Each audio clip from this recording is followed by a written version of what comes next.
Elinor Catherine Carlisle, you stand charged upon this indictment with the murder of Mary Gerard upon the 27th of July, 1938. How do you plead? Are you guilty or not guilty? Not guilty.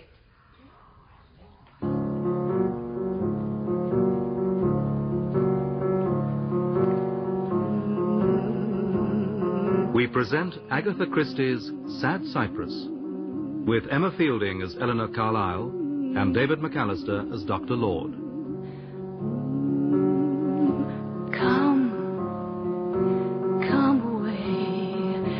Come away, death, and in sad Cypress let me blade. Fly away, breath, I am slain by a fair, cruel maid.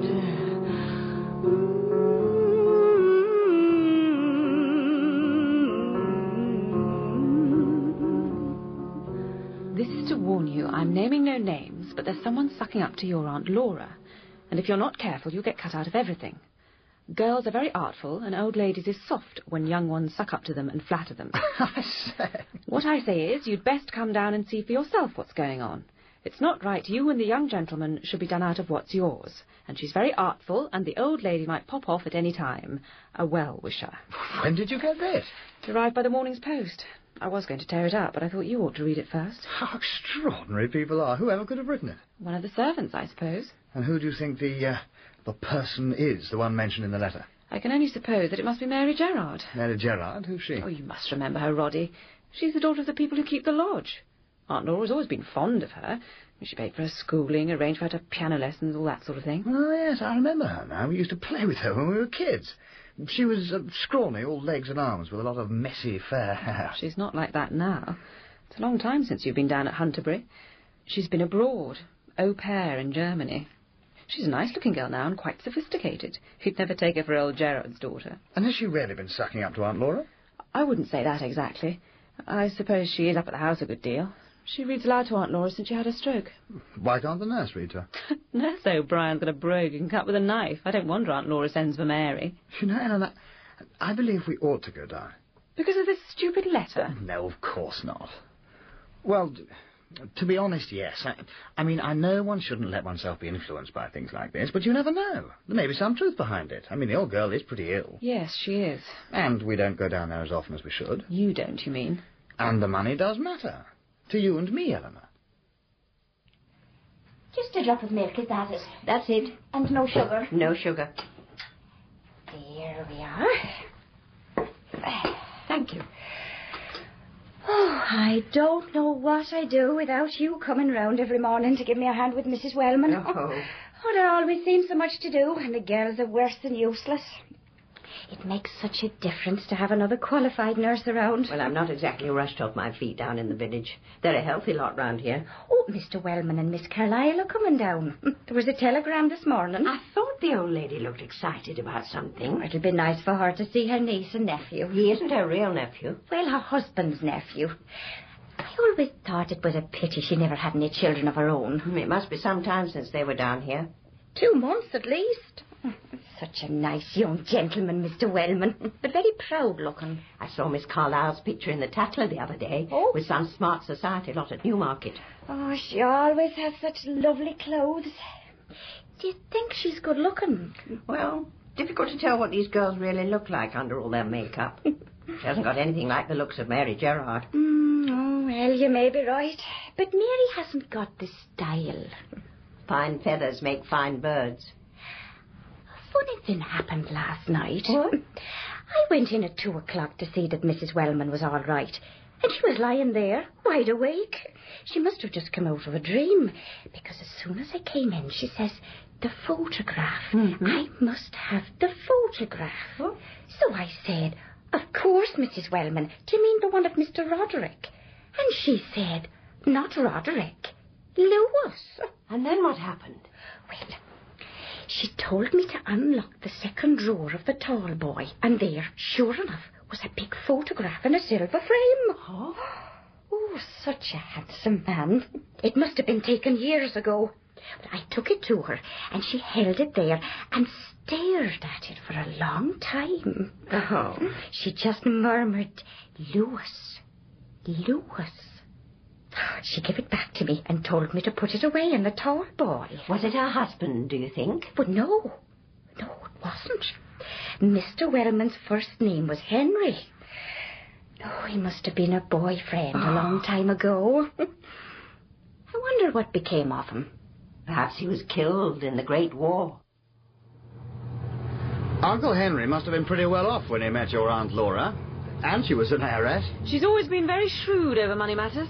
Not like my father. He never had any business sense. And Uncle Henry left everything to her.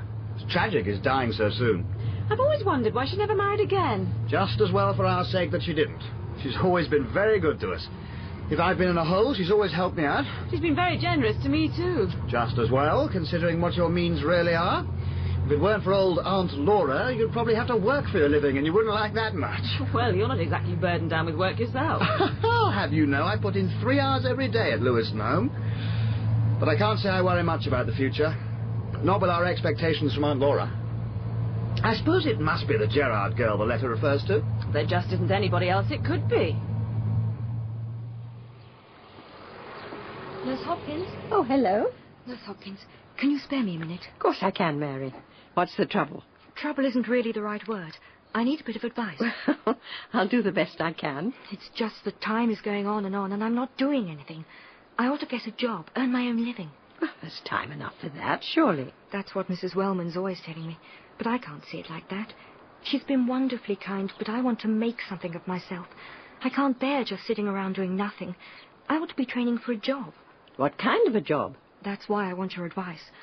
The trouble is that training of any kind is nearly always expensive. I know German pretty well now, and I might do something with that. But I really think I want to be a hospital nurse. I really do like nursing. It's hard work, Mary. That doesn't worry me. Mother's sister, the one in New Zealand, was a nurse, so it must be in the blood. If you'll take my advice, you should be patient for the present. I'm sure Mrs. Wellman would help you get a start at making your living. But she's done so much for me already. Nonsense, she owes you that. But the truth of the matter is that she's got fond of you and doesn't want to lose you. Do you really think so? I'm sure of it. There she is, poor old lady, more or less helpless, paralyzed down one side, and nothing and nobody to amuse her but you.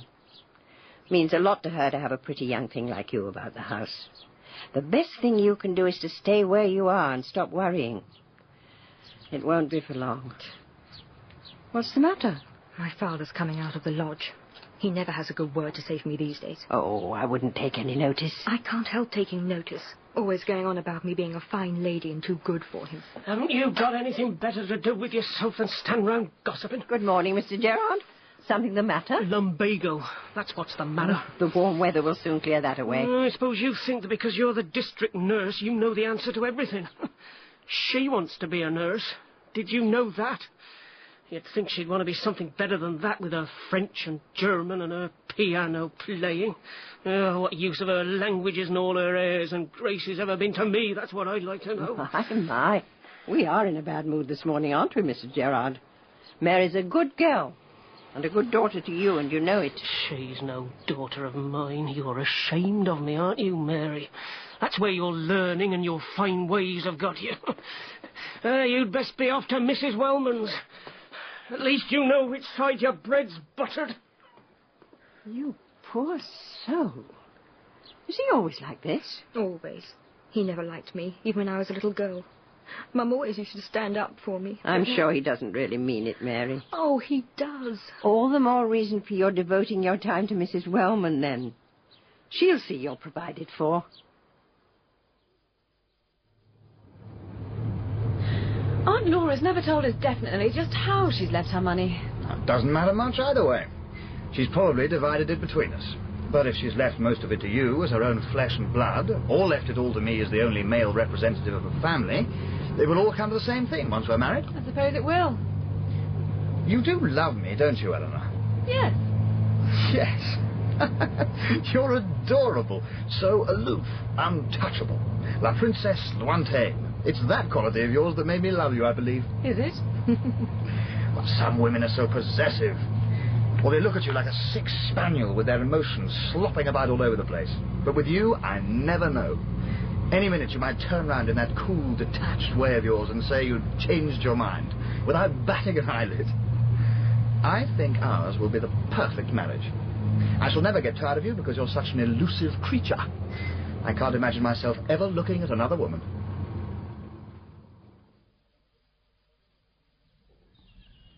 Such an adventure as this. A fine young man and a lovely young woman thrown together in such a way. So Emma thought at least... Leave off reading for a while, Mary. I want to talk to you. Of course, Mrs. Wellman. I'm very fond of you, my dear. You're very good to me. It's you who've been good to me. I don't know what I should have done if it hadn't been for you. You've done everything for me. I don't know about that. I only wish I did. One means to do the best one can, but it's so difficult to know what is best, what is right.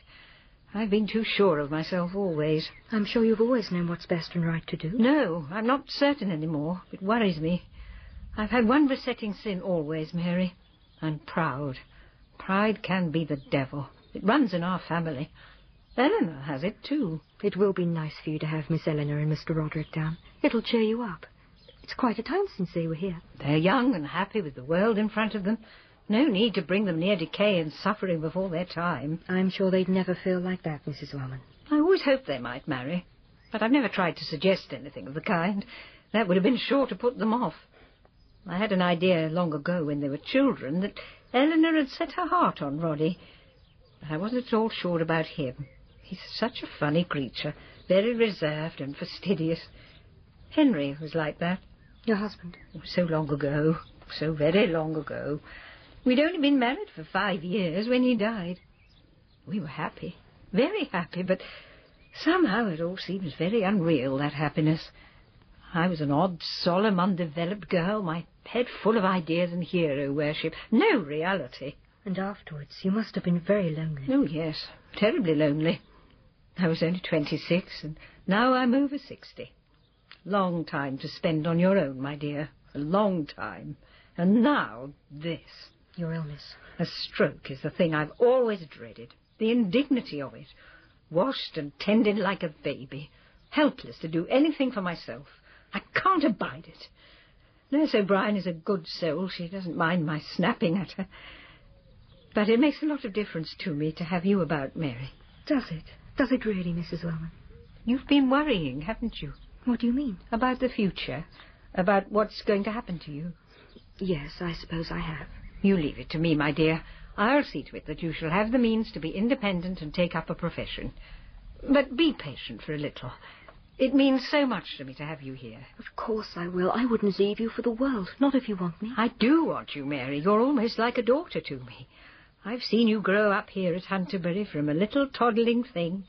Seen you grow into a beautiful girl. I'm proud of you, child. I only hope I've done my best for you. I'm very grateful. I don't have to tell you that. Father says you've educated me above my station and given me fine lady ideas. But it isn't true. If I want to start earning my own living, it's because it's time I should. I don't like it to be thought that I'm sponging on you. Pay no attention to your father, Mary. There never has been and never will be any question of your sponging on me. I'm asking you to stay on here solely on my account. It will be over soon. You mustn't think like that. Dr. Lord says you can live for years. That's the last thing I want. I told him the other day that in a decently civilized state, all there would be to do would be for me to intimate to him that I wished to end it, and he'd finish me off painlessly with some nice drug. I told him that if he had any courage, he'd do it anyway. And what did he say to that? He just grinned at me and said he wasn't going to risk being hanged. Do you know what he said? If you'd left me all your money, Mrs. Wellman, that would be different, of course. Oh, is that a car? I'll go and see. Yes, Miss Elinor and Mr. Roderick have arrived. I'd better be going. Welcome home, Miss Elinor. Mr. Roderick. Thank you, Mrs. Bishop. Good to see you. How is my aunt? Much as you might expect. No change. She'll be all the better for seeing you. It's time she had one of her own family to talk to. There's been far too much of a certain person about the place. Shall I go up? She's expecting you. I'll leave you to it, Elinor. I think I'll take a turn around the garden. I'm very glad, Eleanor, about you and Roddy. I thought you would be, Aunt Laura. You do care about him. Of course. You must forgive me, Eleanor, but you're so reserved. It's difficult to know what you're thinking or feeling. When you were both much younger, I thought you were perhaps beginning to care for Roddy too much. Too much? Really? Yes, it's not wise to care too much. Sometimes a very young girl does do just that. That's why I was quite relieved when you went to that finishing school in Germany. Then when you came back, you seemed quite indifferent to him. Did I? Oh, yes, and I was worried about that, too. I'm a tiresome old woman and difficult to satisfy. But I'd always fancied that you had rather an intense nature. That kind of temperament runs in our family. It isn't a very happy one for those that possess it. You may be right, Aunt Laura. But now, everything's all right, and you really do care for him. I care for Roddy enough, and not too much. Then I think you'll be happy, my dear. Roddy needs love, but he doesn't like violent emotion. Possessiveness would frighten him off. How well you understand him. If Roddy cares for you just a little more than you care for him, well, that's all to the good. Aunt Agatha's advice column. Keep your boyfriend guessing. Don't let him be too sure of you. Are you unhappy, child? Is anything wrong? Oh, no, nothing. You thought I was being rather cheap. My dear, you know, life is rather cheap, I'm afraid. I suppose it is. My dear child, you are unhappy. What is it? Oh, nothing. Absolutely nothing. Aunt Laura, do you think love is ever a happy thing? In the sense you mean, Eleanor, probably not. To care passionately for another human creature always brings more sorrow than joy. But all the same, Eleanor, no one would be without that experience. Anyone who's never really loved has never really lived. Yes, but you understand. You've known what it's like to love someone who... What is it? Sorry to disturb you, Mrs. Wellman, but the doctor's here. Well, show him in, nurse. Will you go in, Dr. Lord? Thank you. Good morning, Mrs. Wellman. I thought I'd just see how... Good morning, Dr. Lord. This is my niece, Elinor Carlisle. Miss Carlisle, how do you do? Eleanor and Roddy have come down to breathe new life into me, Doctor. I'm sure they will, Mrs. Wellman. Just what you need. I'd better go. Perhaps I shall see you before you leave, Doctor. Oh, yes, of course. I'll leave you then. Good-looking girl, isn't she?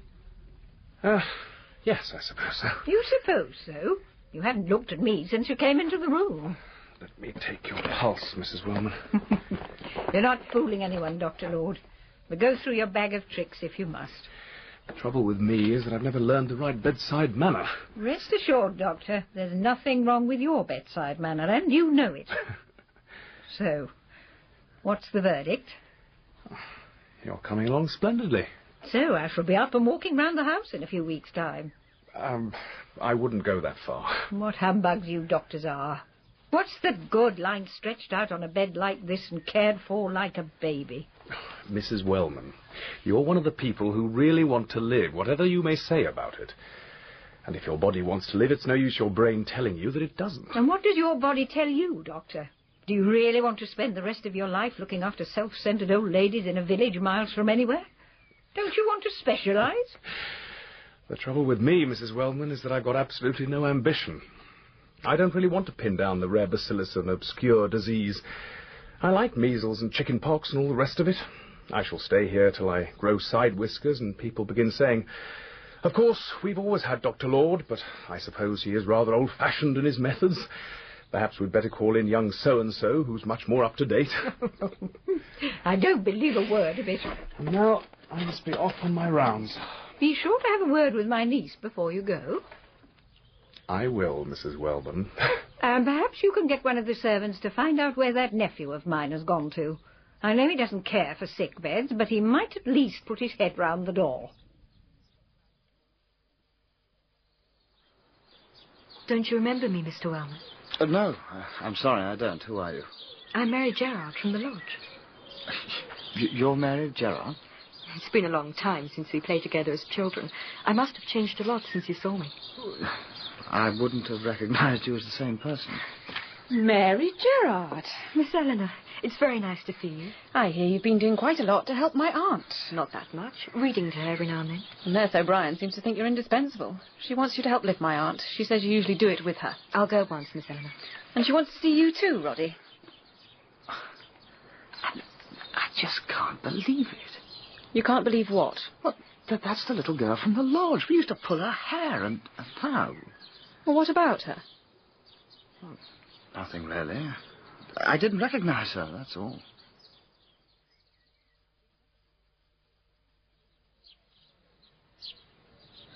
Oh, come on, Mary. This is a really good film. It's frightfully nice of you, Ted, but I really can't.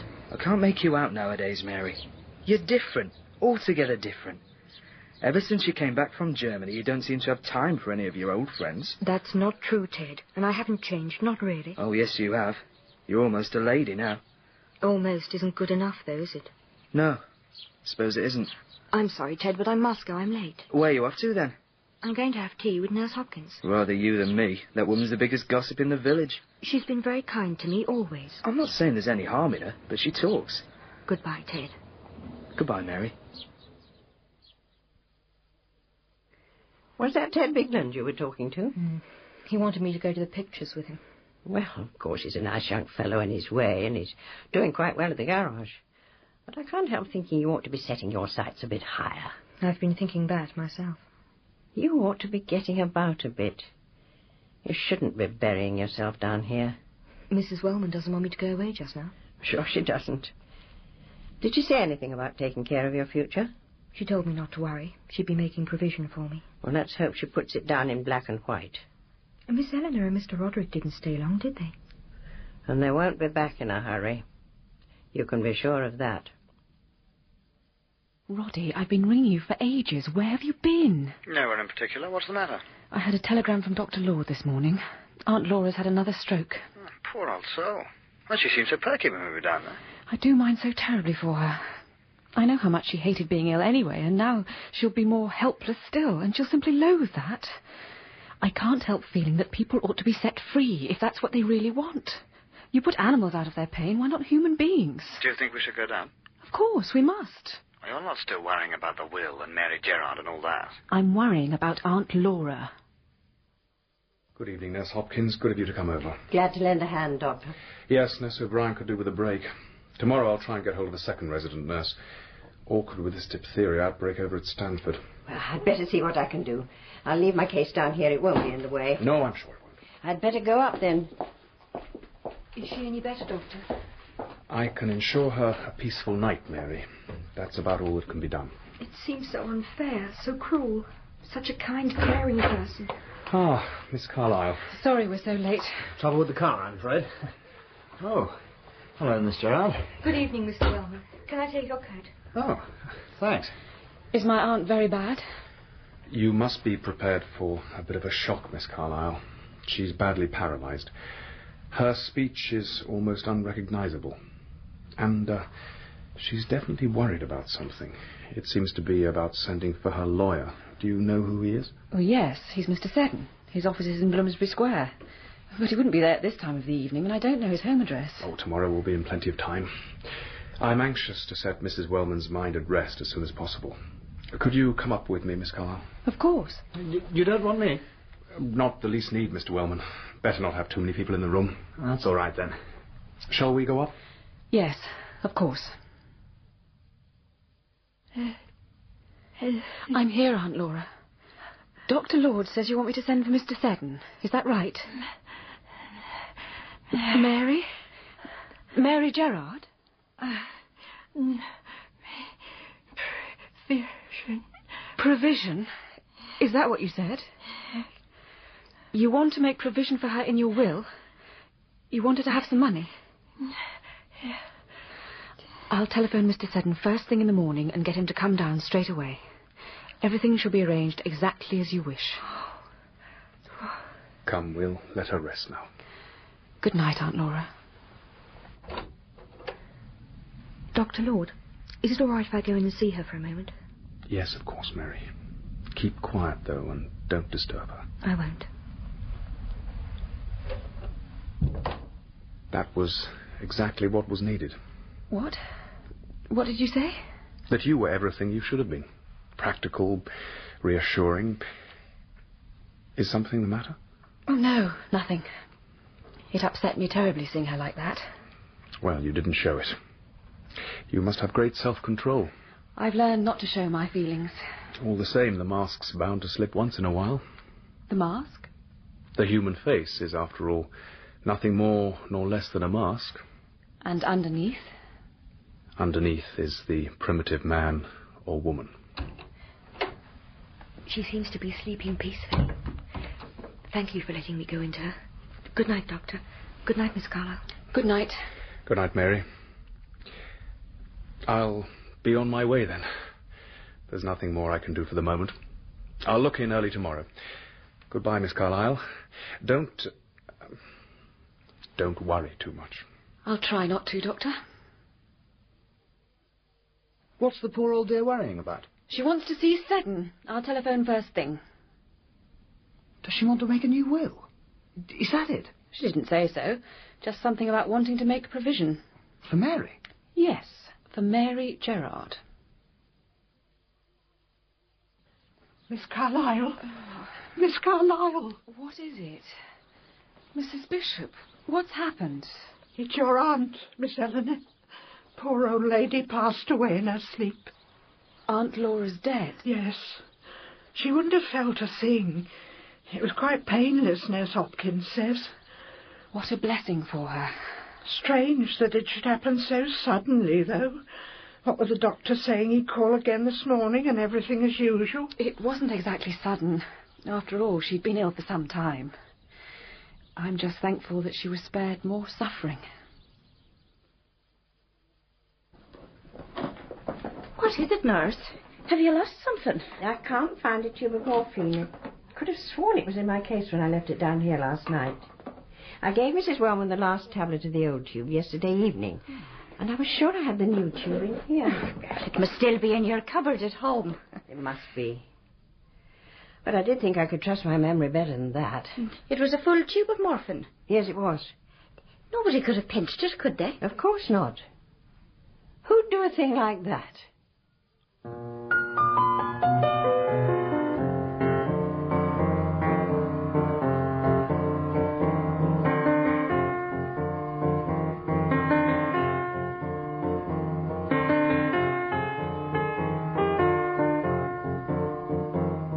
In Part 1 of Sad Cypress by Agatha Christie, dramatised for radio by Michael Bakewell, Elinor Carlisle was played by Emma Fielding and Dr. Lord by David McAllister. Roddy Wellman, Charles Simpson, Nurse O'Brien, Joanna Myers, Nurse Hopkins, Pauline Letts, Mary Gerard, Susanna Corbett. Mrs. Wellman, Barbara Atkinson, Mrs. Bishop, Margot Boyd, Mr. Gerard, John Webb, Ted Bigland, Eamon Fleming, and the judge, Alan Cullen. The singer was Joanna Myers, and the pianist, Michael Haslam. Sad Cypress was directed by Enid Williams.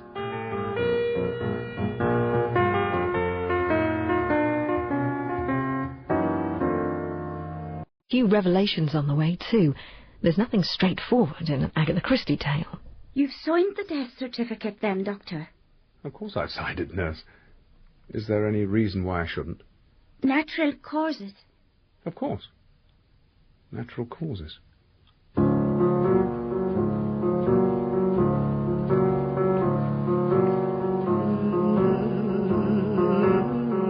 We present Agatha Christie's Sad Cypress, with Emma Fielding as Elinor Carlisle and David McAllister as Dr. Lord.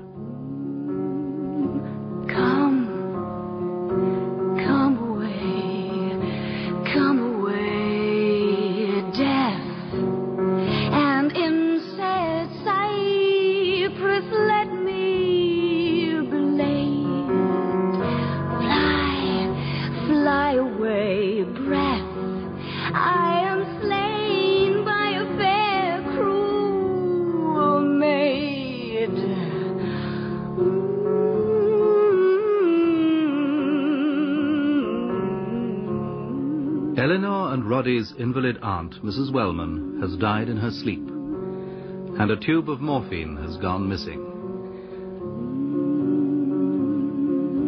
Do you mean to say that my aunt died intestate, that she never made a will at all? That seems to be the case, Mr. Wellman. Extraordinary. Oh, not so extraordinary as you might imagine. It happens more frequently than you would think. There's a kind of superstition about it. People will think that they've got plenty of time. The mere fact of making a will seems to bring the possibility of death nearer to them. Very odd, but there it is. But, Mr. Seddon, did you never try to point out to her that she ought to make a will? Frequently, Miss Carlisle. And what did she say? No, the usual things. There was plenty of time. She didn't intend to die just yet. That she hadn't made her mind up definitely exactly how she wished to dispose of her money. But surely, after she had her first stroke... No, it was worse then. She wouldn't hear the subject mentioned. Well, surely that's very odd. Oh, no. Her illness made her much more frightened. But she wanted to die. She said so to everyone. Ah, my dear Miss Eleanor, the human mind is a curious piece of mechanism. Mrs. Wellman may have thought she wanted to die, but side by side with that feeling there ran the hope that she would recover absolutely. And because of that hope, I think she felt that to make a will would be unlucky. It wasn't so much that she didn't want to make one, as she was eternally putting it off. She kept telling herself that there was plenty of time. So that's why she was so upset last night, and in such a panic that you should be sent for. Undoubtedly. So what happens now? Since Mrs. Wellman died intestate, all her property goes to her next of kin. That is, to you, Miss Carlisle. All to me? The Crown takes a certain percentage. But what about Roddy? Doesn't he get anything? He is only Mrs. Wellman's husband's nephew. There is no blood relationship. I don't think she would have thought of it that way. Unfortunately, the law does. But it doesn't matter, does it? Oh, for heaven's sake, Eleanor, I don't want the damn money. But I thought we'd agreed that it wasn't important which of us got it, since we're getting married anyway. You said so. Don't you remember? I remember. We are going to marry one another, aren't we? Well, I understood that was the plan. Of course, Eleanor, if you've got other ideas... I'm not the one who has other ideas. What do you mean? I think you know very well what I mean. I just don't know what's happened to me. I do. Perhaps it's just that I don't quite like the idea of living on my wife's money. You know very well it's got nothing to do with that. I'm not blind. It's Mary Gerard, isn't it? I suppose it is. How did you know? It wasn't difficult. It's there in your face for anyone to read every time you look at her. I saw it again when we arrived here last night. I just don't know how it happened. That first time we came down here after the anonymous letter, I just took one look at her and everything got turned upside down. You can't understand. Yes, I can. Go on. I didn't want to fall in love with her. I was happy with you. It upset everything. All the decent, ordered, reasonable things. Love isn't very reasonable. No, it isn't. Have you said anything to her? This morning, I lost my head. I tried to talk to her. She shut me up at once. She said she didn't want to know about it. Because of Aunt Laura and, because of you. You'd better have your ring back, Roddy. Thanks. Eleanor, you can't imagine how dreadful I feel. I do love you, you know. As much as ever. It's just that... It's like a dream. I might wake up from it and find she wasn't there. Is that what you want? What? For her not to be there? Sometimes I wish she wasn't. You and I belong, Eleanor. We do belong, don't we? Oh, yes. We belong, Roddy. But not with Mary Gerard around.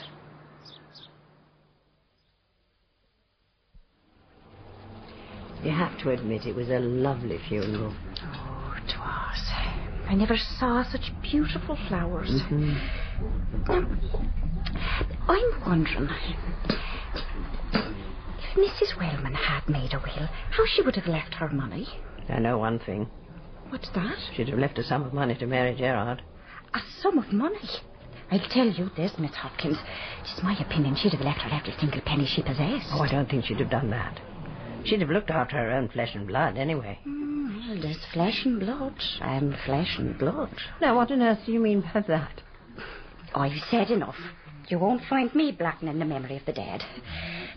Did you find that tube of morphine? No, I didn't. Oh. It wasn't in the medicine chest.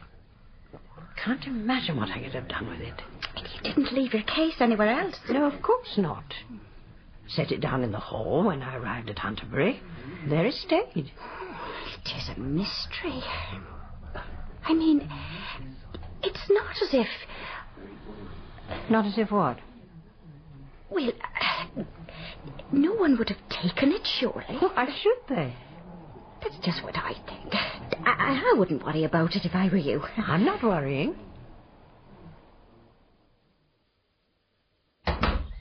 I was told you wanted to see me, Miss Elinor. Thank you for coming over, Mary. Sit down, will you? I think you know, Mary, that my aunt always took a great interest in you and was concerned about your future. Mrs. Wellman was very good to me always. My aunt, if she had lived to make a will, would have wished, I know, to leave several legacies. Since she died intestate, the responsibility of carrying out her wishes rests on me. Yes, Miss Elinor. And though it was difficult for my aunt to speak coherently, she was able to make her meaning understood that last evening. She definitely wanted to make some provision for your future. That was very good of her. As soon as probate is granted, I'm arranging that £2,000 should be made over to you. The sum to be yours to do with absolutely as you please. Well, that's very kind of you, Miss Elinor. I don't know what to say. It wasn't particularly kind of me, and please, don't say anything. You don't know what a difference it will make to me. I'm glad. Do you have any plans, Mary?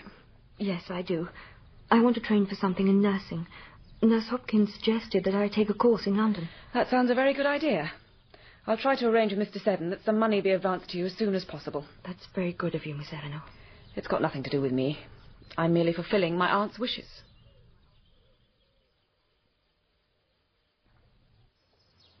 Very generous, I'd have thought. Exactly right. You've always had excellent judgment. There's something else, Roddy.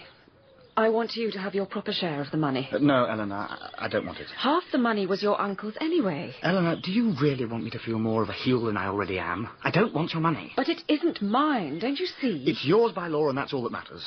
I won't take a penny from you. You're not going to try your lady bountiful act on me. Roddy! I'm sorry, Eleanor. Forgive me. I didn't mean that. I'm just so confused about everything, that's all. Did Mary tell you what she proposes to do? She said that she was going to train as a nurse in London. I see. Roddy, I want you to listen to me carefully. Yes, what is it? You're not particularly tied down, are you? You can always get a holiday, can't you? Oh, yes, no difficulty there. Then why don't you do just that? What? We'll go abroad somewhere for, say, 3 months. But what's the idea? Look, at the moment you think you're in love with Mary Gerard. Perhaps you are. But this isn't the time to approach her. You know that only too well. Yes, I do. Our engagement is definitely broken off. Go abroad as a free man, and at the end of 3 months, make up your mind. You'll know then whether you really love Mary, or whether it was just a temporary infatuation. And if you're quite sure you love her, well, then come back and tell her so, and that you're quite sure about it. Perhaps then she'll listen. If you want to know my opinion, you've been very lucky, Mary. Miss Carlisle could quite conveniently have forgotten all about her aunt's wishes. And yet somehow I feel she doesn't like me. And with good reason, I should say. What do you mean? Oh, don't you play the innocent with me, my girl. I've seen the way Mr. Roderick follows you about, making sheep's eyes at you. He's got it badly, hasn't he? I suppose he has. And what about you? Do you feel anything for him? I don't know. I don't think so. Don't be in too much of a hurry, my dear. With your looks, you can afford to pick and choose. What do you think I ought to do about Father? He says I ought to give some of the money to him. Don't you do anything of the kind. Mrs. Wellman certainly never meant any of that money for him. It seems funny when she got all that money, she never made a will to say how it should go. People are like that, Mary. Always putting it off. It seems downright silly to me. Have you made a will, then? What should I be doing making a will? I haven't got anything to leave. You have now. And quite a tidy little sum, too. Well, there's no hurry. There you go. Just because you're a healthy young girl doesn't mean you mightn't get run down by a bus, my dear. And who'd get my money if I didn't make a will? I suppose it would go to your father. I certainly don't want him to have it. And as you say, Mrs. Wellman wouldn't have wanted it. You're right, I must make a will. But who should I leave it to? Haven't you got any other relatives? I've an aunt in New Zealand. Well, the one who's a nurse? Well, I haven't heard from her for years. What's her name? Mary Riley. I was named after her. But can I leave the money to her just like that? I don't even know where she lives. Well, I imagine you just make it out to Mary Riley, sister of the late Elizabeth Gerard. The solicitors can always advertise in the New Zealand papers. I don't even know how to set about making a will. Oh, that's no problem. You can get a form at the post office. Glad to see someone looking so cheerful. What's the joke? Oh, Dr. Lord. I didn't see you. What joke? That's what I wanted to know. You were grinning all over your face. Oh, it's so silly. I looked in at Nurse Hopkins' cottage. She was sitting at the kitchen table with Mary Gerard. I asked what they were doing, and Mary said she was making her will. I just laughed out loud. I don't know why. Oh, doesn't sound particularly funny to me. Did they notice? Oh, yes, they noticed. They looked perfectly astonished. It must have been a nervous reaction on my part. Wills have been rather on my mind lately. Are you staying down here much longer? I'm leaving tomorrow. Oh. Are you thinking of living at Hunterbury? No, I'm not. I think I shall sell the place if I can get a decent offer for it. That's a pity. Won't you regret giving up the house? Not anymore. There's nothing there now but memories I want to put out of my mind forever. I must be going, Doctor. I've got a lot to do.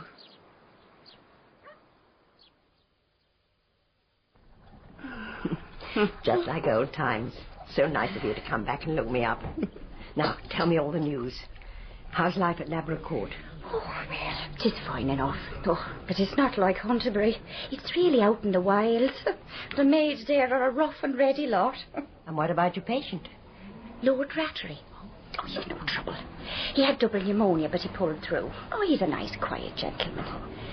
But there's something I've been dying to tell you. Yeah?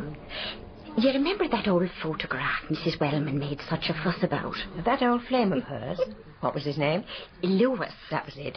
Well, do you know what was the first thing I clapped eyes on when I went into the drawing room at Ladbroke Court? That very same photograph on the grand piano in a big silver frame. I asked the butler who it was, and he said it was Lady Rattery's brother, Sir Lewis Rycroft. He was killed in the Great War. I was sure it was something like that. I asked, was Sir Lewis married? And he said yes, but his wife went into an asylum shortly after they were married. Oh. She's still alive, apparently. So where did Mrs. Wellman come into it? Well, I suppose they must have been fond of each other. Mrs. Wellman would have been a widow by then. And they weren't able to marry because of the wife being in an asylum. And he was killed in 1917. Oh, it's sad, isn't it? Poor Mrs. Wellman. She didn't have much of a life. No. But I'm glad she's not alive to see what's happening now. Oh? Hunterbury is up for sale. Oh, well, I thought Miss Carlisle and Mr. Wellman were going to live there. That's what the old lady used to say. No chance of that now. The engagement is off. No. And do you know who was the cause of it all? Mary Gerard. Mary? Do you mean to say she... She didn't do anything, as far as I can judge. But he fell head over heels in love with her. And it hit Miss Carlisle very badly. Oh, so is he going to marry Mary?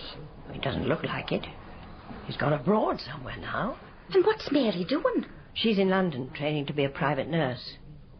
And her father's on his last legs. He won't last much longer. Not that it stops him being as ill-mannered as ever. He actually told me the other day that Mary wasn't his daughter. Never! Mr. Gerard, I said to him, I'd be ashamed to say a thing like that about your wife if I were you. And do you know what he said to me? No. You're nothing but a fool, Nurse Hopkins. Charming, isn't it? More tea? I have drawn up the will exactly as you requested in your letter, Miss Carlisle. I didn't want to leave a lot of trouble behind me like Aunt Laura. Very wise, I'm sure. You'll see I've done precisely as you asked. Everything to be left to Roderick Wellman, absolutely. Yes, that is what I wanted. So, if you'd care to sign it... Mr. Wellman is abroad at the moment, I understand. He sent me a postcard from Alasia a few days ago. Is there any news about the house? There is indeed. There's been an offer from a Major Somerville. He's the new Member of Parliament for the area, I believe. He's prepared to go to 12,500, and I think he would be advised to accept. Very well. He is anxious to get in as soon as possible, and he's willing to take the place furnished for 3 months, until the legal formalities have been accomplished. Well, in that case, I'd better get down there straight away. There are all Aunt Laura's papers to be sorted out. But what are we going to do about the lodge? I can't very well throw old Gerard out into the street. That won't be necessary, I'm afraid, Miss Carlisle. I understand he passed away yesterday. Oh, I don't imagine he'll be greatly missed. I'd be grateful if you'd write to his daughter and ask if she could get her father's things out of the lodge as soon as possible. She'll have to go down for the funeral anyway.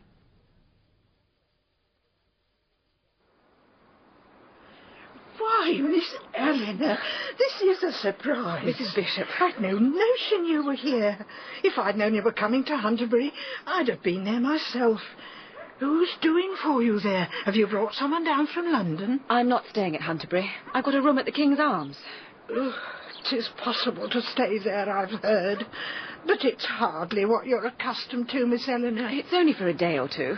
I have to sort out all my aunt's personal things up at the house, and there are a few pieces of furniture I'd like to have with me in London. Very sad to think of the house passing into the hands of strangers. Yes, I know. But it would have been a very large house for me to live in alone. Things just won't be the same anymore. I meant to ask you, is there any special piece of furniture that you might care to have? After all, you looked after the house all those years. Well, that's very thoughtful of you, Miss Elinor. I've always admired that secretaire in the drawing room. You shall have it, Mrs. Bishop. Oh, that's very kind of you, Miss Elinor. I'm staying at the moment with my sister. Is there anything I can do for you at the house? I could come up with you if you like. Thank you, Mrs. Bishop, but I'd rather tackle it by myself. One can do some things better alone. As you please, of course. That daughter of Gerard's is down here. She's staying with Nurse Hopkins. I did hear they were going over to the lodge this morning. Yes, I asked her to come down and see to that. Well, I must be getting on, Mrs. Bishop. I won't forget about the secretaire. Goodbye, Miss Elinor. Oh, and thank you.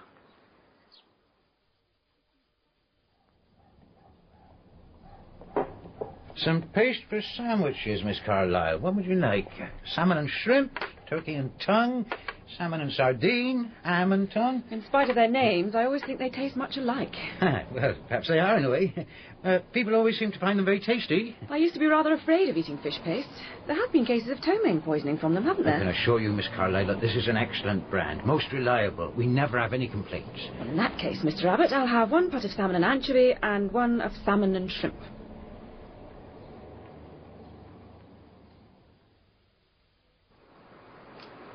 Good morning, Miss Carlisle. I got your letter. You'll find the side door open. I've unfastened the shutters and opened most of the windows. Thank you, Horlick. I was wondering... Yes? I was wondering whether you could put in a word for me with Major Somerville. He'll be wanting gardeners. Maybe he'll think I'm too young for head gardener, but I reckon I know a tidy bit. And the gardens don't look too bad, considering I've been looking after 'em single-handed. Of course I'll recommend you, Horlick. You can rely on me to do all I can. Oh, thank you, Miss Elinor. That's very kind of you. You can understand it's been a bit of a blow. Mrs. Wellman dying and the place being sold off so quick. We all hoped, you see, that the place would be kept on by the family. Well, that was my wish too, Horlick. But I'm afraid it wasn't to be. I'll do all I can for you. Thank you, miss. Do you know, I don't have a single happy memory of this place. All I can remember is Dad going on at me all the while. Did he say anything, send me any message before he died? Oh, dear me, no. He was unconscious for the last few hours. I feel perhaps I ought to have come down and looked after him. However he may have treated me, he was my father. Now, listen to me, Mary. Whether he was your father or not doesn't enter into it. It's a waste of breath to go back over the past and sentimentalize. Come on. We haven't got all day. Where shall we start? Perhaps I ought to clear up all these papers first. Yes, you'd better. Extraordinary what rubbish people keep. Newspaper cuttings, old letters, receipted bills from years back. Here's Dad and Mum's wedding certificate. St. Albans, 1919. Marriage lines, they used to call them. But, look. What's the matter? Don't you see? In 1919, I was a year old. That means that Father and Mother weren't married until afterwards. Well, what of it? There's nothing you can do about it. Why worry about it now? I can't help it. It's such a shock. There's many couples that don't go to church till a bit after they should. But so long as they do it in the end, what's the odds? Is that why Father never liked me? Because Mother made him marry her? It wasn't quite like that, I imagine, Mary. What are you trying to say? You may as well know the truth now. You aren't Gerard's daughter at all. And that was why he hated me. I suppose so. You might think it wrong of me, but I almost feel glad. I've always felt uncomfortable because I didn't care for Father. But if he wasn't my father, that makes it all right. Gerard talked about it a great deal before he died. I shut him up pretty sharply, but he didn't care. I wouldn't have said anything to you if this hadn't cropped up. I wonder who my real father is. Oh, who can that be? I hope I'm not intruding.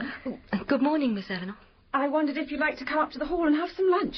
I've made some sandwiches and there's enough for 3. Oh, that's extremely thoughtful of you, Miss Carlisle. It is a nuisance to have to break off and go all the way back to the village when there's still so much to do here. That's just what I thought. It's very kind of you, Miss Elinor. Then come over as soon as you're ready. Come in, won't you? What's the matter, Mary? Nothing. I was shivering. It's just coming in out of the sun. Oh, come on now. You'll be pretending there are ghosts next. I didn't feel anything. Let's go into the morning room. It looks so bright and cheerful with the sun streaming in through the windows. Poor old house. Doesn't know what's coming to it. Poor old house. Have a sandwich, Mary. Thank you. Oh, I'm sorry, Miss Hopkins. Sandwich? Oh, thank you. Oh. How nice. Abbott was right. They're really quite tasty. I meant to make some coffee, but there isn't any. There's some beer, though, if anyone wants that. No, I'd sooner have a cup of tea. Oh, I always forget. I never take tea myself, but there's some in a little canister in the pantry. Then I'll just pop out and put the kettle on. It's already on. It should be nearly boiling by now. Oh. No milk, I suppose? I brought some with me. Well, then, I'll see to it. Have another sandwich, Mary. Thanks. Are you enjoying your work in London? Yes, thank you. I'm very grateful to you. You needn't be grateful. I didn't mean to... Why are you staring at me like that? Is something wrong? What should be wrong? I don't know. You look as if... I can't put it into words. Was I staring? I'm so sorry. I do that sometimes. Take no notice. I was miles away, years away. I was thinking of the games we used to play together when we were children. You and me and Roddy. Do you remember, Mary? Yes, I do. You'd come up from the lodge and we'd go upstairs into the nursery and we'd be lost there for hours. It was all so happy and carefree in those days. It's a pity that we can never go back. Would you like to go back? Oh, yes, Mary, I would. Miss Elinor, you mustn't think that What mustn't I think, Mary? I've forgotten what I was going to say. Here we are. Here's the tea. You poor Mary. Not for you, Miss Elinor. No, thanks. I'm sure you won't refuse a cup, Nurse. I never refuse. I hope I've not made it too strong for you, Mary. It looks fine, thanks. Oh, it's better than that terrible brew they give you at the Pixie Cafe. I can't understand how they get away with it. Are you sure you won't have a cup of tea, Miss Carlisle? Quite sure, thank you. Well, I'll just turn the kettle off then. I put it on in case we needed to fill up the pot again. Mary? Yes? Oh, nothing. Nothing. It's strange. I feel as though we were all waiting for something to happen. We'd better get on. I'll take these things back into the kitchen. Oh, Miss Elinor, let me. No, Mary. I'll do it. Oh, my word, it's hot in here. Yes, the pantry faces south. Oh, let me wash up, Miss Carlisle. You're not looking quite the thing. Oh, I'm all right. I'll dry. You've pricked yourself. No, I did it on the rose trellis at the lodge. A thorn. I'll get it out presently. The rose trellis at the lodge. Roddy and I had a row once. We were playing York and Lancaster in the Wars of the Roses. We soon made it up. We were so happy then. And now what have I come to? Nothing but hatred and evil. I've been mad. Quite mad. Are you all right, Miss Carlisle? You don't look at all well. I'm fine, I assure you. I've sorted out some clothes upstairs for Aunt Laura's things. I thought perhaps you could advise me where they'd be most useful in the village. There must be someone who needs them. Of course, Miss Carlisle. I'll be up just as soon as I've finished these. And those will do for Mrs. Parkinson. And these would come in very handy for old Nellie. That's more or less it, then. Yeah. I'll take them down to the village, if you like. I know where everybody lives. I can be getting on with that while Mary goes down to the lodge and finishes up there. She's only got a box of papers to go through. Where is she, by the way? Did she go back to the lodge? I've no idea. I left her in the morning room. Well, she'd not be there all this time, surely. We've been up here nearly an hour. What can have become of the girl? Well, I never. She's fallen asleep. It must be the heat. Wake up, my dear. Mary? What's all this? What is it? Is she ill? Where's the phone? Get hold of Dr. Lord as quick as you can. What's the matter, nurse? The matter? The girl's ill. She's dying. Dying? She's been poisoned.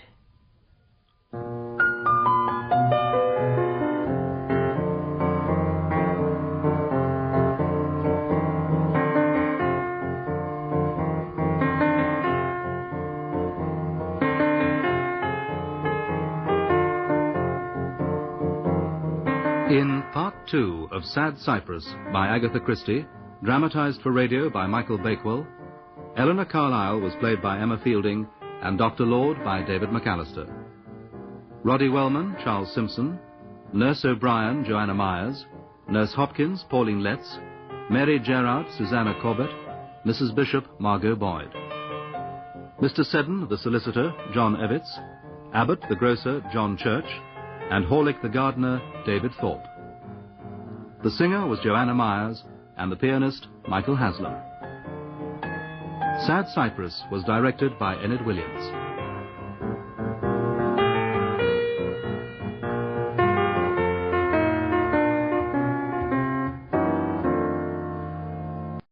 And it looks like poisoning again. And how things have moved on since then. You are Elinor Catherine Carlisle? I am. I have here a warrant for your arrest upon the charge of murdering Mary Gerard by administering poison to her on the 27th of July last. And I must warn you that anything you say will be taken down in writing and may be used in evidence against you.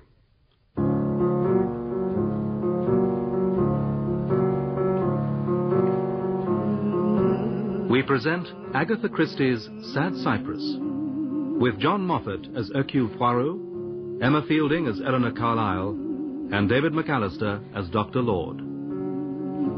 Come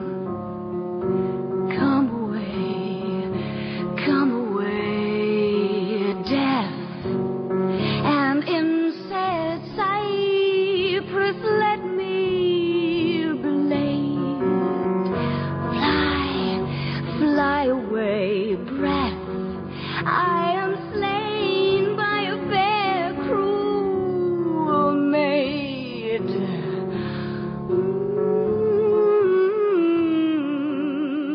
The beautiful young Mary Gerard has been poisoned. There is about to be an arrest, which prompts Dr. Lord to call upon the services of Hercule Poirot.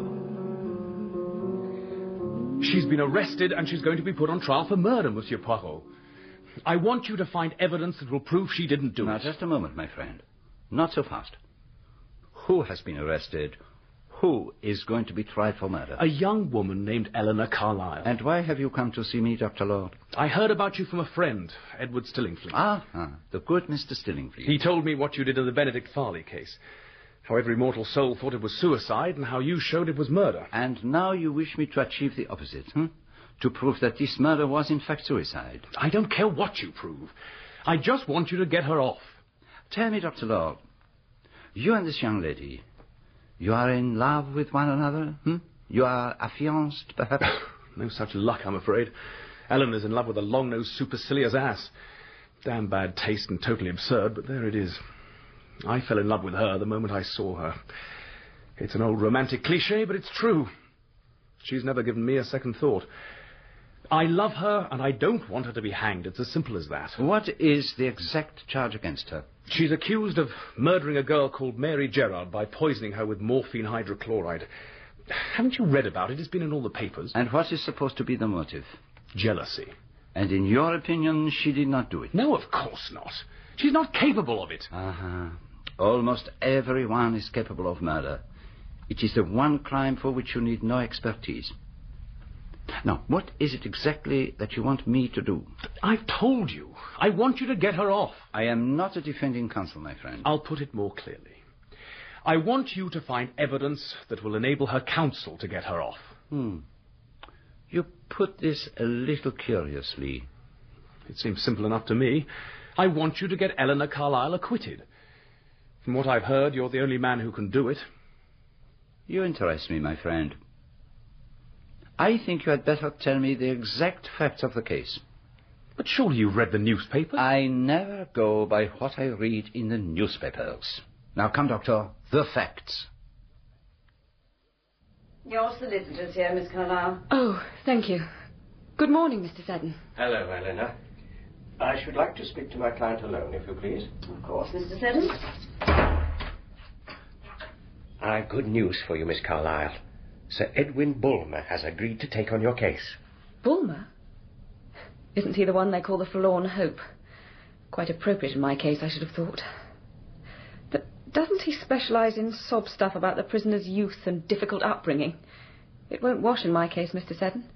I've never wanted for anything in my life. Sir Edwin intends to put forward the argument that there was no plausible motive for killing Mary Gerard. He'll assert that the engagement between yourself and Roderick Wellman was a family affair, entered into solely to please Mrs. Wellman, and that the moment she was dead, you broke off the engagement of your own accord. I broke it off. Roderick Wellman has agreed to give evidence to that effect. But it's not true. I loved him. I think you should let Sir Edwin be the best judge of the way in which your case is handled, Eleanor. Oh, I suppose you're right. But that day when I invited Mary Gerard and Nurse Hopkins, I felt a kind of black hatred for Mary. I'd been talking to Horlick, the gardener, and he said how they'd all hoped that Hunterby would be kept on by the family. And I thought how much Roddy and I had always loved the house, how we'd always felt sure that we would live there together someday. And now I was packing the place up to be sold to a stranger. And why? Because of Mary Gerard. And I thought, if only she never existed. I think you should put all those thoughts out of your mind. I wanted to put an end to her existence, Mr. Seddon. I really believe I may have done so. By the time I got there, Mary Gerard was unconscious. I did all I could, but it was no good. The autopsy revealed that a large dose of morphine had been taken a short time previously, and the police found a torn scrap of a label with morphine hydrochlor on it, just where Elinor Carlisle had been spreading the sandwiches. How very convenient. Did Mary Gerard eat or drink anything else? She and the district nurse drank tea with the sandwiches. Nurse Hopkins made it. Couldn't have been anything there. Of course, I understand the defence will make a song and dance about the sandwiches, saying that since all three ate them, it would have been impossible to ensure that only one person should be poisoned. I'm afraid that will not help the young lady. Now, just think for a moment. You make a plate of sandwiches. In one of them is the poison. You offer the plate. In our state of civilization, it is a foregone conclusion that the person to whom the plate is offered will take the one which is nearest. I presume that Elinor Carlisle handed the plate to Mary Gerard first? Exactly. Although the nurse, who was an older woman, was in the room? Yes. That does not look very good. It doesn't mean a thing, really. You don't stand on ceremony when you're having a few sandwiches for lunch. Now, was there anyone else in the house? No one. Oh, it is bad, that. And the dead girl had nothing but the tea and the sandwiches? Nothing. Her stomach contents tell us that. But why choose that particular poison? The symptoms of morphine poisoning are not in the least like those of food poisoning. Atropine surely would have been a better choice. Yes, I suppose you're right. There's something else. Apparently, the district nurse lost a tube of morphine. When? Oh, weeks earlier, the night old Mrs. Wellman died. The nurse says she left her case in the hall at Hunterbury and found a tube of morphine missing in the morning. She has only remembered it since the death of Mary Gerard? No, as a matter of fact, she did mention it at the time, to the nurse on duty. Oh, it gets worse and worse. The case against Elinor Carlisle seems to be very grave indeed. You mean you won't help me? Have I said that I will not? You will take the case? Of course. Then we should get down to Maidenford at once. Can you come today? I think that might be managed. We can catch a train around 12:30. I'll pick you up in a taxi in an hour's time. Monsieur Poirot, there's something else that you ought to know. Ah, something you hesitated to tell me until I was safely inside the taxi? Put it like that if you like. The police have applied for an exhumation order. They want to dig up old Mrs. Wellman. Why should they wish to do that? And when they do, they'll probably find what they're looking for. Morphine. How do you know that? I've suspected it for some time. Ah, mon Dieu, I do not understand you, Doctor. You knew when she died that she had been murdered? No, of course not. I never dreamed of such a thing. I thought she'd taken it herself. You thought that the old lady had killed herself? She talked about it. She asked me more than once if I couldn't put an end to the suffering she was going through. Were you surprised by her death? I must admit I hadn't expected it just then. I sent the nurse out of the room and made as thorough an investigation as I could. Of course, it was impossible to be sure without an autopsy. And I didn't see that it would do any good. If she had taken a shortcut, why create a scandal? So you signed the death certificates? I wanted her to be buried in peace. And I never dreamed for one moment of foul play. I was quite sure she'd done it herself. But she was bedridden. How did you think she could have got hold of the morphine? I hadn't the least idea. She was a clever, resourceful lady with remarkable determination. Could she have got it from one of the nurses? Good Lord, no. You obviously don't know nurses. Oh, well, from her family. Possibly. She might have worked on their feelings. Now, you said that Mrs. Wellman died intestate. If she had lived, would she have made a will? You certainly know how to ask the right questions, Monsieur Poirot. She was anxious to make a will, got quite agitated about it. She couldn't speak intelligibly, of course, but she managed to make her wishes clear. Elinor Carlisle was to have telephoned her lawyer first thing the following morning. So, Elinor Carlisle knew that her aunt wanted to make a will. And if her aunt died without making one, she would inherit everything. But she didn't know that. She had no idea that her aunt hadn't made a will. How can you be sure of that? That is what she says, but she may have known.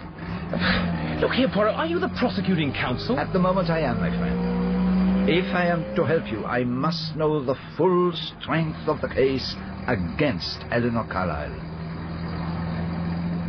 Thank goodness we managed to get a compartment to ourselves. Well, since we have so much to discuss, I'm sure our fellow passengers would have been fascinated. Now, let us entertain a little supposition. It is suggested that someone abstracted a tube of morphine from Nurse Hopkins' case.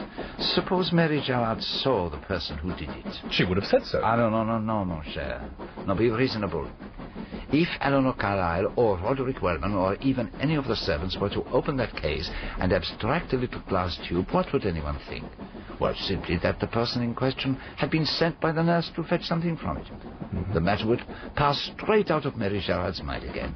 But it is possible that later she might recollect the fact and might mention it casually to the person in question, or without the least suspicion in the world. But to the person guilty of the murder of Mrs. Wellman, imagine the effect of that remark. Mary must be silenced at all costs. I can assure you, my friend, that anyone who has once committed a murder finds it only too easy to commit another. Even so, it doesn't get us any closer to the murder. No, it does not. But since you expect me to be the conjurer, I am trying to find out what rabbits are in the hat. Now, let us go back to the death of Mary Gerard. We are sure that it was the sandwiches? It could scarcely have been the tea. Nurse Hopkins drank it as well as Mary Gerard. So the morphine was in the sandwiches, and no one else handled them except Elinor Carlisle? No. That's not quite accurate. Huh? Not accurate? Wait, you said nobody but Elinor Carlisle handled the sandwiches. You don't know that. Well, you said there was no one else in the house. As far as we know. But you're excluding a short period of time during which she left the house to go down to the lodge. During that time, the sandwiches were on a plate in the pantry, and somebody could have tampered with them. Ah, you are right, my friend, I admit it. You would make a very good detective. So, we must try to form some idea of who that somebody could be, and what was the motive. Tell me, did anyone other than Elinor Carlisle stand to gain anything by Mary Gerard's death? Had she, for instance, any money to leave? Not at the time. In another month, she would have had £2,000. Elinor Carlisle was making that sum over to her because she believed her aunt would have wished it. But the old lady's estate isn't wound up yet. Then we can wash out the money angle. So, let us consider other possible motives. Mary Gerard was beautiful by all accounts. With beauty there are always complications. She had admirers? She may have done. I wouldn't know. Who would know? Nurse Hopkins would be your best bet. Ever since she came to Maidenford, she's made it her business to know everything that's going on. Then perhaps I should start with her. My car's at the station. I'll drive you over there when we arrive. Another cup, Mr. Poirot? No, thank you, nurse. I think it's one of the most terrible things I've ever known to happen. Mary was such a lovely girl. With those looks, she could have been a film star.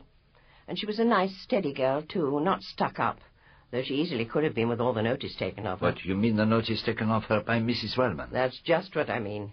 The old lady taken a tremendous fancy to her, really tremendous. And you found that surprising? Well, that depends. Might be quite natural, really. I mean... Well, what I mean is, Mary had a very pretty way with her nice, soft voice and pleasant manners, and in my opinion, it does an elderly person good to have a young face about. Miss Carlisle came down occasionally, I suppose, to see her aunt, eh? Miss Carlisle came when it suited her. Oh, you do not like Miss Carlisle? Like her? How can I like her? She poisoned the poor girl. You are quite sure it was she who administered the poison to Mary Gerard? Well, who else could have done it? There were only the three of us there. You're not suggesting I did? Oh, no, not for one moment.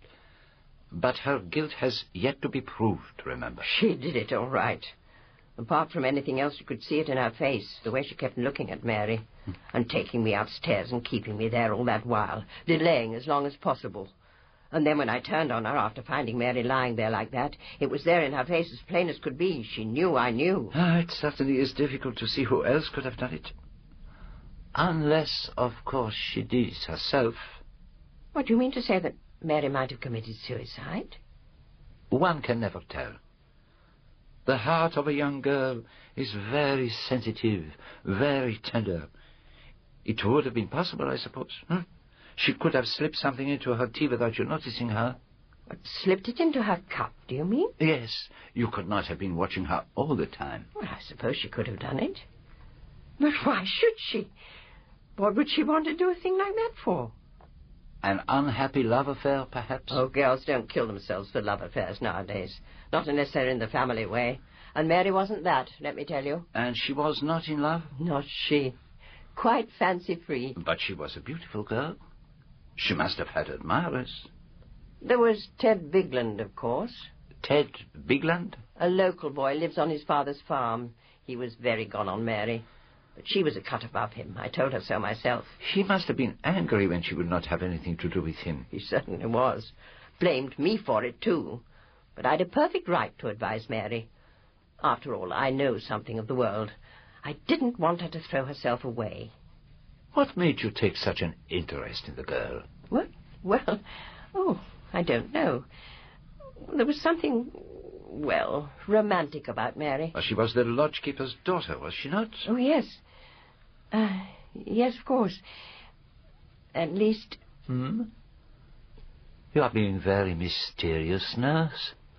As a matter of fact, she wasn't old Gerard's daughter at all. He told me so himself. Her father was a gentleman. I see. And her mother? Her mother had been lady's maid to old Mrs. Wellman. She married Gerard after Mary was born. As you say, most romantic. But perhaps you know who her real father was? Well, perhaps I could make a guess. Old sins have long shadows, they say. No, but I'm not one to talk, and I shan't say another word. There is something else I wish to ask you about, a delicate matter. But I am sure I can rely on your discretion. I'm sure you can, Mr. Poirot. It is about Mr. Roderick Wellman. Oh. He was, I have heard, attracted by Mary Gerard. Quite bowled over. Although at that time he was engaged to Miss Carlisle. If you ask me, he was never really sweet on Elinor Carlisle. And did Mary Gerard encourage his advances? Oh, she behaved like a lady. Nobody could say she led him on. Was she in love with him? No, she wasn't. But I suppose in time something might have come of it? It might have. But Mary wasn't one to do anything in a hurry. She told him straight out that he'd no business to speak to her like that when he was engaged to Miss Elinor. And when he went to see her in London, she said the same. What do you yourself feel about Mr. Roderick Wellman? He's a nice enough young fellow. Nervy, though. Was he very fond of his aunt? As far as I know. Did he sit with her much when she was so ill? What, you mean after she'd had her second stroke? Mm-hmm. I don't believe he even went into her room. Really? Mrs. Wellman never asked for him. And of course we'd no idea the end was so near. There are a lot of men like that, you know, can't abide to come face to face with serious illness. They can't help it. Are you sure Mr. Wellman did not go into his aunt's room before she died? Well, Not while I was on duty. Nurse O'Brien relieved me at 3 a.m., but if she did see him go in, she never mentioned it to me. He may have gone into her room while you were absent. I don't leave my patients unattended, Mr. Poirot. Oh, no, of course not, nurse. Forgive me. You have been most helpful. Now, there is nothing else you can tell me about Mary Gerard? I don't know anything. Are you quite sure? You don't understand. I was fond of Mary. How did you get on? Miss Hopkins certainly knows more than she is prepared to tell me at present. She is holding something back. It is not necessarily an important thing. It may have no bearing on the crime. But there is something definitely damaging or detrimental to the character of Mary Gerard. Did you find out if there are any other boyfriends? She mentioned a certain Ted Bigland. Ted? He works at the garage. We might just catch him. So you're trying to find out who really killed Mary? It's a total mystery to my mind. You do not believe that it was Miss Carlisle who killed her, then? Miss Eleanor's a lady. She's not the kind of person you can imagine doing a thing like that. It isn't likely, is it? It is not likely. But jealousy can make even ladies do violent things. I don't see Miss Carlisle doing anything like that. But Mary Gerard died, and she did not die a natural death. Now, have you any idea? Is there anything you can tell me to help me find out who killed Mary Gerard? It doesn't seem right. It just doesn't seem possible that anyone could have killed Mary. She was like a flower. But even so... I know she didn't die natural. But I've been wondering... Yes, Mr. Bigland? I've been wondering if it couldn't have been some kind of accident. An accident? It is interesting that you should feel that. I dare say it doesn't make much sense to you. It's just a feeling I've got. Feeling is sometimes an important guide. Now, you will pardon me if I seem to tread on painful ground. But you cared very much for Mary Gerard, did you not? Everyone round here seems to have got to know about that. You wanted to marry her. Yes. But she was not willing. I suppose people meant well, but they shouldn't muck up people's lives by interfering in them. It changed Mary. She was spoiled and bewildered. She didn't fit into any kind of world. She was too good for me, but she still wasn't good enough for a real gentleman like Mr. Wellman. You do not like Mr. Wellman? Why the hell should I? He's all right in his way, I suppose, but he's not what I call much of a man. I could pick him up and break him in two. He's got brains, I suppose, but that's not much help to you when your car breaks down. Now, you were working here in the garage when this murder happened. I was testing out a car for a gentleman. I choked somewhere, but I couldn't find it. Seems odd to think of it now. It was a lovely day. Some honeysuckle still in the hedges. Mary used to like honeysuckle. Forget what I said about Mr. Wellman. I was angry because he was always hanging around Mary. He ought to have left her alone. She wasn't his sort. Not really. I didn't expect you'd get much out of him. One of nature's innocents, I'd have thought. He said she was like a flower. Nurse Hopkins said she could have been a film star. You won't find Mrs. Bishop quite so starry-eyed about her. She was Laura Wellman's housekeeper? She's staying at her sister's. I'll take you round there now. There's just one problem, though. Oh, what is that? She doesn't particularly care for foreigners. And a foreigner I indubitably am. Tell me, who does she like? The royal family. She's got books and books of newspaper cuttings. By a remarkable coincidence, I was called only last month to sort out a little mystery at Sandringham. And you actually met the little princesses, Mr. Poirot? Oh, they were utterly charming. Immaculately well behaved, but so full of vitality and enjoyment. It's such a relief to see decent family values. It is a relief, certainly. Now, tell me, Mrs. Bishop, was the engagement of Miss Carlisle and Mr. Wellman a great relief to your mistress? It was something she'd always hoped for. The engagement was perhaps entered into Partly to please her? Oh, I wouldn't say that, Mr. Poirot. Miss Eleanor's always been devoted to Mr. Roddy, and he to her. And yet the engagement was broken off. Owing to the machinations of a certain little snake in the grass. Indeed.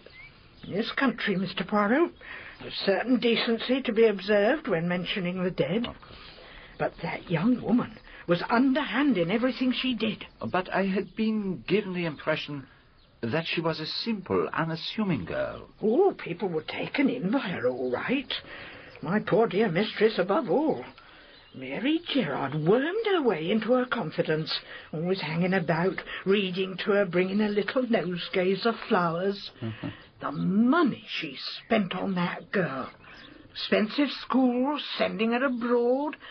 The girl nothing but old Gerard stalked her, and making up to Mr. Roddy the way she did, but he was too simple to see through her. Ah, you interest me exceedingly, Mrs. Bishop.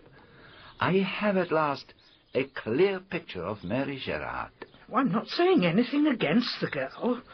But there's no doubt she caused a lot of trouble. Where would it have ended, I wonder? You can take it from me, Mr. Poirot, that if poor Mrs. Wellman hadn't died when she did, I don't know what might have been the end of it. That girl was making the old lady turn from her own flesh and blood. You mean that Mrs. Wellman would have left all her money to Mary Gerard? Wouldn't have surprised me. That's what a young woman was working up to, I've no doubt. But wickedness doesn't always flourish. True. Mary Gerard is dead, and the circumstances of her death seem quite inexplicable. Do you know, the police even tried to drag me into it, because I said Miss Eleanor's behaviour was peculiar. But was it not? Because she didn't want me to go to the Orr with her. Why shouldn't she? Miss Eleanor was going to turn out her aunt's things, and that's always a painful business. But it would have made it much easier for her if you had accompanied her. I wanted to, Mr. Poirot, but she took me up quite sharp. She was always a very proud and reserved young lady. I wish, though, that I had gone with her. Yes, it is sad. Ah, the things we wish we had done which haunt us after someone's death. Doubtless Mr. Roderick Wellman must blame himself for not going to see his aunt that last night, even though he could not have known she would pass away so soon. Oh, but you're quite wrong, Mr. Poirot. I can tell you for a fact that Mr. Roddy did go to his aunt's room. Oh? I was just outside on the landing myself. I heard Nurse Hopkins go off downstairs, and I thought maybe I'd better make sure the mistress wasn't needing anything. You know what nurses are, always staying downstairs to gossip. Anyway, I thought I'd see everything was all right, and it was then that I saw Mr. Roddy slip into his aunt's room. I don't know whether she knew him or not, but he hasn't got anything to reproach himself with. I booked you a room at the King's Arms, Poirot. I hope that's all right. I fear you will have to cancel it, my friend. I am going back to London. You're not giving up the case? Oh, no, Dr. Lord, I am not. It is just that it is essential for me to have a little word with Mr. Roderick Wellman. But you'll be coming back? Oh, yes, Doctor. I shall be back.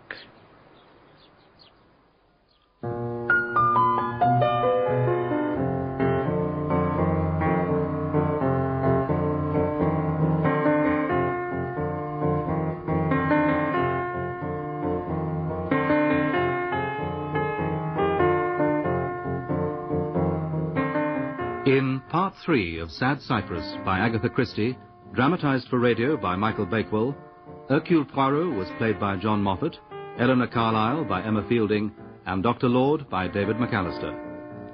Nurse Hopkins, Pauline Letts, Mrs. Bishop, Margot Boyd, Mr. Seddon, the solicitor, John Evetts.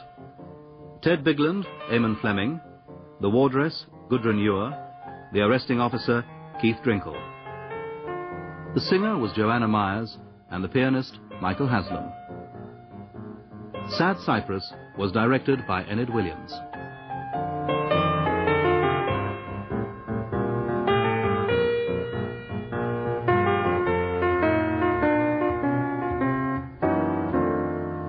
This is part 4 of Sad Cypress.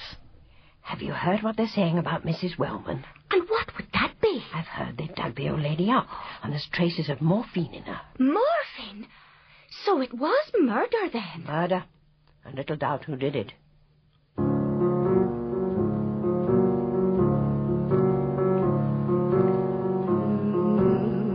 We present Agatha Christie's Sad Cypress, with John Moffatt as Hercule Poirot, Emma Fielding as Elinor Carlisle, and David McAllister as Dr. Lord.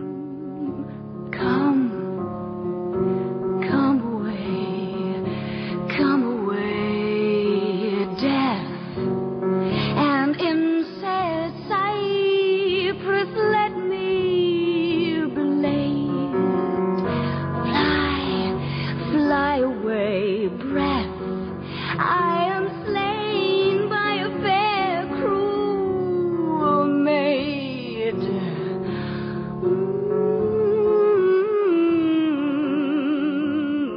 Hercule Poirot is beginning to unravel the threads of the case against Elinor Carlisle, and it looks as though Mary Gerard wasn't the first victim. It does not displease you, I hope, Mr. Wellman, that I should endeavour to be of assistance to Miss Carlisle? No, of course not, but... But what can I do? Is it that you would ask? Seems a little rude put like that. But really, of course, that is the point. What can you do? I can search for the truth. Will you assist me by telling me just what you think of the whole business? What can I say? The mere idea of Elinor actually doing such a melodramatic thing as poisoning someone is laughable. But how do you explain that to a jury? You are a person, Mr. Wellman, of sensibility and intelligence. The facts condemn Miss Carlisle. Your knowledge of her acquits her. What then really happened? I suppose the nurse couldn't have done it? She was never near the sandwiches. Oh, yes, I have made very minute inquiries. And she could not have poisoned the tea without poisoning herself as well. Moreover, why should she wish to murder Mary Gerard? Why should anyone wish to kill her? Yes, that seems to be the unanswerable question in this case. No one wished to kill Mary Gerard, and yet she was killed. I'm sorry, but a detective must ask questions about people's private affairs, about their feelings. It is widely known that you admired Mary Gerard. That is true? Yes. You fell in love with her? I suppose so. Must we go on with this? One cannot always turn aside from unpleasantness. You say you suppose you care for this girl. You are not sure, then? I don't know. She was so lovely, like a dream. And now everything is finished. Gone as though it never happened. You are not in England at the time of her death? No. I went abroad on July the 9th and didn't get back until August the 1st. Mm-hmm. Eleanor's telegram followed me about from place to place. I hurried home as soon as I got the news. It must have come as a great shock to you. Why do these things happen to her? What did you really know of Mary Gerard, Mr. Wellman? What did I know? So little, I see that now. She was beautiful and gentle, but really I knew nothing about her, nothing at all. That's why I don't miss her, I suppose. Was she the kind of girl who would make enemies unconsciously? No. I can't imagine anyone disliking her. Really disliking her, I mean. Well, spite is different. Spite? Why do you say that? Well, there must have been, to account for that letter. What letter? An anonymous letter. Huh? To whom was it written? It was sent to Elinor. It said that someone was sucking up to Aunt Laura and warned us to look after our interests. It obviously referred to Mary Gerard. When was this? A few weeks before Aunt Laura died. We went down straight away. Can I see the letter? As a matter of fact, I burnt it. That is most unfortunate. Why did you do that? Seemed the natural thing to do at the time. And in consequence of this letter, you and Miss Carlisle went hurriedly down to Canterbury? We went down, yes. I don't know about hurriedly. You went down there with Miss Carlisle? Yeah. At that time, your aunt had not made a will. Shortly afterwards, she has a stroke. She then wishes to make a will, but conveniently for Miss Carlisle, perhaps, she dies the night before the will can be made. What are you hinting at? You have said that Elinor Carlisle is emphatically not the kind of person to be involved in the death of Mary Gerard, but there is now another interpretation. Elinor Carlisle had reason to fear that she might be disinherited by an outsider. The letter has warned her. Her aunt's broken murmurings confirm that fear. In the hall below is an attaché case with various drugs and medical supplies. It is easy to abstract a tube of morphine, and afterwards, so I have learned, she sits in the sick room alone with her aunt while you and the nurses are at dinner. But that's ridiculous. There was only one person, you realize, who would benefit by Mrs. Wellman's dying at that moment. I thought you were on her side. No. Whatever side one is on, one must face facts. Now, you must try to think. Who could have given the morphine to her? You must admit that Elinor Carlisle had the best opportunity to do so. What about the nurses? Well, either of them could have done so, certainly, but they had nothing to gain from her death. Oh, that's true enough. Then there is yourself. Me? You could have given the morphine to Mrs. Wellman. Is it not true that you were alone with her in her room for a short period that night? Yes, I slipped in to look at her, but what? Why should you kill her? Only 2 people had a motive to kill Mrs. Wellman. 2 people? Yes. One was Miss Carlisle. And the other? The other was the author of the anonymous letter. Why should that be? Somebody wrote that letter. Somebody who hated Mary Gerard, or at least disliked her. Somebody who did not want Mary Gerard to benefit from Mrs. Wellman's death. Now, have you any idea who the writer of the letter might be? I've no idea. But was my aunt necessarily murdered at all? And couldn't she have taken the morphine herself? It is an idea, yes. She often said she wished she could die. But then she could not have risen from her bed, gone downstairs, and helped herself to the morphine from the nurse's case. No, but somebody could have got it for her. Somebody who... What is it? You have remembered something, have you not? Yes, but... You wonder if you ought to tell me. Well, yes. It was something that Miss Carlisle said, yes? It was when she was telling me about Aunt Laura's second stroke. Elinor said how terribly sorry she was for her, how the poor dear hated being ill, and that now she would be more helpless still, and that it would be absolute hell for her. She said that people ought to be set free if they really wanted it. Just now, Mr. Wellman, you dismissed the possibility of Miss Carlisle having killed your aunt for monetary gain. Do you also dismiss the possibility that she may have killed Mrs. Wellman out of compassion? I can't. I want to, but I can't. Yes, I was sure that you would say that.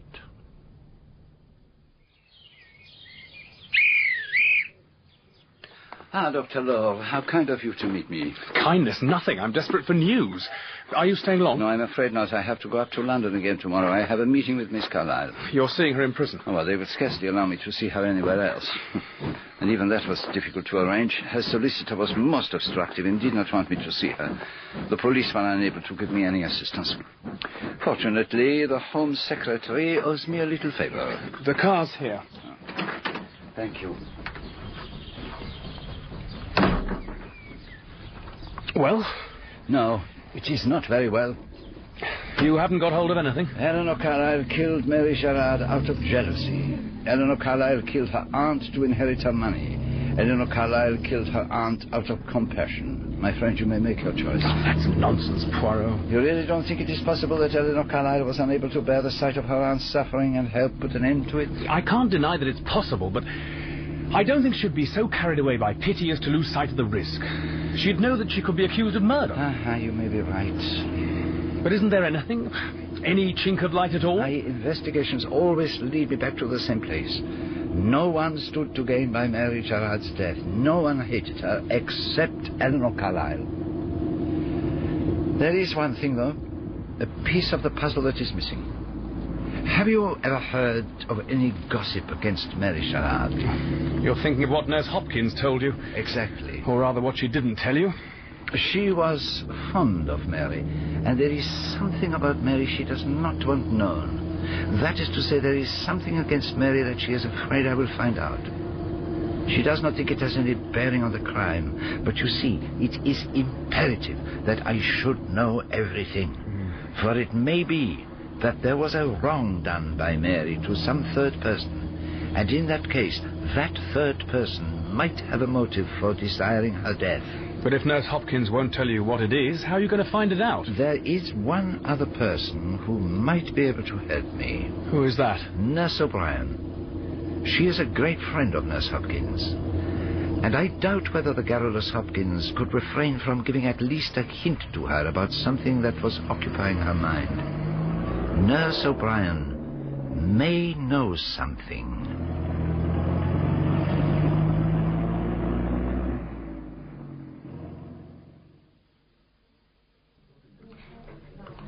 heard a rumour that the old lady died of morphine poisoning.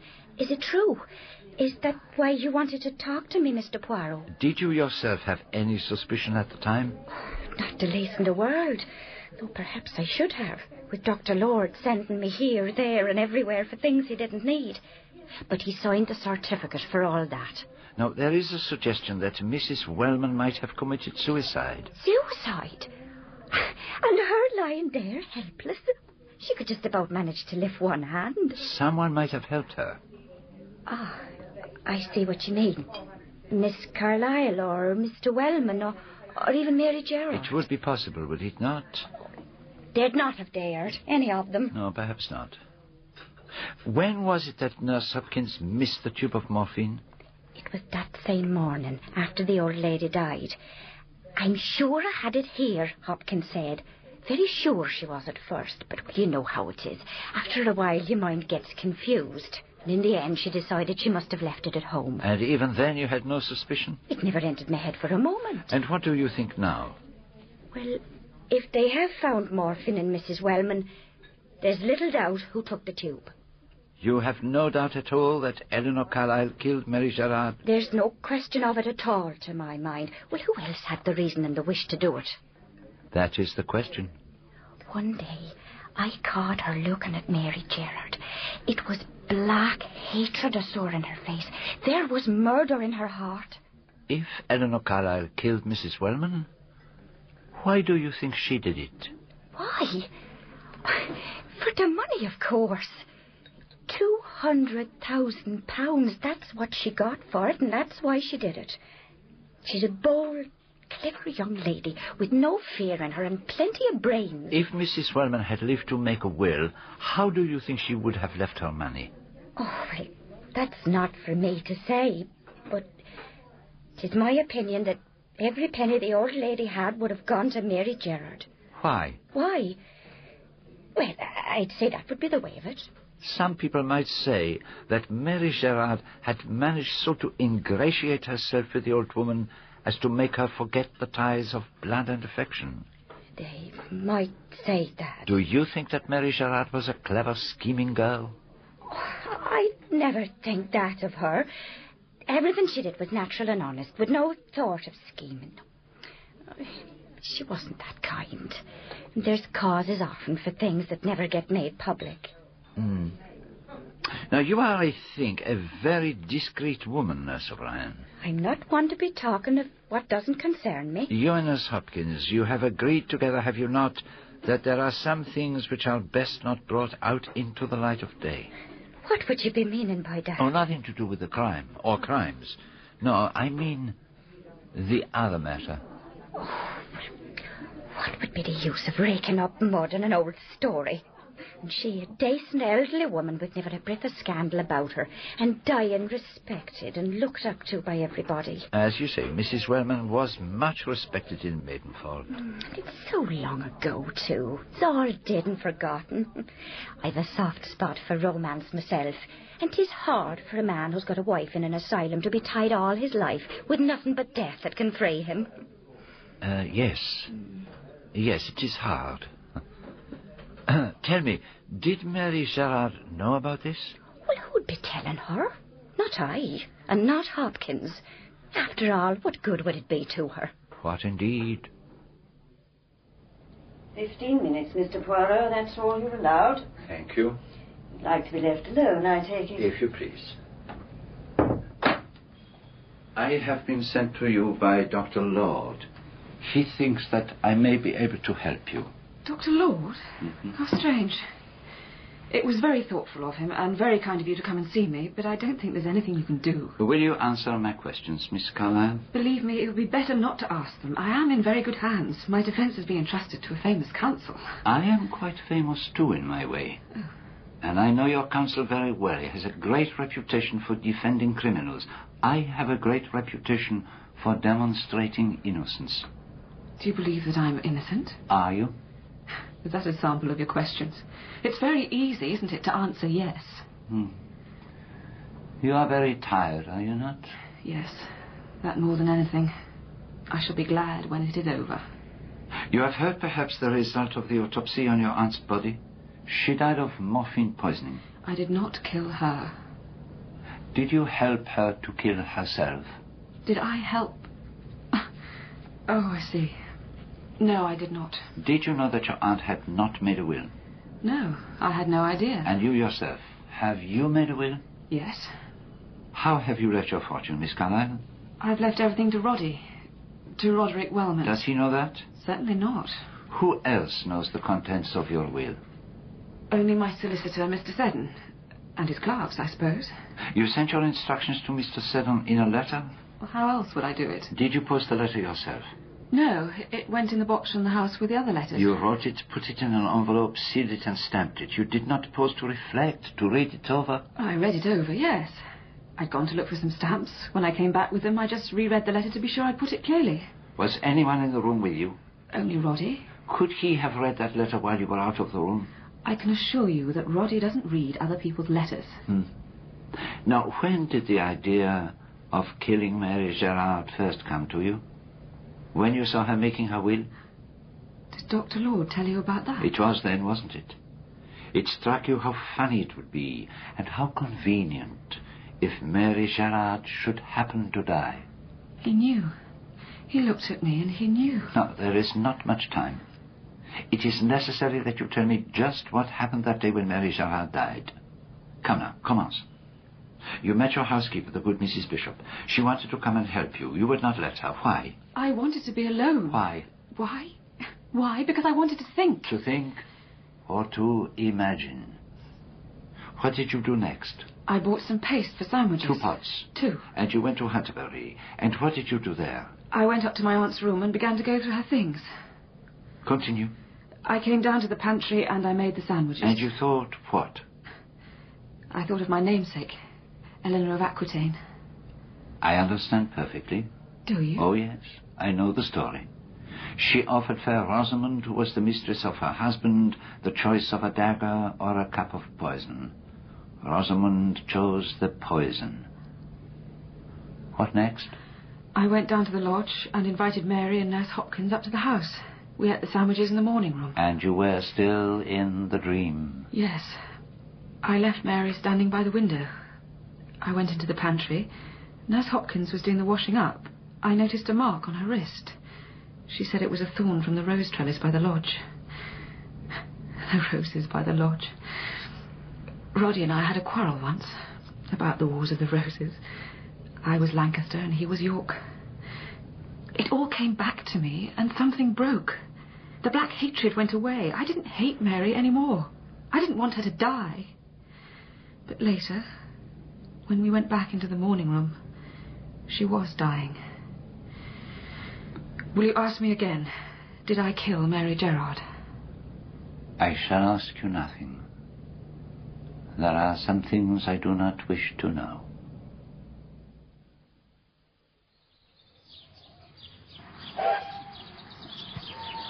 This is getting to be quite a habit. It is very good of you to put yourself out for me, Doctor. I've done my best to get answers to your questions. First, Mary Gerard left for London on July the 10th. Second, I haven't got a housekeeper. A couple of giggling girls run my house. I think you must mean Mrs. Slattery, who was my predecessor's housekeeper. She'll be in all day if you want to call on her. What do you want from her? Gossip. Talk about the old days. Some crimes have their roots in the past, and I'm beginning to think that this one may have. And then you wanted to go over to Hunterbury. I could take you there now, if you like. It beats me why you haven't been there already. I should have thought the first thing to be done in a case like this was to visit the place where the crime happened. Why? Well, isn't it the usual thing to do? One does not practice detection with a textbook. One uses one's natural intelligence, the little grey cells. Then why do you want to go out there now? Because now I know exactly what I am looking for. You think there might be something there still? I have an idea we shall find something, yes. Something to prove Eleanor's innocence? I did not say that. You don't mean you still think she's guilty? You must wait, my friend, before you get an answer to that question. Look here, Poirot, am I to have no idea what you're driving at? Why keep me in the dark? Because as yet there is no light. I am always brought up short by the fact that there was no one who had any reason to kill Mary Gerard except Elinor Carlisle. Well, you can't be sure of that. She'd been abroad for some time, remember, working as an au pair. Yes, I have made the inquiries. You mean you went over to Germany? Myself, no. I have my spies. Can you depend on other people? Certainly. It is not for me, Hercule Poirot, to run here and there, doing amateurishly the things that for a small sum someone else can do with professional skill.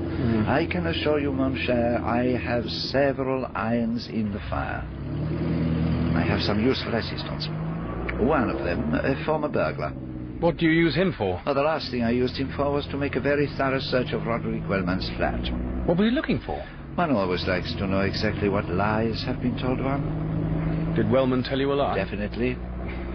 Who else has lied to you? Everybody, I think.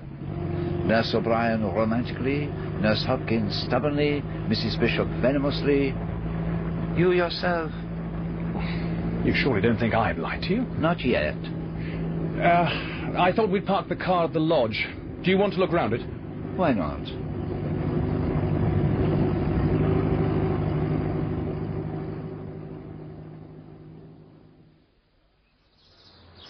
Nothing much there. No, it has little to tell us. But this is the rose which Nurse Hopkins mentioned. Oh. Do you know the name of it, my friend? No. It is Zephyrine Drugan, and I begin to see a little glimpse of light. Oh, not daylight, but the little glimpse of light one gets in a train when one is about to come out of the tunnel.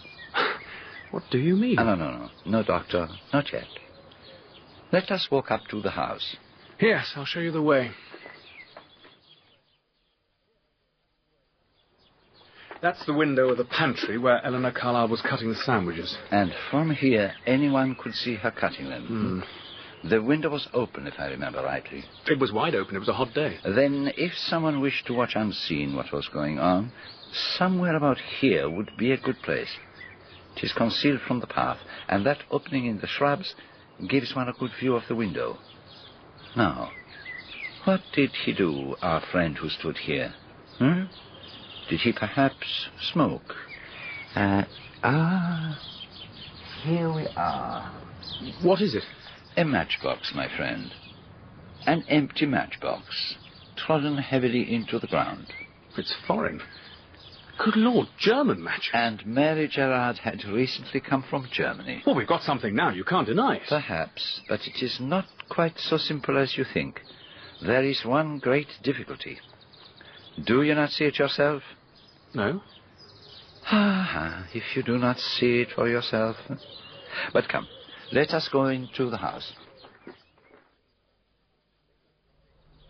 It was on this table that Elinor Carlisle cut the sandwiches. The fragment of the morphine label was found in this crack in the floor under the sink. The police are careful searchers. They do not miss much.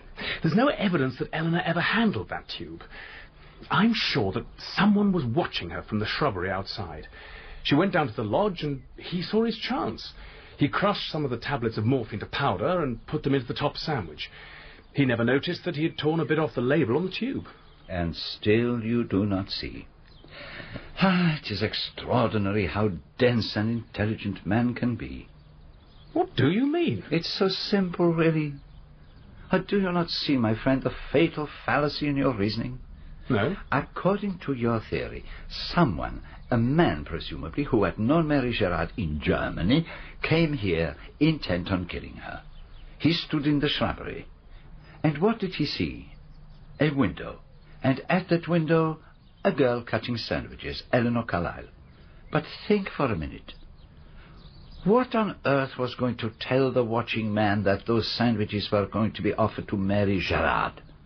So, if a man stood there watching and afterwards climbed in and tampered with the sandwiches, he could only have intended to poison the girl he saw at the window. Elinor Carlisle.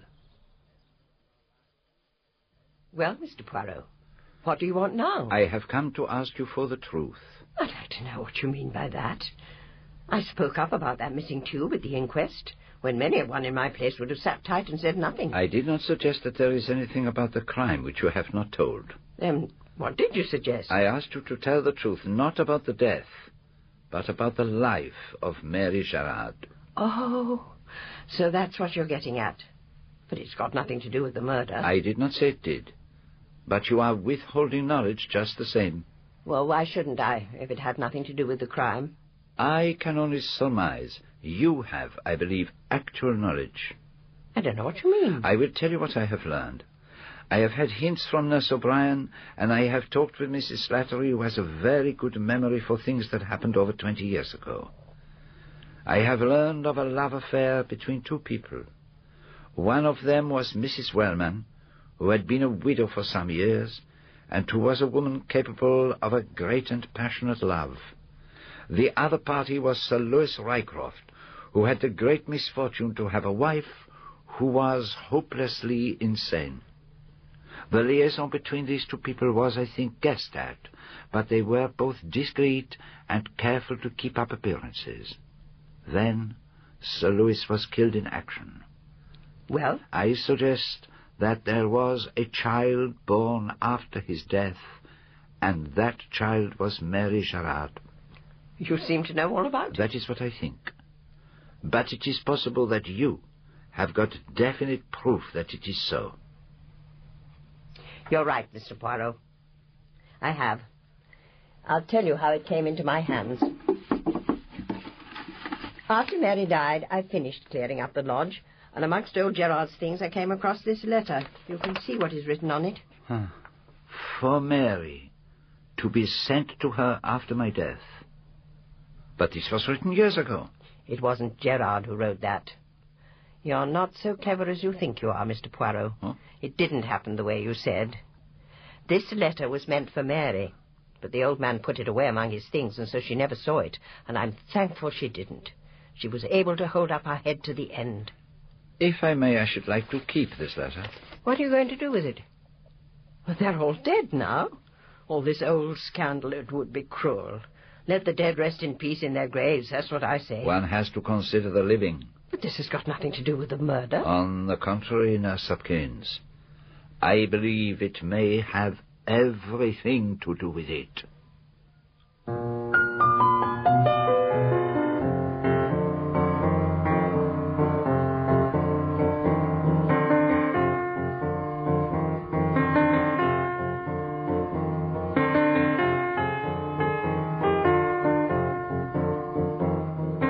In Part 4 of Sad Cypress by Agatha Christie, dramatized for radio by Michael Bakewell, Hercule Poirot was played by John Moffatt, Elinor Carlisle by Emma Fielding, and Dr. Lord by David McAllister.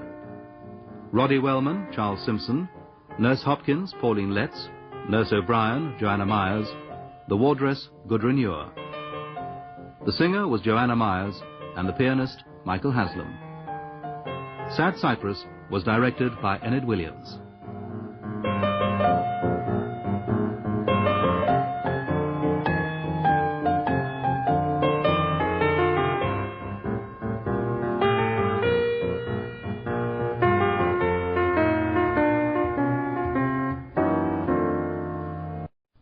Elinor Catherine Carlisle, you stand charged upon this indictment with the murder of Mary Gerard upon the 27th of July last. Are you guilty or not guilty? Not guilty.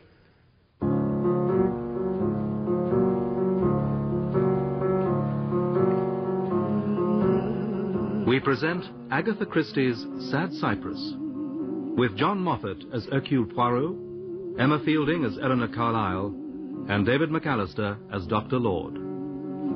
Come away, death, and in sad cypress let me blade. Fly away, breath, I am slain by a fair cruel maid.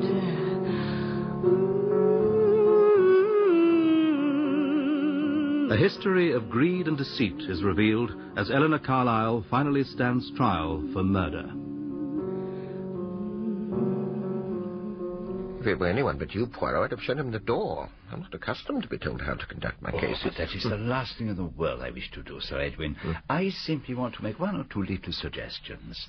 You remember the Putnam affair? I've spent the last 5 years trying very hard to forget it. If it hadn't been for one of your little suggestions, I might have let an innocent man go to the gallows. So, fire away, Poirot. What have you found out? I cannot prove the innocence of Elinor Carlisle, but I can suggest another person who had an equal opportunity to commit the murder and who had a far more convincing motive. We may have to fly in a witness from abroad. Fly in? There's not a minute to be lost. The trial opens in 5 days' time, does it not? And what, in your opinion, was the cause of death? Death seemed to me to be consistent with morphine poisoning. Thank you, Dr. Lord. Have you any questions for this witness, Sir Edwin? I have, my lord. You were the late Mrs. Wellman's medical advisor, were you not, Dr. Lord? I was. During your visits to Hunterbury in June last, you had occasion to see the accused and Mary Gerard together? Several times. What would you say was the manner of the accused towards Mary Gerard? Perfectly pleasant and natural. You never saw any signs of this jealous hatred we've heard so much about? No, never. Thank you, Dr. Lord. I would estimate the amount of morphia taken by the deceased to be about 4 grains. And what would constitute a fatal dose? As little as 1 grain. Thank you, Dr. Garcia. Your witness, Sir Edwin. I should like to get one thing quite clear, Doctor. You found in the stomach nothing but bread, butter, fish paste, tea, and morphine. There were no other foodstuffs. None. Am I right in understanding that the morphine could have been taken in the fish paste, or in the bread, or in the butter on the bread, or in the tea, or in the milk that had been added to the tea? Certainly. And, in fact, the morphia might have been taken separately. It could simply have been swallowed in its tablet form. That is so, of course. Nevertheless, you are of the opinion that however the morphine was taken, it was taken at the same time as the other food and drink? Yes. Thank you. 1 jar of fish paste, which had already been washed, was standing on the draining board in the pantry. Another, half full, was on the table. In a further search of the kitchen, we found a tiny scrap of paper. This is Exhibit C. Could you pass it to the jury, please? What did you take it to be, Inspector? A fragment of a printed label, such as are used on glass tubes of morphine. Thank you, Inspector.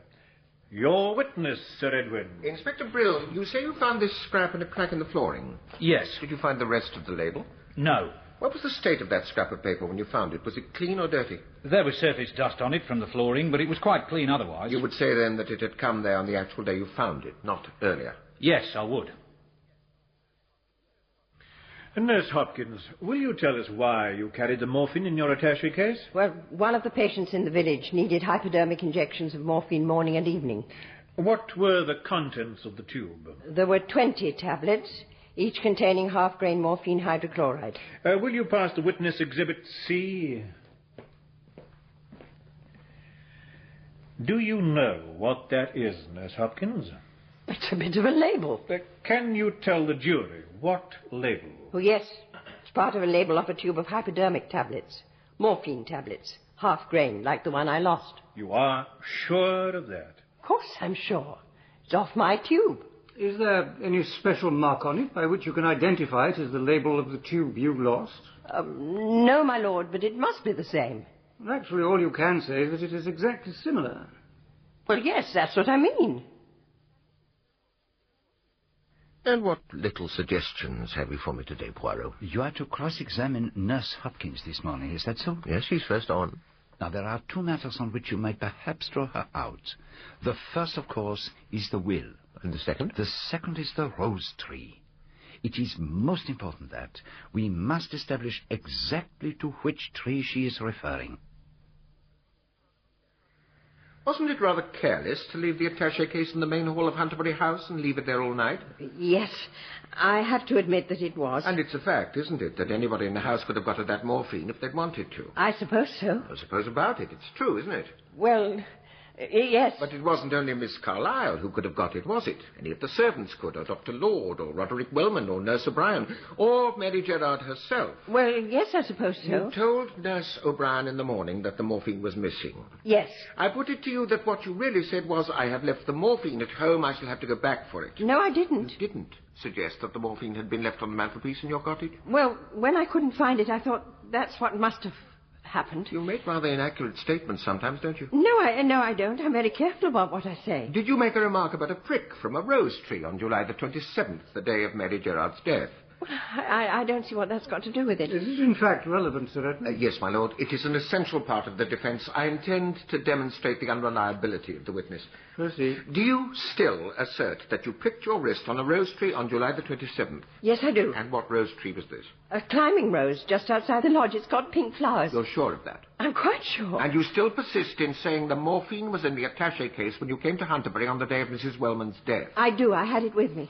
Is it a matter of fact that on Thursday, July the 6th, the dead girl, Mary Gerard, made a will? She did. Why did she do that? Well, because she thought it the proper thing to do. Is this the will, signed by Mary Gerard, witnessed by Emily Biggs and Roger Wade, confectioner's assistants, and leaving everything of which she died possessed to Mary Riley, sister of Eliza Riley? That's it. To your knowledge, had Mary Gerard any property to leave? Not then, she hadn't. But she was shortly going to have. Yes. Is it not a fact that a considerable amount of money, £2,000, was being given to Mary Gerard by Elinor Carlisle? Yes. There was no compulsion on Miss Carlisle to do this? It was entirely a generous impulse on her part? She did it of her own free will, yes. Surely, if she had hated Mary Gerard, as it is suggested, she would not of her own free will have handed over to her a large sum of money. Well, that's as may be. What do you mean by that answer? I don't mean anything. Exactly. No further questions. Nurse Hopkins, when Mary Gerard was discussing with you the wording of this will, did the accused look in through the window? Yes, she did. And will you tell us what she said? She said, "So you're making your will, Mary? That's funny." And she laughed. Laughed and laughed. And it's my opinion that at that moment the idea came into her head, the idea of making away with Mary Gerard. Confine yourself to answering the questions that are asked you. The last part of that answer is to be struck out. A little sherry. Thank you. We open the defence tomorrow. Witnesses all lined up? Yes, they will be there. Rather a rum selection. Chemist, gardener, and a visitor from down under, and your humble self. Yes, I must consider what to wear for the occasion. Oh, I think you ought to see this. What is it? It is a copy of an entry in Roderick Wellman's passport. It is a fundamental law of evidence that if it can be shown that there is an alternative theory which is possible and consistent with the evidence, the accused must be acquitted. I propose to show you that there was another person who had not only an equal opportunity to poison Mary Gerard, but who had a far better motive for doing so. But first, I will call the prisoner, that she may tell you her own story, and that you may see for yourselves how entirely unfounded the charges against her are. Mr. Wellman was like a brother to me, or a cousin. I always thought of him as a cousin. So it was not perhaps what might be called a passionate affair? Well, no. You see, we knew each other so well. After the death of Mrs. Wellman, was there a slightly strained feeling between you? Yes, there was. How do you account for this? I think it was partly the money. Could you explain what you mean by that? Roderick felt uncomfortable. He thought people might think he was marrying me for that. The engagement was not broken off on account of Mary Gerard? Well, I did think Roderick was rather taken with her, but I didn't believe it was anything serious. Would you have been upset if it had been? Oh, no. I should have thought it rather unsuitable, that's all. Now, Miss Carlisle, I want to go over the events of the 27th of July. You made the sandwiches and went down to the lodge to invite Nurse Hopkins and Mary Gerard to share them with you. Where were the sandwiches you had cut? I left them on a plate in the pantry. Was the window open? Yes. So anyone could have got into the pantry while you were absent? Certainly. If anyone had observed you from outside while you were cutting the sandwiches, what would they have thought? I suppose that I was preparing to have a picnic lunch. They could not have known that anyone was to share the lunch. No. The idea of inviting the other two only came to me when I saw how many sandwiches I'd made. So that if anyone had entered the house during your absence and put morphine into one of the sandwiches, it would be you they were attempting to kill.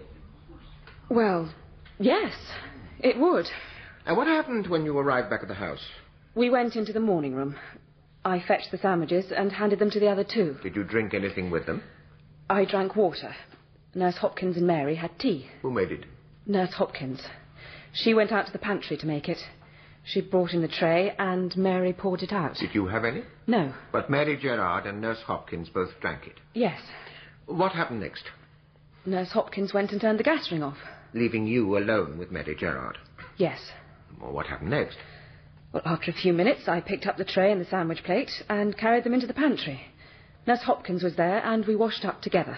Did you make a certain remark to her about a scratch on her wrist? I asked her if she had pricked herself. What did she reply? She said it was a thorn from a rose tree outside the lodge. What was her manner at the time? I think she must have been feeling the heat. She was perspiring, and her face was a queer colour. What happened after that? We went upstairs, and she helped me with my aunt's things. What time was it when you came down again? Oh, it must have been an hour later. Where was Mary Gerard? She was sitting in the morning room. She was breathing very queerly and was in a coma. I rang up the doctor on Nurse Hopkins' instructions. By the time he got there, it was too late. Miss Carlisle, did you kill Mary Gerard? No. No, I did not.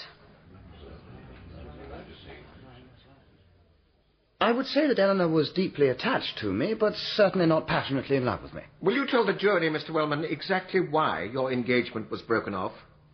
Well, after Mrs. Wellman died, it pulled us up, I think, with a bit of a shock. I didn't like the idea of marrying a rich woman when I didn't have a penny. Actually, the engagement was dissolved by mutual consent. We were both rather relieved. Now, will you tell us just what your relations were with Mary Gerard? I thought her very lovely. Were you in love with her? Just a little. And when was the last time you saw her? It must have been the 5th or 6th of July. You saw her after that, I think? No. I went abroad to Venice and Dalmatia. You returned to England when? When I received a telegram. The 1st of August, it must have been. But you were actually in England on July the 27th, I think. No. You are on oath, Mr. Wellman. Is it not a fact that your passport shows that you returned to England on July the 25th and left it again on the night of the 27th? Well, yes, that is so. Will you tell us why you returned? I went to see Mary Gerard at her lodgings in London. I asked her to marry me. And what was her answer? She refused me. You're not a rich man, Mr. Wellman. No. And you are rather heavily in debt. What business is that of yours? Were you not aware of the fact that Miss Carlisle had left you all her money in the event of her death? This is the first I've heard of it. Were you in Maidenford on the morning of July the 27th? I was not. I have no more questions. You say, Mr. Wellman, that in your opinion the accused was not in love with you. Not passionately, I think you said. That is what I said. Are you a chivalrous man, Mr. Wellman? I don't know what you mean. If a lady were deeply in love with you and you were not in love with her, would you feel it incumbent upon you to conceal the fact? Certainly not. Where did you go to school, Mr. Wellman? Eton. That is all. Mr. Wargrave, you are a rose grower and live at Emsworth in Berkshire. That is so. Did you on October the 20th go to Maidenford and examine a rose tree growing at the lodge at Hunterbury Hall? I did. Will you describe the tree? It was a climbing one, Zephyrin Druin. Bears a sweetly scented pink flower. And can you tell the jury what is particularly remarkable about this rose? It has no thorns. It would be impossible to prick oneself on a rose tree of this description. It would be quite impossible. It's a thornless tree. Thank you, Mr. Wargrave. Have you any questions, Mr. Atterbury? None, my lord. James Arthur Littledale. And your occupation? I'm a qualified chemist. I work for Jenkin and Hale. They are wholesale chemists. Will you tell me what this scrap of paper is? It is a fragment of one of our labels. What kind of label? The label we attach to tubes of hypodermic tablets. Is there enough of the label left for you to say definitely what drug was in the tube to which this label was attached? Yes. I should say quite definitely that the tube in question contained hypodermic tablets of ipamorphine hydrochloride, 1/20th grain. Not morphine hydrochloride? No, it could not be that. On such a tube, the word morphine is spelled with a capital M. The end of the line of the M here, seen under a magnifying glass, shows plainly that it is part of a small m, not a capital M. Will you tell us what are the properties of apomorphine hydrochloride? Apomorphine is the quickest and most powerful emetic known. It acts within a few minutes. So, if two people were to share the same sandwich or drink from the same pot of tea, and one of them were to inject a dose of apomorphine hypodermically, what would be the result, supposing the shared food or drink to have contained morphine? The food or drink, together with the morphine, would be vomited by the person who injected the apomorphine. And that person would suffer no ill effects? No. My name is Amelia Mary Sidley, and I live at 17 Charles Street, Boonamba, Auckland. Do you know Mrs. Draper? Yes, I've known her for over 25 years. Do you happen to know her maiden name? Yes, I do. I was at her wedding. Her name was Mary Riley. Is she a native of New Zealand? No, she came out from England. Have you seen this Mary Riley or Draper in court? Yes. Where did you see her? Giving evidence in this box. Under what name? Jessie Hopkins. Are you quite sure that Jessie Hopkins is the woman you know as Mary Riley or Draper? Not a doubt about it.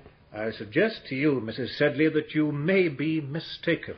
I'm not mistaken. You may have been misled by a chance resemblance. I know Mary Draper well enough. Jessie Hopkins is a certified district nurse. Mary Draper was a hospital nurse before her marriage. You understand, do you not, that you are accusing a Crown witness of perjury? I understand what I'm saying. In the light of Mrs. Sedley's evidence, I think that Jessie Hopkins should be recalled. Your Lordship, Jessie Hopkins left the court a few moments ago. Monsieur Poirot, do you recognize this document? Certainly. How did it originally come into your possession? It was given to me by District Nurse Hopkins. Would you be so good as to read it to the court? For Mary, to be sent to her after my death. This is the truth I've written down in case it should ever be needed. I was lady's maid to Mrs. Wellman at Hunterbury, and very kind to me she was. I got into trouble, and she stood by me and took me back into service when it was all over. But the baby died. Mrs. Wellman told me that she herself was going to have a child. The father was Sir Lewis Rycroft. They couldn't marry because he had a wife already, but she was in a madhouse, poor lady. Sir Lewis was killed in the war. Mrs. Wellman went to Scotland and took me with her. The child was born there, at Ardlochry. Bob Gerard, who had washed his hands of me when I had my trouble, was writing to me again. The arrangement was that we would marry and live at the lodge, and that he should think the baby was mine. Mrs. Wellman gave us both a handsome sum of money, but I would have helped her without that. I've held my tongue and never said anything to anybody, but I think it is right that I should put this down in black and white. Eliza Gerard, born Eliza Riley.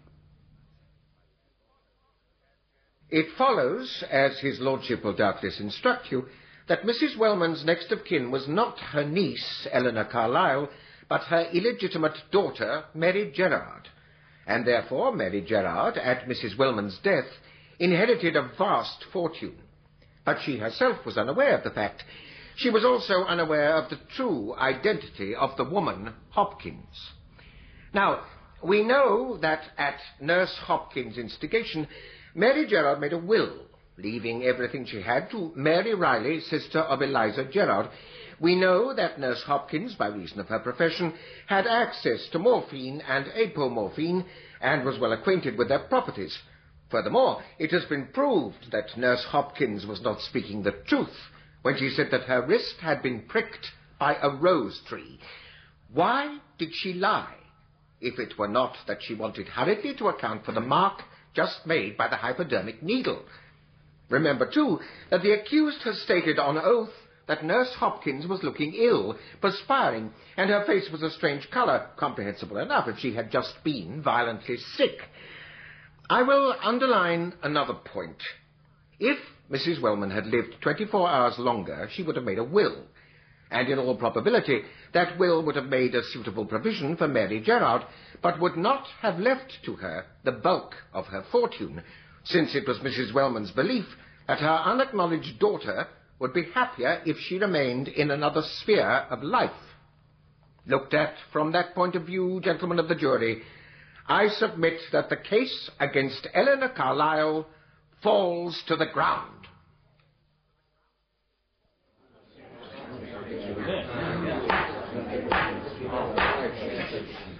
Gentlemen of the jury, are you agreed upon your verdict? We are. Look upon the prisoner at the bar and say whether she is guilty or not guilty. Not guilty.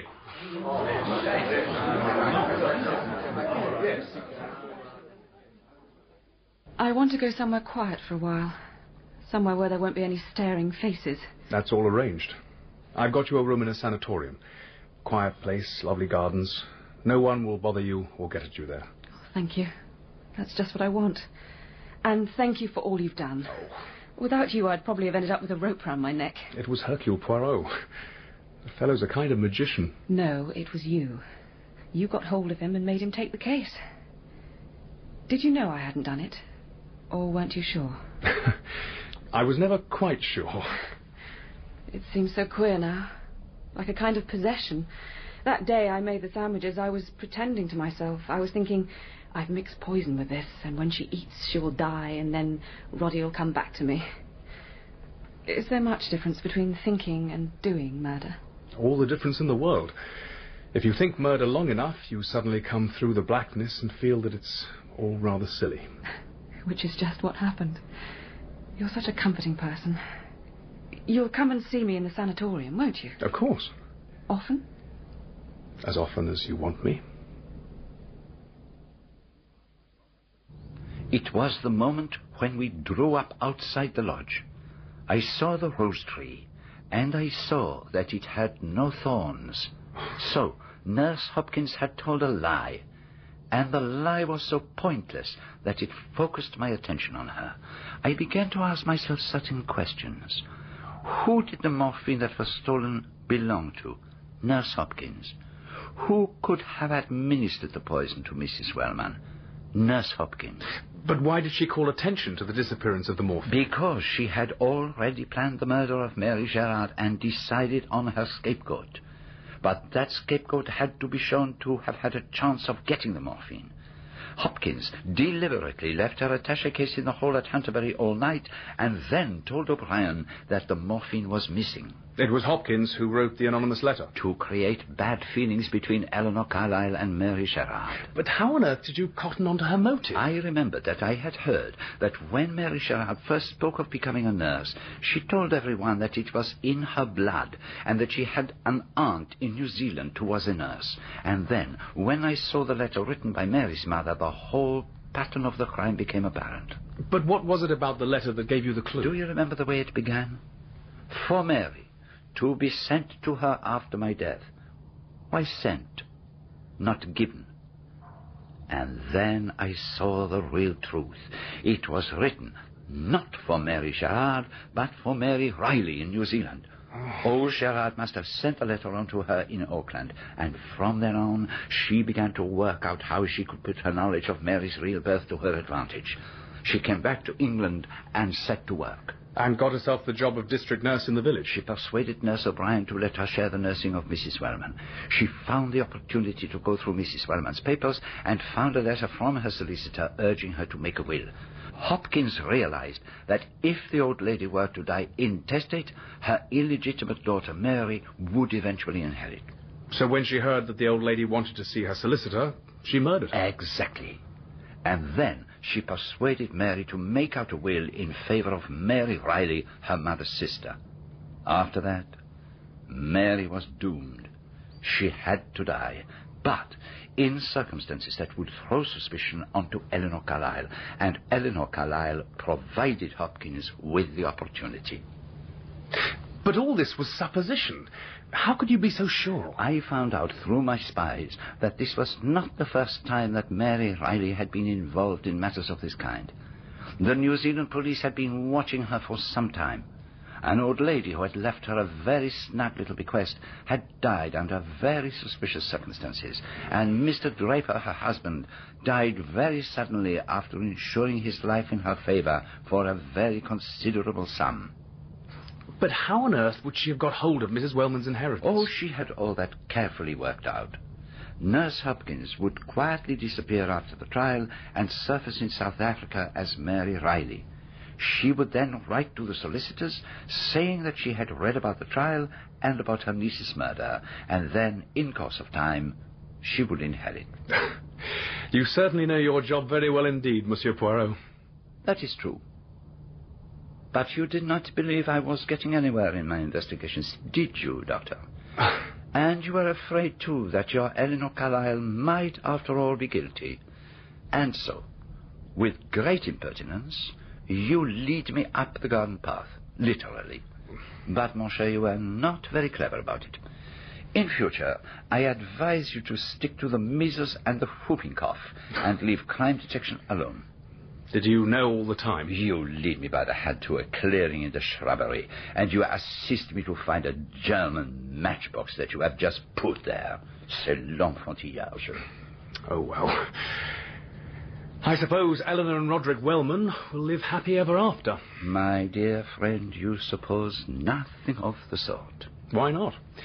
She'll forgive him the Mary Gerard business. No. It goes deeper than that. There is sometimes a deep chasm between the past and the future. When one has walked in the valley of the shadow of death and come out of it into the sunshine, it is a new life that begins. The past will not serve.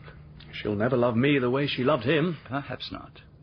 But she needs you, because it is only with you that she can begin life in the world again. Why don't you drive over to the sanatorium?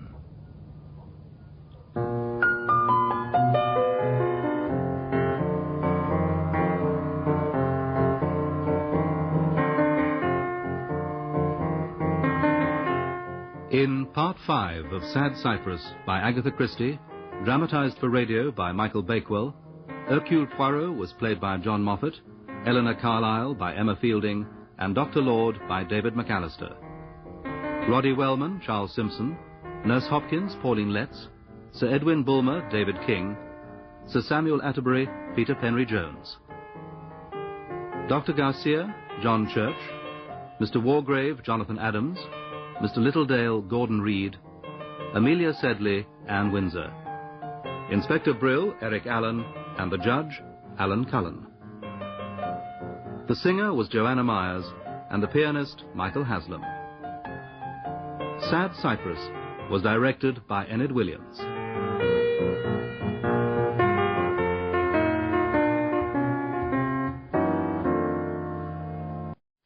To reconstruct the crime.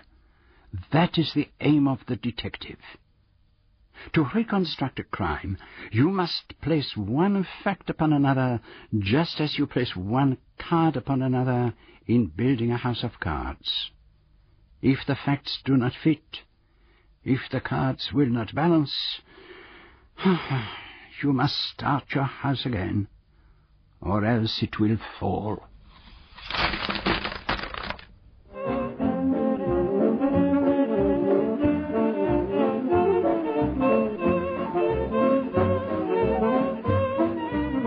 We present John Moffatt as Hercule Poirot and George Cole as Mr. Satterthwaite in Agatha Christie's three-act tragedy.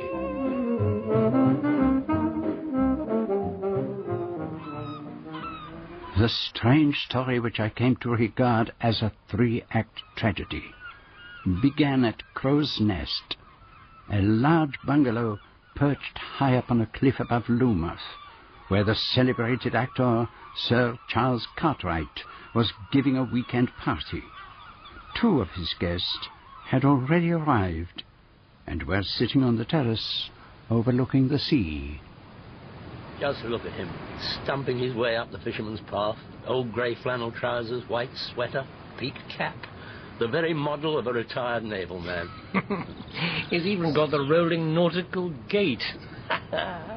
It's perfect, quite perfect. I would never have believed that he'd have stayed down here for so long. In exile, so to speak. Well, no more would I, but he's always been a better actor in private life than on the stage.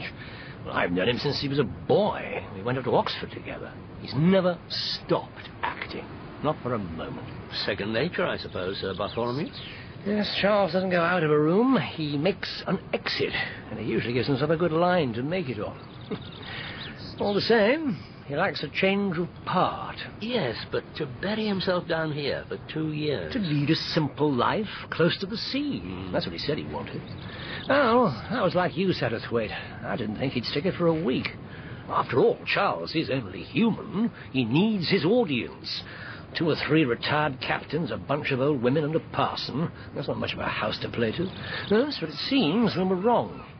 Obviously, the attraction of a simple life still holds. You don't think that perhaps there is something else that holds him down here? Somebody else, more like it.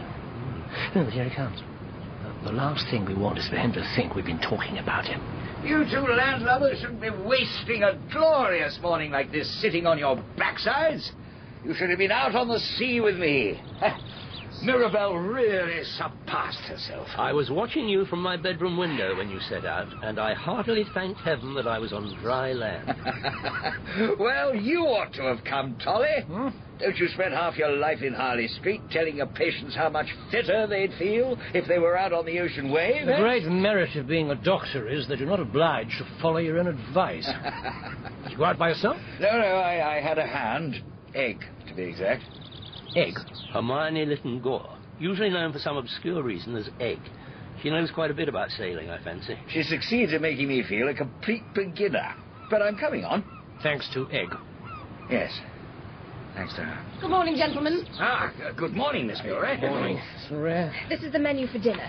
Are there any alterations you would wish to make? Let's have a look at it. Melon cantaloupe, porch, fresh mackerel, grouse, souffle surprise, coupe d'Anne. Yeah, I think that will do excellently, Miss Murray. Everyone is coming by the 4 o'clock train. I have already given Holgate his orders. By the way, Sir Charles, if you will excuse me, it would be better if I dined with you tonight. We would all be delighted, Miss Murray, but... Otherwise, Sir Charles, it would make 13 at table. And so many people are superstitious. Well, thank you, Miss Murray. How very far-sighted. It would never have occurred to me. Thank you, Sir Charles. That is a very remarkable woman. I'm always afraid she'll come and brush my teeth for me. She's certainly a model of efficiency. Who's coming down this afternoon? Well, Angie, for one. Well, Angela Sutcliffe. But surely she's in much ado. I finished last week. I thought she was running a risk, taking on Beatrice at her age. Nonsense. Ellen Terry was 59 when she played it at a jubilee. And are the Dacres coming? Well, I trust so. If she can tear herself away from a fashion house, and if he can give up the horses for once in a while. And then there's Anthony Astor. The woman who wrote One-Way Traffic. I saw it twice. It was a great hit. And what is his or her real name? Oh, I can never remember. Mills, something like that. Wills, I think. I've only met her once. The only reason she's coming is that Angela was curious about her. And the locals? Well, there are the Babingtons.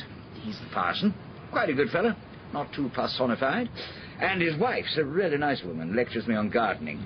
And then there's Lady Mary and Egg, of course, and a young fellow called Manders. He's a journalist or something like that. But with ourselves, that only makes 12. Either you or Miss Milray must have counted wrong. It couldn't be Miss Milray.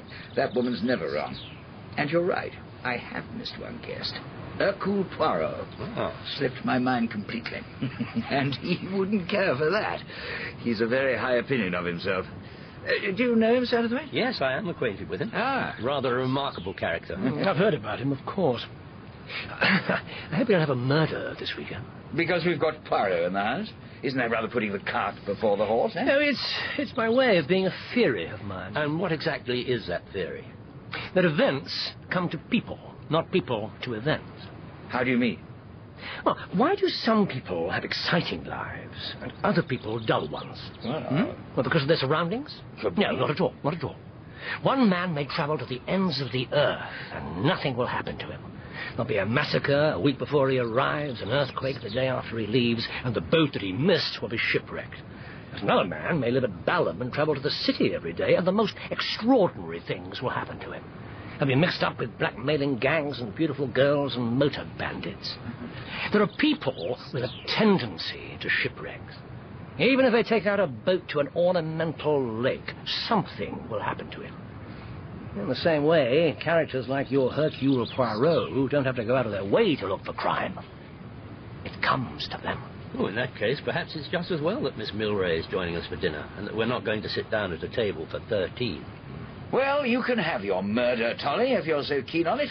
I make only one stipulation. That I shan't be the corpse. I had no idea why I had been invited to the weekend party at Crow's Nest. I hardly knew Sir Charles. I had seen him in the theatre, of course, but he was scarcely a close acquaintance. But I accepted the invitation out of curiosity, and because, I must confess, I was feeling a little bored.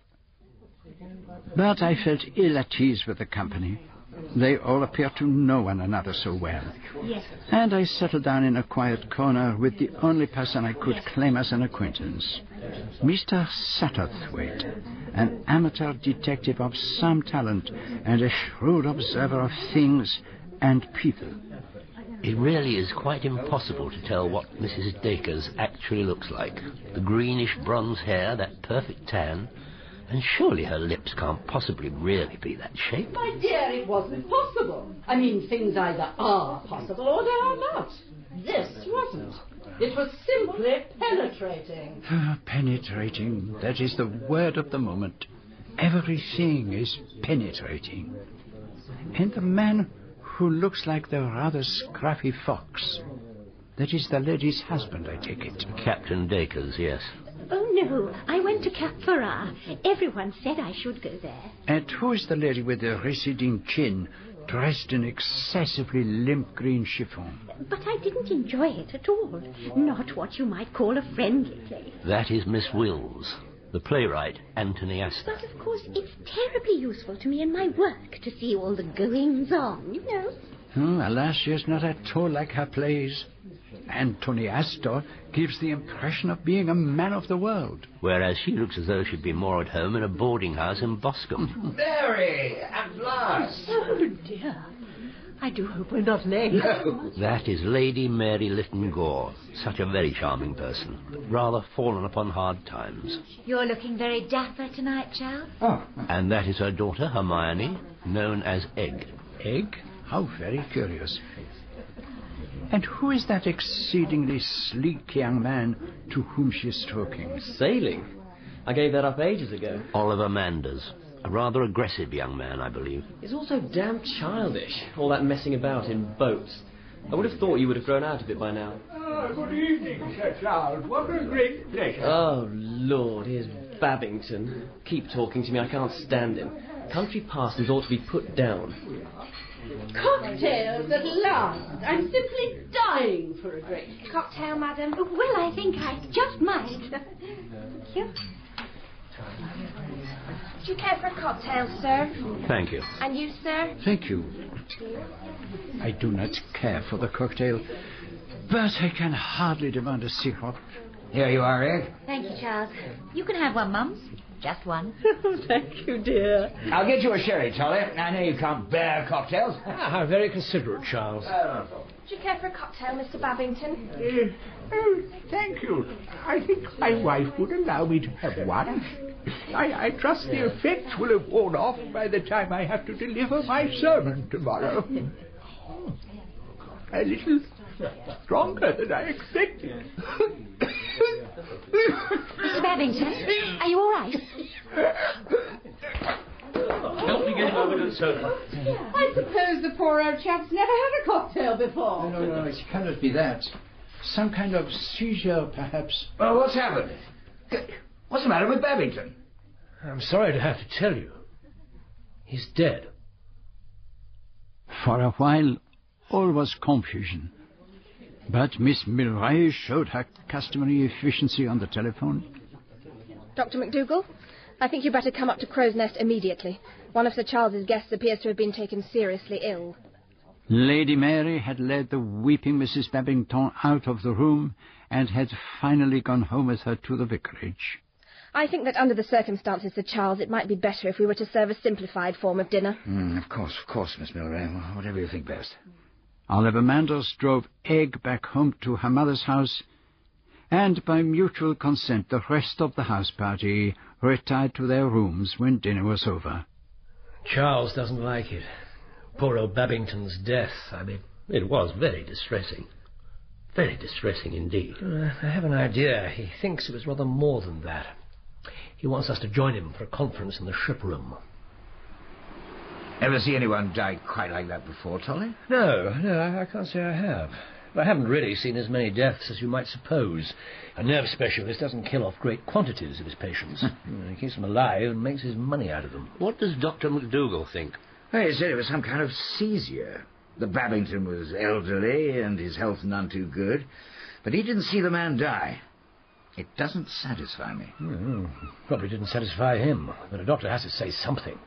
After all, Babington was elderly and not in the best of health. Was it a typical fit? Raw seizure, or whatever you call it? Well, if you'd ever studied medicine, you'd know there is hardly such a thing as a typical case. What precisely are you suggesting, Charles? Now, Charles doesn't know himself. His mind's turning to the dramatic possibilities. Damn it all, Tolly. This man dropped dead in my house. Yeah, so what are you suggesting? Some untraceable poison in the cocktails? No, hardly that. After all, I mix them. Well, perhaps you had a sudden fit of homicidal mania. Yeah, I suppose the symptoms are delayed in our case and we'll all be dead in the morning. Why do you have to make a joke of it all, Tolly? I'm not really joking. I just don't want you, quite thoughtlessly, to do harm. Harm?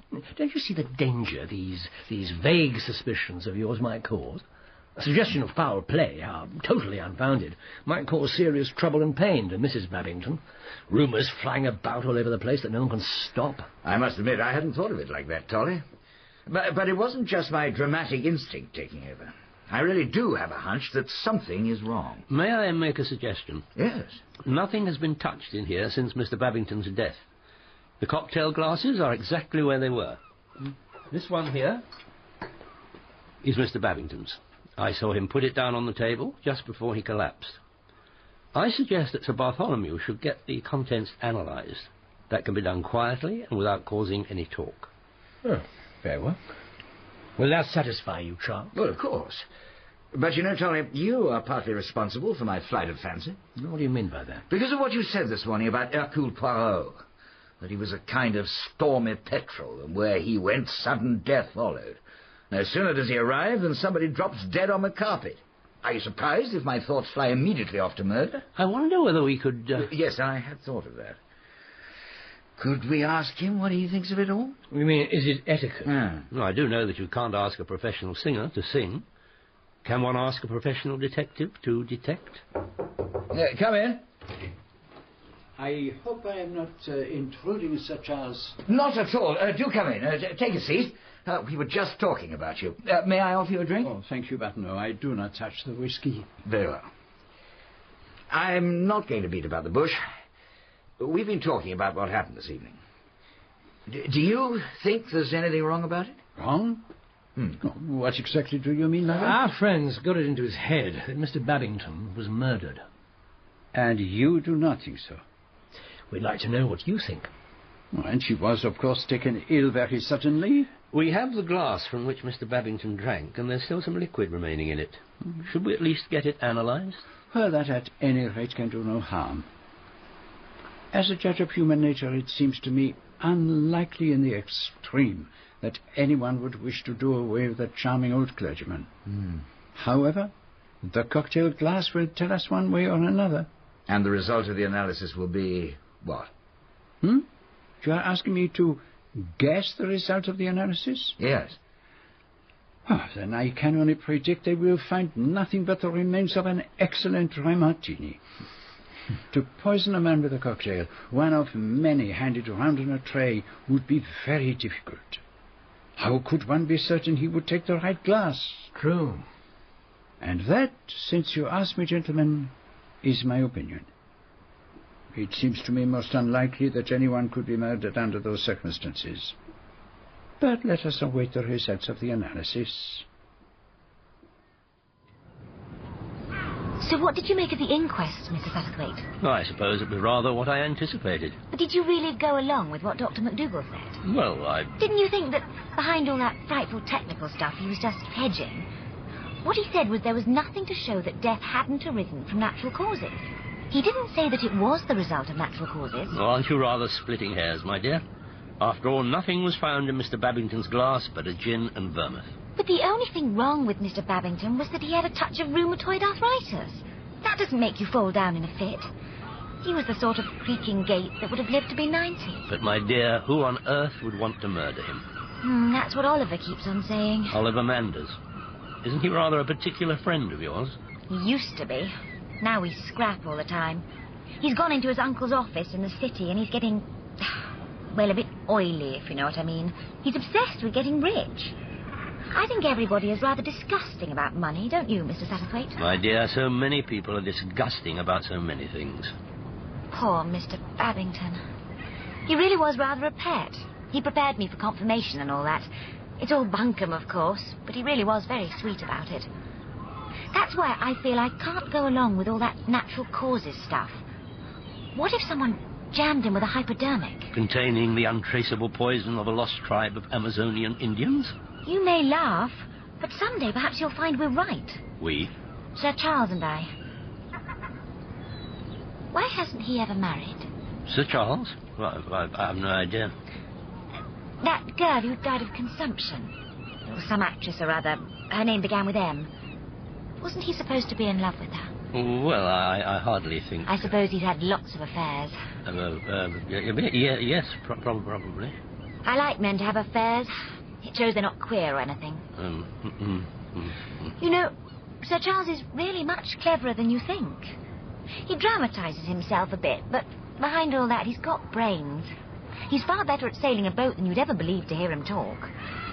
I know you think the only reason he's so interested in Mr. Babington's death is because he wants to play the part of the great detective. All I can say is I think he'd do it rather well. Possibly. But your view is that Death of a Clergyman isn't a thriller, merely a social catastrophe. What did Monsieur Poirot think? He ought to know. Well, he didn't seem to think there was anything at all suspicious about Babington's death. Oh. Well, he's getting old. He's just a back number. Come home and have tea with Mother. She likes you, she said so. Well, I really should be getting back to Sir Charles. Oh, don't worry about that. I'll ring him up and explain. And you can have a good chat with Mother.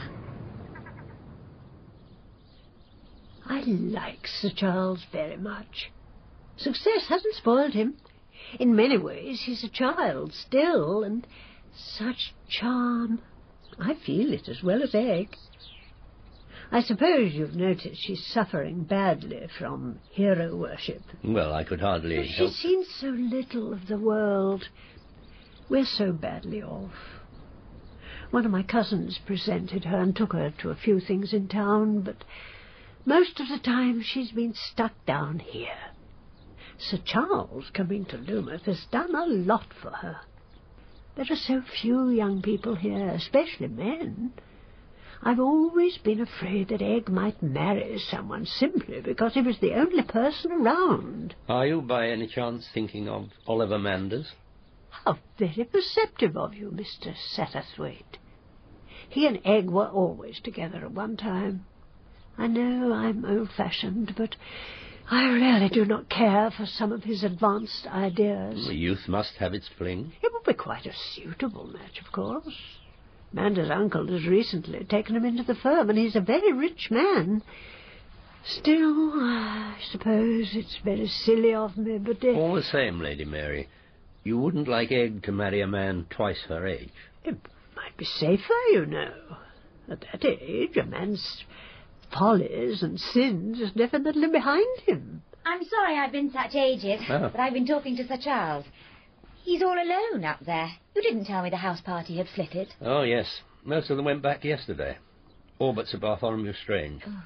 He had intended to stay on till tomorrow, but he had an urgent telegram from London this morning. One of his patients has taken a turn for the worse. It's rather a nuisance they're all going off like that. I wanted to take a closer look at them all. One of them might have given me a clue. A clue to what, darling? I've arranged to go up there after dinner and take Oliver with me. We can talk the whole mystery through. If we all put our heads together, you never know what we might come up with. But the discussion, it seems, was not a great success. Oliver Manders was lazily sceptical. Can't you talk Egg out of this nonsense, Sir Charles? Huh? It's this appallingly healthy country life she leads that makes her so energetic. What on earth do you mean by that? You're becoming so detestably hearty. And you really are being quite remarkably childish over this murder business. It's rubbish. Utter rubbish. Do you really believe that, Manders? Well, no question of it. That dear, bleating old clergyman. He wasn't worth murdering. It's fantastic to think of anything but natural causes. Care for a nightcap, Satterthwaite? No, I don't think so, thanks. Don't mind if I have one, I trust? No. Thank God they've gone. I couldn't bear to be in the same room any longer. I'm leaving here tomorrow, for good. What on earth are you talking about? It's the only thing to do. I shall put this place on the market. What it has meant to me, no one will ever know. But why? Did you see them as they went down the path in the moonlight? Egg turned her face to that Manders fellow and he kissed her. They're made for each other, those two. Cut your losses. It's the only way. I shall clear out. Where to? What does it matter? In the heat of the desert or the heart of the crowd, I've always been a solitary soul. I should probably go to Monte Carlo. But don't cut your visit here short, my dear fellow. Stay on another day or two, and I'll tell Miss Milray to arrange for a car to take you over to your friends at Tavistock. But as for me, I shall leave first thing in the morning. I mustn't look back. That would be fatal.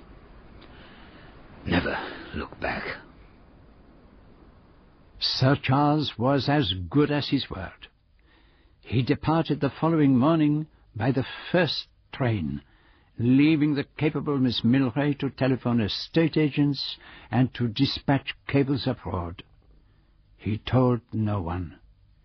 He was playing a role he had acted many times in the theatre, that of the strong, silent man who renounces the girl he loves for her own good.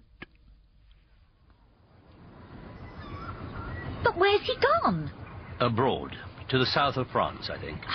Which of those damn bitches is it? What did you say? One of those two women who were up there the other night must have seen the way Charles and I were looking at one another and decided to get him away from me. Was it the one with the green hair and all those wonderful clothes? Or the grey-haired one he called Angie? The one with lots of essay. Essay? Sex appeal. Ah. Which of them was it? My dear, you're quite mistaken. He isn't in the least interested in either of them. Then why has he gone away without telling me? Well, I rather think he thought it best. Do you mean it's because of me? Well, something of the sort, perhaps. Oh, I suppose I did show my hand a bit too plainly. Men do so hate being chased, don't they? I rather think it was more to do with Oliver Manders. You mean that Charles saw me do my kissing act last night? Well, as a matter of fact, he did. But that was only because I thought he needed a bit of encouraging. I thought perhaps if he saw me and Oliver, well, it might wake him up a bit. But wasn't that a little unfair on Oliver? Not in the least. He thinks it's an honour for any girl to be kissed by him. I expect I've made him feel more conceited than ever, but one can't think of everything. I simply wanted to ginger Charles up a bit. He's been so standoffish lately. Well, I'm afraid it did not have quite the effect you intended. Sir Charles got the impression that you were passionately in love with Oliver Manders. He went away to spare himself further pain.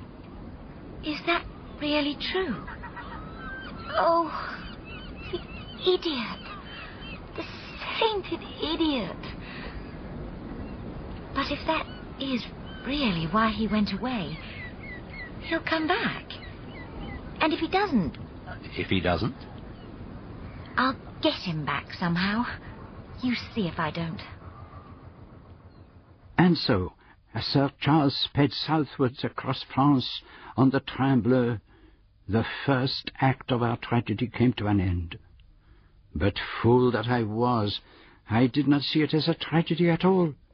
Merely the sudden death from natural causes of a lovable old clergyman. Events were to prove me disastrously wrong.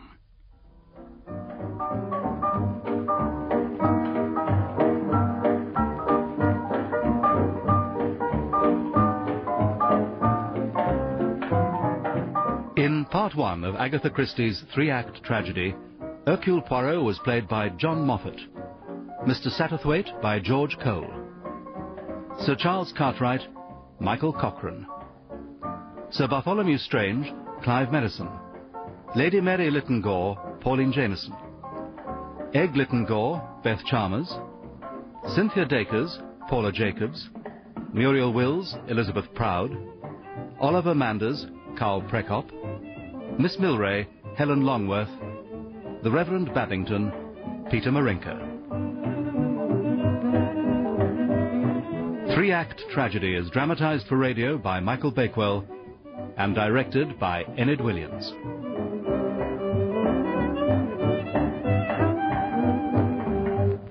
The three-act tragedy It happened at a house party given by the celebrated actor Sir Charles Cartwright at Crow's Nest, his home in Devon, where I was a guest.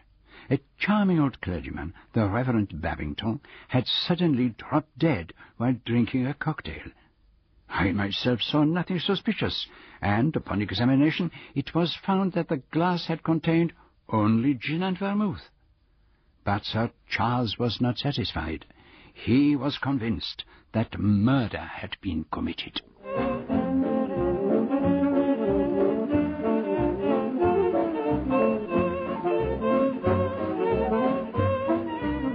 We present John Moffatt as Hercule Poirot and George Cole as Mr. Satterthwaite in Agatha Christie's three-act tragedy.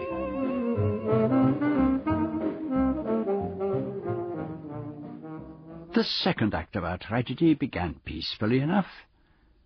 I had taken myself for a few days to the French Riviera and was sitting in the public gardens at Monte Carlo, doing nothing in particular, watching a bored little child tugging at his mother's sleeve. Mummy, isn't there anything to do? Darling, isn't it enough to have come abroad and be in the beautiful sunshine? No, it isn't. There's nothing to do. Monsieur Poirot, what a very pleasant surprise to find you in Monte Carlo. Mr. Satterthwaite, oh, I am delighted to see you. Please, sit down, I beg you. Oh, thank you. You know, everyone seems to be here. Not half an hour ago, I ran across Sir Charles Cartwright. Sir Charles? What a curious coincidence. It was at his house in Devon that we last met, was it not? He's given it up now. Huh? Given it up? How very surprising. I don't know whether it's all that surprising. Sir Charles is not really the kind of man who likes to live permanently away from the world. Yes, that is very true, but I am surprised for another reason. It seemed to me that Sir Charles had a different motive for staying at Lumos. A very charming motive, am I not right? The little demoiselle who calls herself so amusingly the Egg. Hermione Littengore. So you noticed that, did you? It leaped to the eye. And I have the heart very susceptible to lovers. You too, I think. And La Jeunesse, it is always touching. She is the reason why Sir Charles left Lumos. He was running away. But from Mademoiselle Egg? But it was obvious that he adored her. Why should he run? I'm afraid you don't quite understand our Anglo-Saxon complexes. Of course, it is a very good tactic. Run from a woman and immediately she follows. Doubtless a man of much experience like Sir Charles knows that. I don't think it was actually quite like that. But what are you doing here, Monsieur Poirot? Taking a holiday? Oh, my time is all holidays now. I have achieved all that I wish to do. And now I retire. Je m'amuse. Mummy, play with me. I'm bored. You see, Mr. Satterthwaite, when I was a boy, I was poor. We were a large family and I had to get on in the world. I entered the police force. I worked hard. I began to make a name for myself. I acquired an international reputation. At last, I was due to retire. Then came the war. I was injured. I came a sad and weary refugee to England. A kind lady gave me hospitality. She died. Not naturally, no, she was killed. And so I set my wits to work. I employed the little grey cells. I discovered the murderer. You're speaking of the mysterious affair at Styles Court. I am flattered that you remember the case, Mr. Satterthwaite. It was that experience that made me realize I was not yet finished. My powers were in fact stronger than ever. Then began my second career, that of a private inquiry agent in your country. I have solved many fascinating and baffling problems. The psychology of human nature. It is wonderful. I began to grow rich. Someday, I said to myself, I will have all the money I need. I will realize all my dreams. Mommy, why won't you play with me? My friend, beware of the day when your dreams come true. That child over there, doubtless he too has dreamed of coming abroad, of how different everything would be. Do you understand? I understand. You are not amusing yourself. Exactly. Have you seen this, Monsieur Poirot, in the morning paper? This paragraph here. It is with great regret that we announce the death of Sir Bartholomew Strange. Ah, this is the rather distinguished gentleman who was at Sir Charles's house party, the one he called Tolly. Yes, but read on, Monsieur Poirot. Sir Bartholomew was entertaining a party of friends at Moffatt Abbey, his house in Yorkshire. He appeared to be in perfect health and spirits, and his demise occurred quite suddenly at the end of dinner. He was chatting with his friends and drinking a glass of port when he had a sudden seizure and died almost instantaneously. It is very similar to the way in which that old clergyman died. A quite remarkable coincidence. I think it's more than that, Monsieur Poirot. And Sir Charles is certain that there is a connection between the two deaths. He has gone to the offices of the Wagon-Lee Company to book tickets for him and myself on the night train to London. Oh, what zeal he has, Sir Charles. So determined to play the role of the amateur detective. Or is there another reason? Well, as it happens, he had just received a letter from Miss Lytton Gore. I was with him when it was delivered. It's an appeal for help. She's begging me to return. Is this the first letter you've had from her? No, I had one just after I got here, just giving me the local news and all that. I didn't answer it, of course. Didn't dare to. The girl had no idea why I had gone away, and I didn't want to make a fool of myself. And are you going to reply to this one? Damn it, man, this is different. She was there at Moffatt Abbey when it happened, when poor Tolly suddenly keeled over. Here, read it for yourself. The poor kid's obviously in a bit of a state. You'll have seen by now, I expect, that Sir Bartholomew Strange is dead. Well, he died just the same way as Mr. Babington. It can't be coincidence. I'm worried to death. Couldn't you come home and do something? You see, I'm very concerned about someone. He had absolutely nothing to do with it, but things might look a bit odd. I can't explain it in a letter, but won't you come back? After all, it's your own friend who's been killed, and if you don't take a hand in it, perhaps no one will ever find out the truth. And I'm sure you could. I know it in my bones. Who do you think she means by someone? Manders, I suppose. Was he there, then? Well, he must have been. I can't imagine why. Tolly never met him except on that one occasion at my house. Why he should ask him to stay, I cannot imagine. Well, we can easily settle that. There must have been some mention of the party in the society columns of one of the papers before all this happened. Well, there's a stack of them over there. Oh. Did Sir Bartholomew often give these house parties? 3 or 4 times a year. This one would have been for the St. Leger. Did he spend much of his time in Yorkshire? He had a big sanatorium, nursing home, whatever you like to call it. He bought Moffatt Abbey, restored it, and built a sanatorium in the grounds. I found it. Good Lord. What's the matter? Nearly all the people at the house party were the same ones that were at yours. Who? Lady Lytton Gore and Egg, Captain and Mrs. Dacres, Angela Sutcliffe, Muriel Wills. But no mention of Mr. Manders. No. But you must admit the guest list stretches coincidence a bit far. Yes, it is curious. And you are going back with Sir Charles? Well, this sort of thing is rather in my line, Monsieur Poirot. Ah, yes. Your experiences with the mysterious Mr. Quinn. And I do happen to know the chief constable in that part of the world quite well.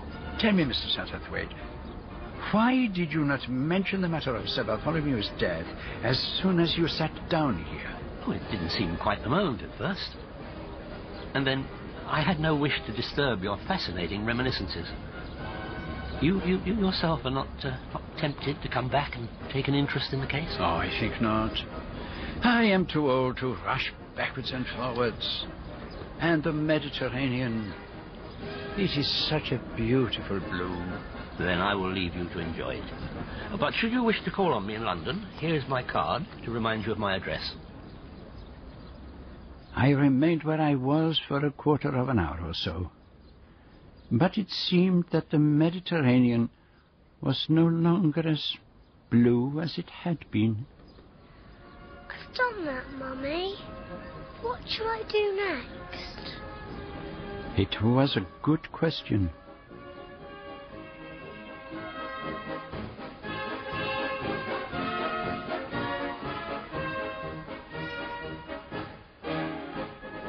I thought that perhaps it was time for me to take a walk to the Wagon-Lee offices. but I was going to take my time.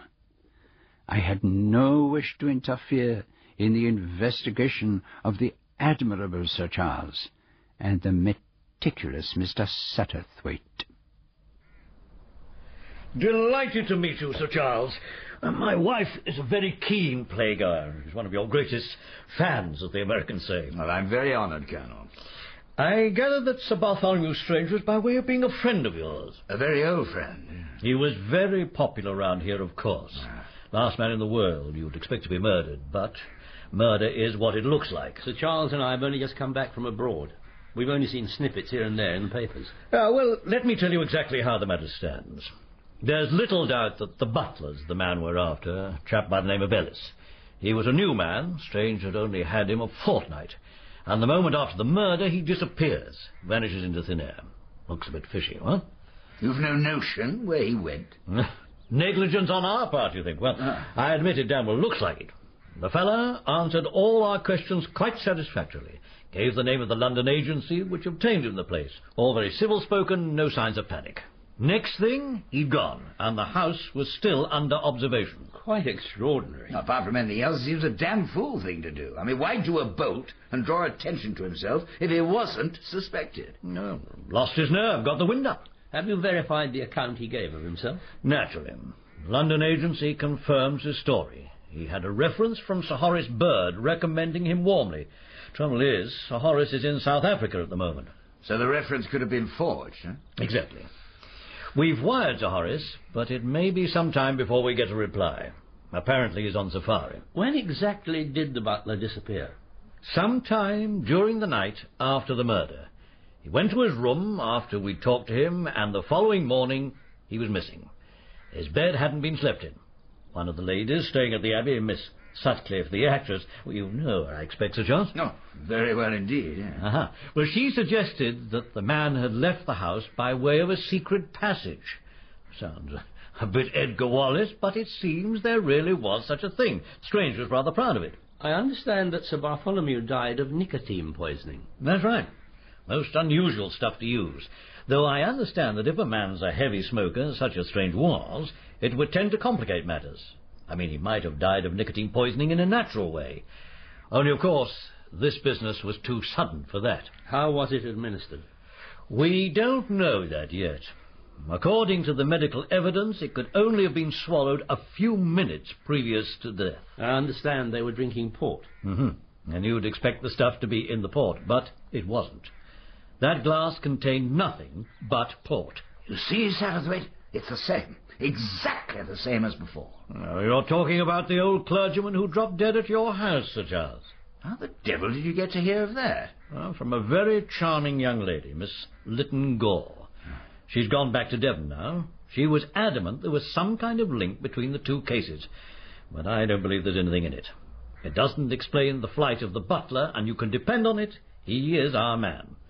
Very likely he'll turn out to be a regular criminal. Unfortunately, we haven't got any fingerprints.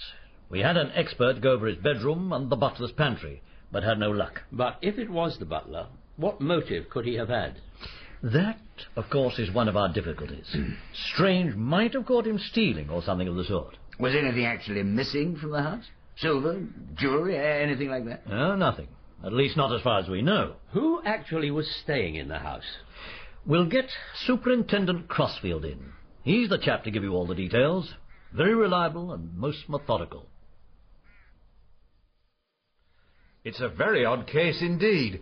I've never come across nicotine poisoning before. I thought it was the kind of disease you got from smoking too much. To tell the truth, sir, so did I. But the doctor says it's an odourless liquid, pure alkaloid, and that a few drops of it are enough to kill a man almost instantly. Pretty potent stuff. And yet it's in pretty common use. They use nicotine solution for spraying roses. Roses? Now, why should that ring a bell? Anything fresh to report, Crossfield? Oh, nothing definite, sir. We've had sightings of Ellis all over England. Durham, Ipswich, Balham. Mind you, the moment a man's description is circulated, people see him everywhere. What exactly is the man's description? John Ellis. Medium height, stoops slightly, grey hair, small side whiskers, dark eyes, husky voice, Tooth missing in upper jaw, noticeable when he smiles. Very nondescript, bar the side whiskers and the tooth. And the first will be off by now, and he'll be taking care not to smile. Can you tell us who exactly was in Strange's party on the night of the crime, Crossfield? Lord and Lady Eden, Sir Jocelyn and Lady Campbell, Miss Angela Sutcliffe, Captain and Mrs. Dacres, Lady Mary and Miss Hermione Lytton-Gore, Miss Muriel Wills, Mr. Oliver Manders. The reports didn't mention Miss Wills, but I suppose they wouldn't. And young Manders was there after all. He wasn't one of the invited guests, I gather. No. The young gentleman ran his motorbike into the wall not far from the Abbey gates. Sir Bartholomew, who was, I understand, slightly acquainted with him, asked him to stay the night. Rather a careless thing for the boy to do. I fancy the young gentleman must have had one over the 8. I can't imagine how he could have managed to hit the wall the way he did if he was sober. Well, thank you very much, Superintendent. Yeah, any objection to our going over to have a look round the Abbey, Colonel? Of course not, Sir Charles. Though I doubt whether you'll find out anything I haven't already told you. Poor old Tolly certainly made a good job of patching up the old Abbey. Magnificent, don't you think? Well, it must have cost him a pretty penny. So, what do you think? Was it the butler? Of course it wasn't the butler. He's a red herring. He couldn't have had anything to do with old Babington's death. You're still convinced the two deaths are connected? They must be. Why were all the people who were at my place present at the second murder? It was a plan. Tolly's plan. You mean he invited them all up here deliberately? I'm certain of it. But we'd better be getting along to the house. You didn't know Tolly as well as I did. He kept his own counsel and was a very, very patient man. But he thought the whole idea that Babington had been murdered was ridiculous. Well, he may have said so, but I reckon he had suspicions of his own. He didn't talk about them, that wasn't his way. But quietly, in his own mind, he was building up a case. He knew that one of my guests was responsible for the crime, and he gathered them all up here for some kind of test. But what about the people who weren't at your party? The Edens and the Campbells?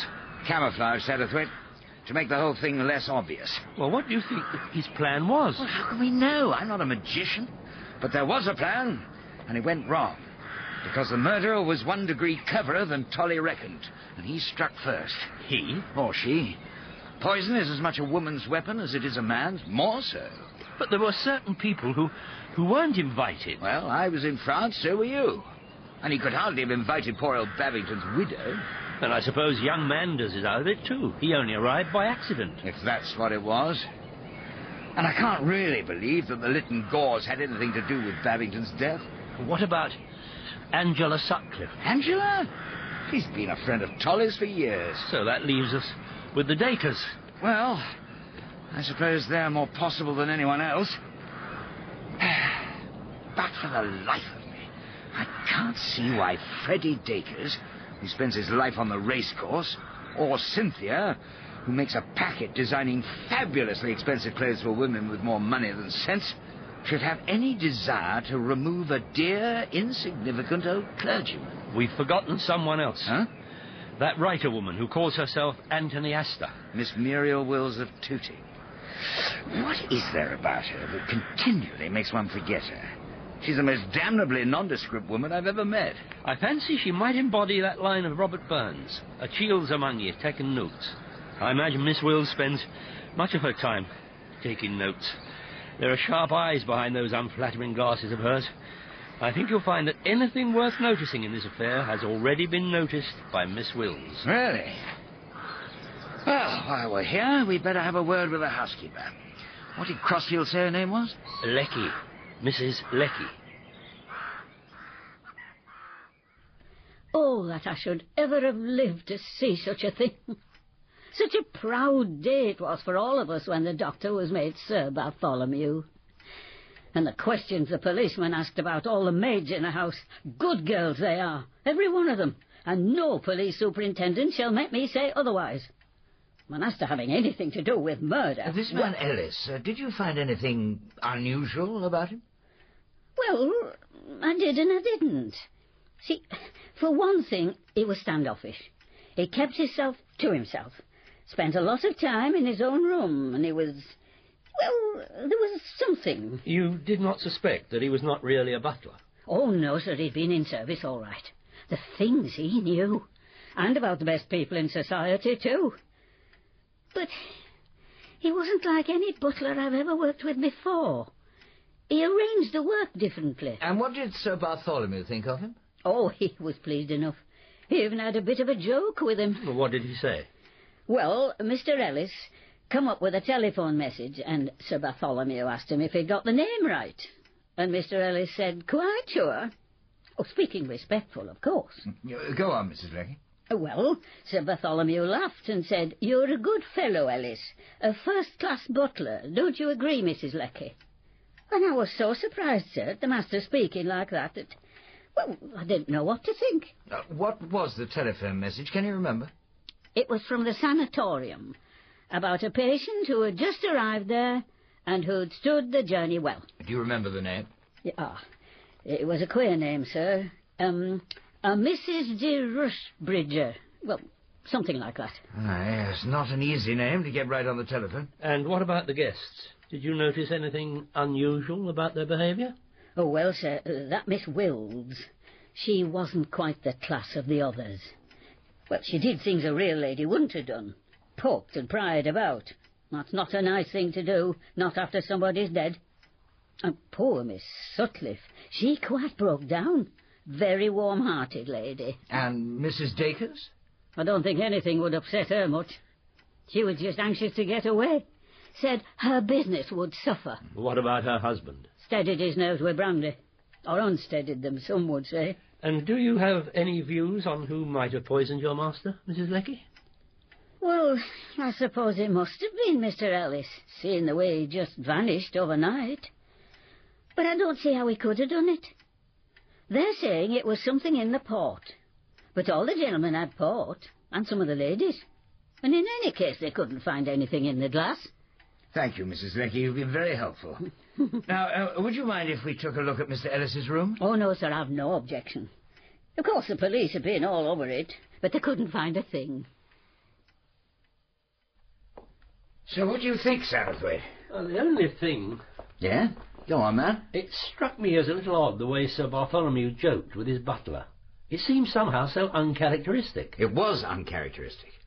I knew Tolly well, better than you did, and I can tell you he wasn't a facetious sort of man. But where does it get us? What is curious is that it occurred immediately after that telephone message. About the patient who had arrived at the sanatorium? Yes. And I think it's a fair deduction to assume it was that telephone message which was the cause of Tolly's sudden hilarity. I can't imagine what it could have been, but I'm certain there must be some significance in that message. Something tells me that this Mrs. de Rushbridger may have something to do with the mystery.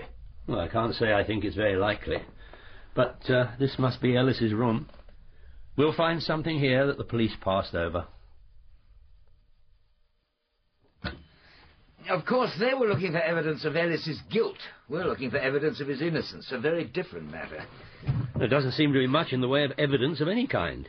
Boots neatly polished, a couple of extremely well-cut suits. Somebody's cast-off, perhaps, given to him in his various situations. There is one thing that is rather puzzling. No sign at all of his butler's kit. So he must have been wearing it when he did his vanishing act. Any man in his senses would have changed into an ordinary suit. Yes, it is rather odd. Almost as if he hadn't gone at all. No letters, no papers. A cutting about a cure for corns. A bottle of ink, no pen. And it doesn't look as if the blotter's going to tell us much. No, it doesn't look as if he's used it at all. That's rather odd, don't you think? Well, how do you mean? Well, chap usually writes letters. Well, not if he's a criminal. Well, there's a splash of ink by the fireplace. Could be quite recent. Let me see. It looks as if he dropped his fountain pen. But why should he drop it by the gas fire? Perhaps he threw it across the room.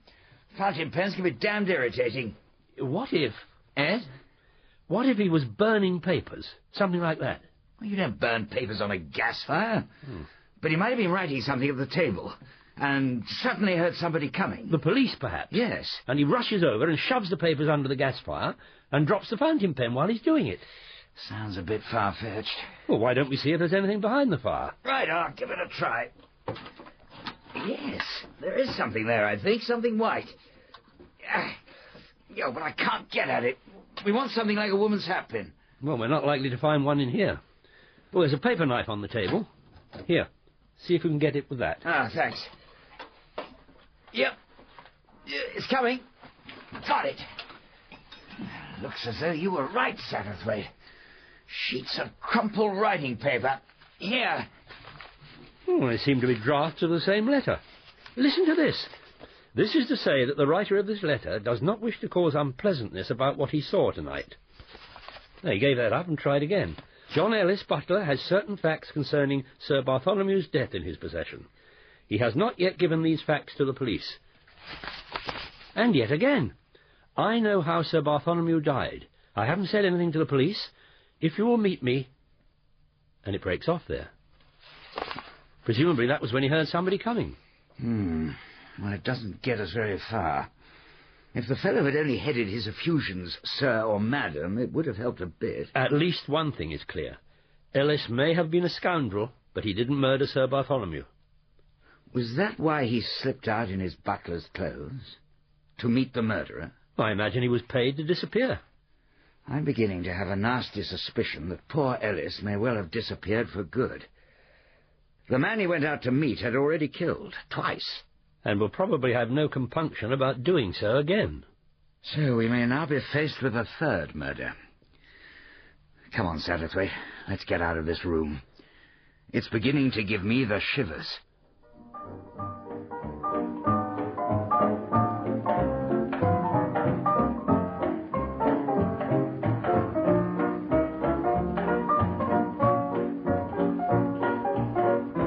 In Part 2 of Agatha Christie's three-act tragedy, Hercule Poirot was played by John Moffatt, Mr. Satterthwaite by George Cole, Sir Charles Cartwright, Michael Cochrane, Egg Lytton Gore, Beth Chalmers, Colonel Johnson, John Baddeley, Superintendent Crossfield, Martin Hyder, Mrs. Lecky, Kathleen Helm, the little boy, Tom Glenister.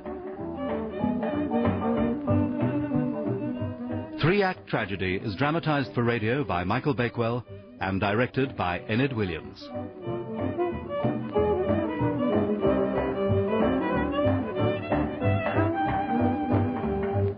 At a house party given by the celebrated actor Sir Charles Cartwright, an old clergyman had died while drinking a cocktail. 2 months later, at a dinner at which several of the same guests were present, Sir Charles's old friend, Sir Bartholomew Strange, had died while drinking a glass of port. Was there some link between these two deaths? Sir Charles was convinced that there was, and he set about becoming in real life the famous detective he had played so often on the stage.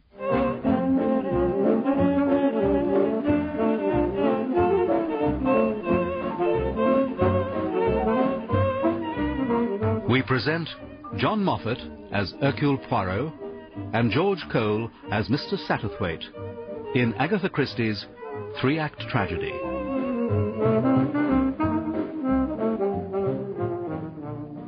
Sir Charles and his friend Mr. Satterthwaite had returned from their investigations at Melfort Abbey, the home of Sir Bartholomew Strange. Sir Charles knew that he could no longer avoid meeting the young woman with whom he had fallen in love and had fled to France to escape. Hermione Lytton Gore, known, very curiously, to her friends as Egg. She can't very well come round here to my flat. Her mother mightn't like it. And I prefer to meet her at a restaurant. With you, of course, Satterthwaite. Oh, I'd be delighted. And then, if we wanted to discuss our investigations more privately, we could adjourn to my house. I knew you'd find out what really happened. That butler... Ellis? Obviously, he was killed because he knew too much. But if that's the case, where is the body? What about the secret passage? Miss Sutcliffe told me about it. The killer gave Ellis blackmail money and showed him how he could get out of the house without anyone seeing him, and then followed him down there and killed him. There is one rather curious thing we couldn't get to the bottom of. According to the housekeeper, the night before the murder, Ellis took a telephone call about a Mrs. de Rushbridger. Tolly made rather a joke about it, asking Ellis if he'd got the name right. I thought at first it might be some sort of code. But it wasn't. There really is a patient at the Moffatt Abbey Sanatorium called Mrs. de Rushbridger, suffering from loss of memory. That may well be significant, of course. But they wouldn't let us see her. And then there's young Oliver Manders. What about him? In the letter you wrote to me in France, you suggested he might be in trouble with the police. But in fact, they didn't seem in the least concerned about him. It was silly of me. I thought that Oliver arriving at the Abbey the way he did might have been a trumped-up excuse. And was it? It was a bit fishy. His motorbike went into a wall on a perfectly straight stretch of road. And what was he doing up there, anyway? He might have had his reasons. Quite natural ones. Oh, no, not at all. Well, if our young friend is in no danger, where do I come in? Oh, no, you're not going away again. You're going to stay here. We're going to find out the truth, you and I, together. And Satterthwaite? Of course, and Mr. Satterthwaite. Right. First, we need to clarify the situation. Do we believe that the same person killed Babington and Bartholomew Strange? Yes. Do we believe that Tolly was murdered to prevent him revealing his suspicions about the first murder? Yes. I suppose so. Then our priority must be to investigate the first murder and not the second. Yes. And that presents us with an extraordinary difficulty. Babington was a gentle old man, without, one would say, an enemy in the world. Yet he was killed. And there must be some motive for the killing. Can we think of a possible motive? Gain, perhaps? Had he any money or expectation of money? I should think it's most unlikely. Perhaps we might approach Mrs. Babington on that point. What about revenge? Did Mr. Babington do any injury to someone? Perhaps he might have married the girl somebody else was in love with. Well, the murderer certainly took his time. The Babingtons have been married over 40 years. How about fear? Now, that seems to me a far more likely reason. Babington knew something about somebody, or recognized somebody. Our only hope of getting at that would be to work backwards from the people who were there. So who was at your house who was also at Sir Bartholomew's? The Dacres. They were at both. And that woman who looks like a wilted cabbage. Miss Wills. And Miss Sutcliffe. You can leave Angie out of this. I've known her for years. We can't leave people out just because we know them. Besides, I don't know anything about Angela Sutcliffe. She's just as likely to have done it as anyone else. More likely. All actresses have pasts. In that case, we mustn't leave out Oliver Manders. How could it be Oliver? He'd met Mr. Babington ever so many times before. He was at both places, and his arrival at Tolly's was distinctly suspicious. Very well. In that case, we'd better include Mother and myself. Well, I hardly think that's... We'll do it properly or not at all. Satterthwaite, would you mind if I refresh my drink? No, not at all. Can I get anything for either of you? No, thanks. Thank you, no. Stupid of me to have lost my temper, but why should that woman be excluded? Why is he so keen she should be? Or am I just being disgustingly jealous? Jealousy never pays. If you feel it, don't show it. By the way, did you really think Manders might be suspected? No. I just put that in the letter because I didn't want Charles to think I was chasing after him. But I don't want him to really think I have a pash for Oliver, because I haven't. Oh, why must life be so difficult? Now, here's what we'll do. Satterthwaite and I will go back to Loomuth, to Crow's Nest. There haven't been any takers, so the place is still mine. Now, what about you, Egg? Would your mother mind if you both left London a little earlier than you planned and went back home? I don't think I'd have much difficulty in persuading her. Excellent. So, the first thing we'll do is to go and see Mrs. Babington. She's had to move out of the rectory. She's living in a little fisherman's cottage by the harbour. She must be very lonely, poor soul. It's very kind of you to come and see me, Hermione. Well, your mother, Lady Mary, was here only the other day. As it happens, my old friend Mr. Satterthwaite has gone to visit her this afternoon. I think I ought to tell you, Mrs. Babington, that this isn't just a social call. Sir Charles and I have something rather serious to say. You mean you have come about the exhumation order? Oh. I had a letter from the Home Office yesterday. Well, perhaps that makes what we have to say a little easier. Though I do realise it must be very distressing for you. Perhaps I don't mind as much as you think. My dear husband is elsewhere, and no one can trouble his rest. But the idea that Stephen may not have died a natural death That is truly shocking. It seems impossible. I have to admit the suspicion did cross my mind the night it happened. You thought that someone could have killed him? But I put the idea aside. And then, when I was in the south of France, I read in the paper of the death of my old friend, Sir Bartholomew Strange, in very similar circumstances. I was staying at Melford Abbey at the same time, Mrs. Babington. It was exactly the same. He was drinking a glass of port, and his face changed. He died within a few minutes.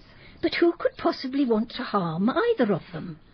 My husband hadn't an enemy in the world. I suppose Mr. Babington didn't leave much money? Next to nothing. He gave away so much. I used to scold him for it. And he didn't have any expectations from anyone? Oh, no. Stephen didn't have many relations. He has a sister married to a clergyman up in Northumberland, but they're very poor. Let us come back to the question of enemies.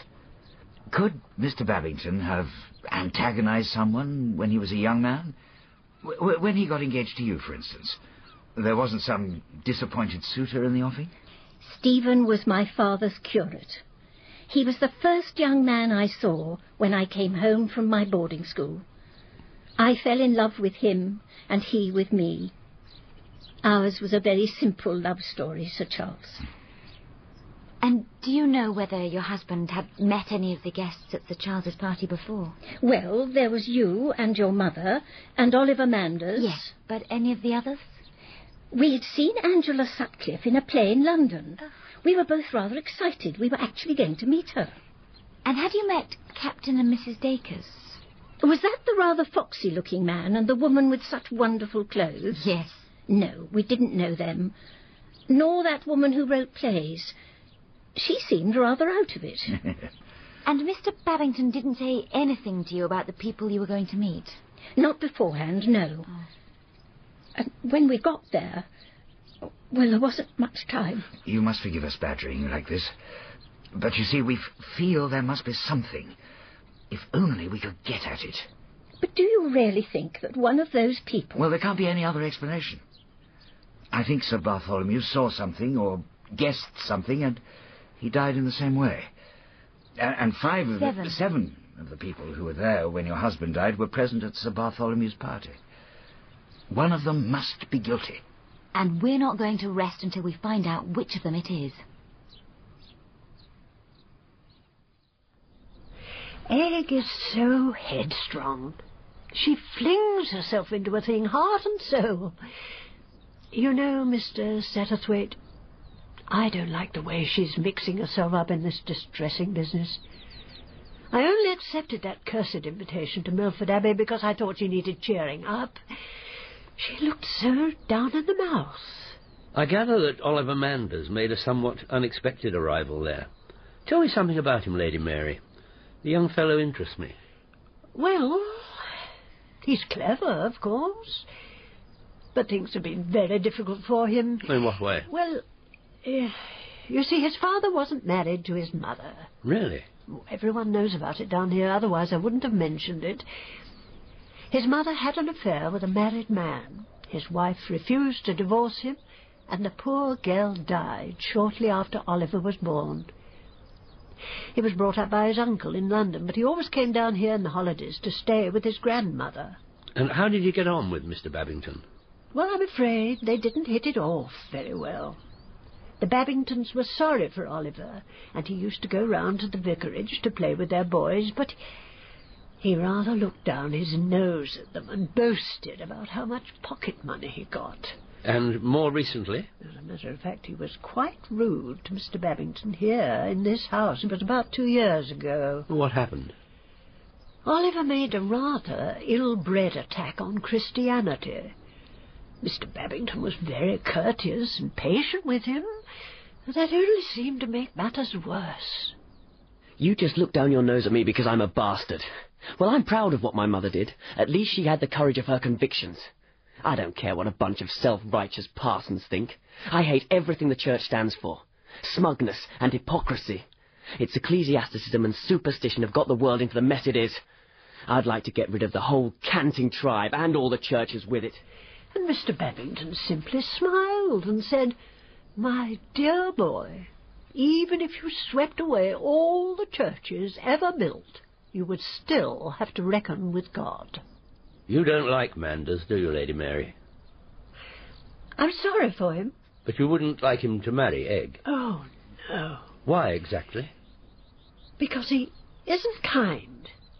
And because there's something in him somewhere that I don't understand. Something cold. What did Sir Bartholomew Strange think of him? He found him rather an interesting case. Said he reminded him of someone he was treating in his sanatorium. He also said that Oliver was riding for a fall. Did Sir Bartholomew ever say anything about Babington's death? No, nothing. Did you get the impression that something was troubling him? On the contrary, he seemed in very good spirits, amused by some private joke of his. He told me at dinner that night he was going to spring a surprise on us all. But sadly, he never lived to do so. The time had come for the curtain to go up on the third act of our tragedy. Time also for Hercule Poirot to return to the stage. I called on Mr. Satterthwaite in London, but was told he was away in Loomuth, and so I caught the first train and presented myself at Crow's Nest, where I found Sir Charles and Mr. Satterthwaite and Miss Lytton Gore seated together at the scene of the crime. My dear fellow, what a pleasant surprise. Come on through, join us by the fire. Dragging yourself all the way down here on such a stormy night. But why are you here, Monsieur Poirot? I mean, have you come for any particular reason? I have come to admit an error. Hmm? Sir Charles. Yes.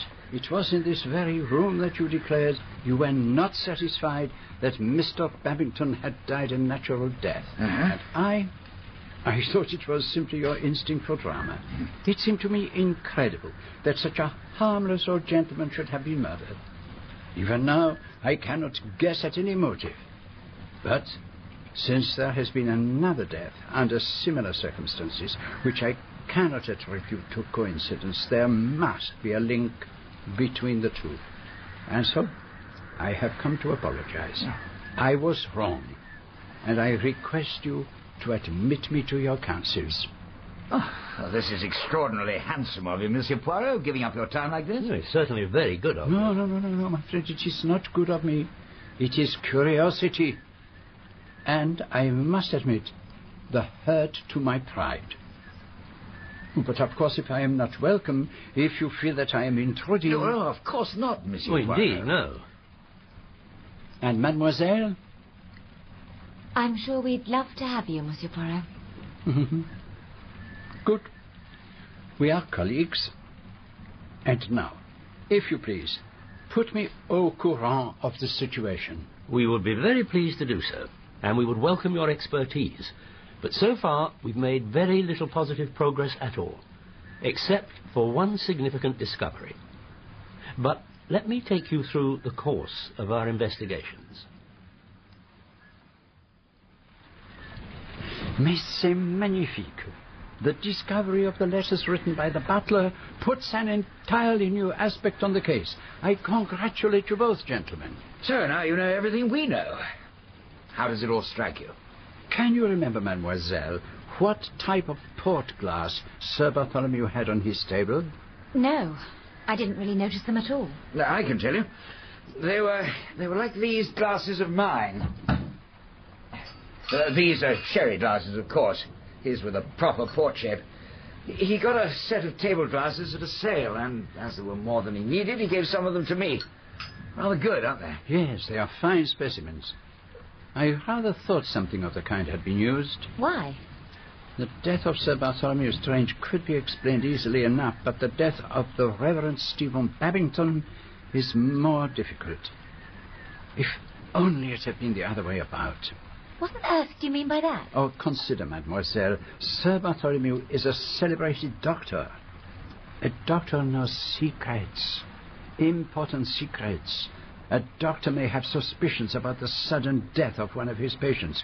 Oh, yes, we can find plenty of motives for the death of a doctor. But why the other way about? If Sir Bartholomew had died first, It is possible that Stephen Babington might have seen something, might have suspected something. Unfortunately, the deaths didn't happen in that order. Alas, one must take a case as it is.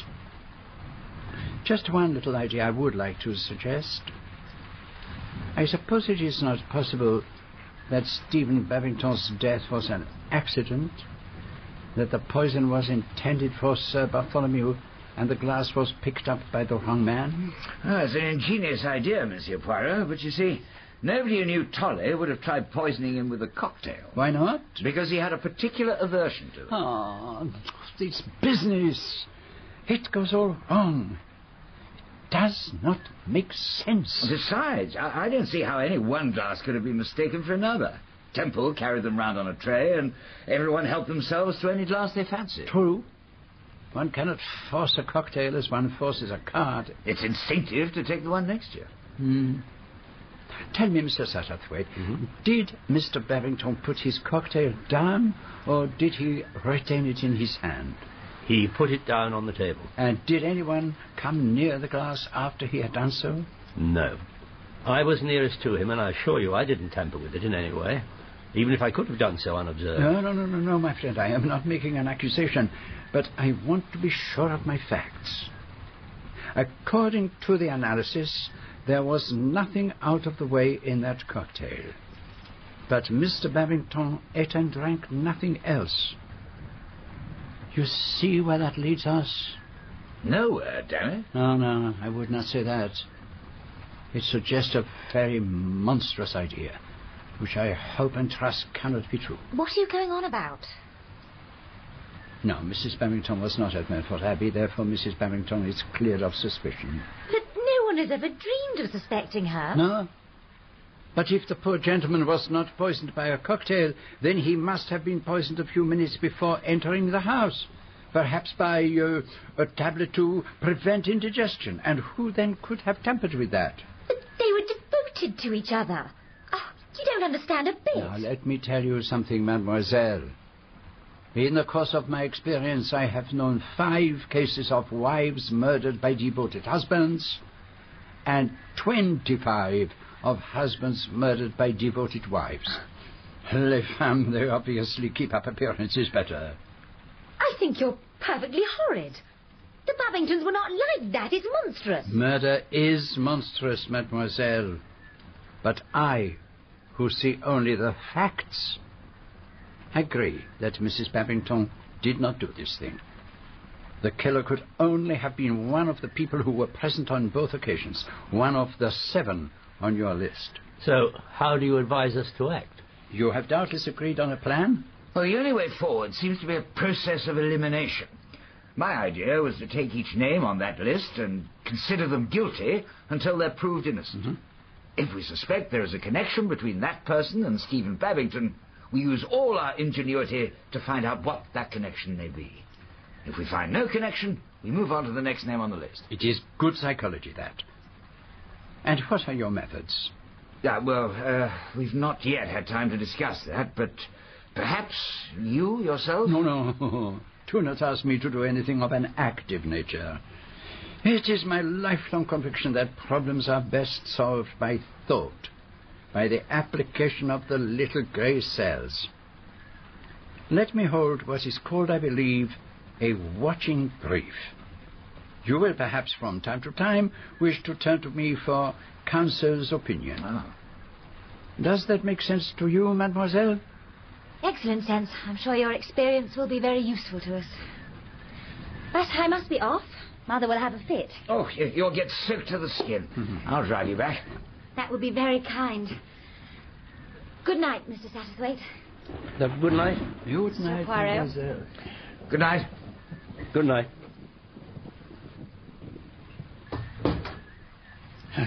So, you see, Mr. Satterthwaite, the fish is risen.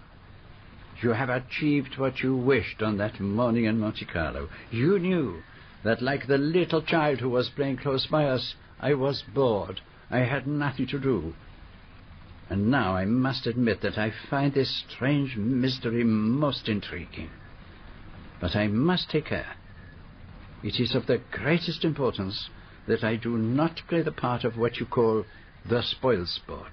You mean that Sir Charles must have the star part? But naturally, he is used to it, and moreover it is expected of him by somebody else, is it not? It does not please mademoiselle that I begin to concern myself in this matter. You are what we call quick on the uptake, Monsieur Poirot. But it leaps to the eye.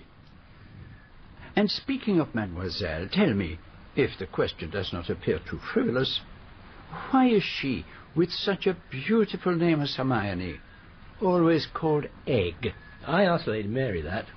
She told me when the girl was a tiny child, she was, as she put it, a regular roly-poly, always trying to stand up and always rolling over like an egg. And the nickname somehow stuck. Well, we must work together, my friend, to the greater glory of her hero, Sir Charles Cartwright. And when the case is solved... If it is solved. When?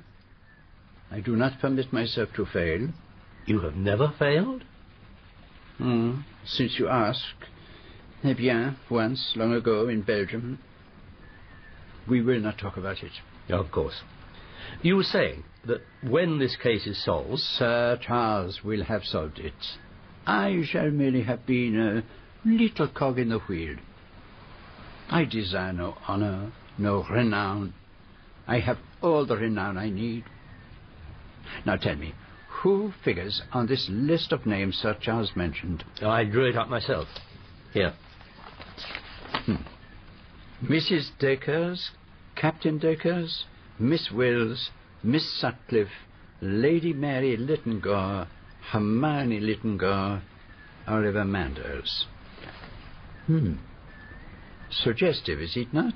What is suggestive about it? The order in which the names occur. I simply wrote them down as they came to me. Exactly. And the list is headed by Mrs. Dacres.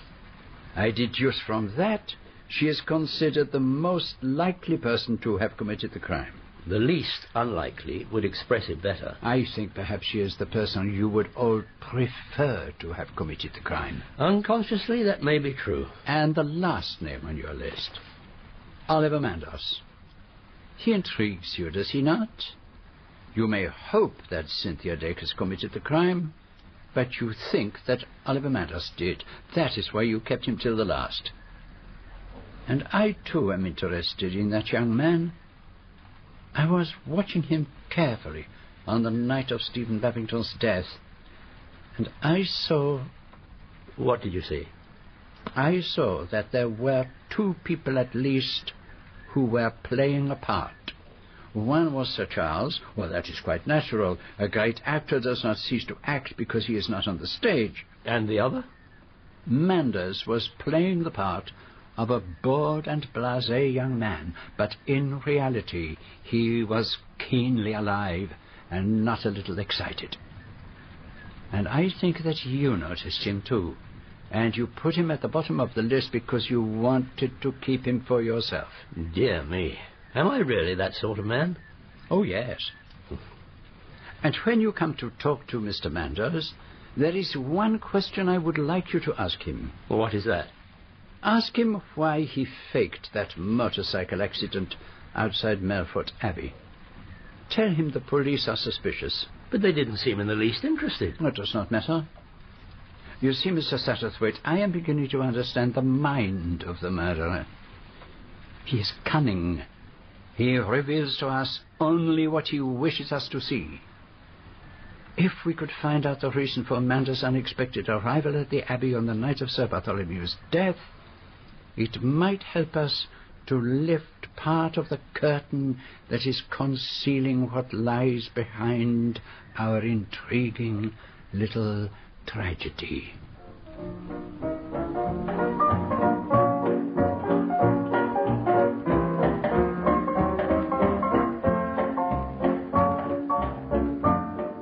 In Part 3 of Agatha Christie's three-act tragedy, Hercule Poirot was played by John Moffatt, Mr. Satterthwaite by George Cole, Sir Charles Cartwright, Michael Cochrane, Lady Mary Littengore, Pauline Jameson, Egg Littengore, Beth Chalmers, Mrs. Babington, Patricia Scott, Oliver Manders, Carl Prekop.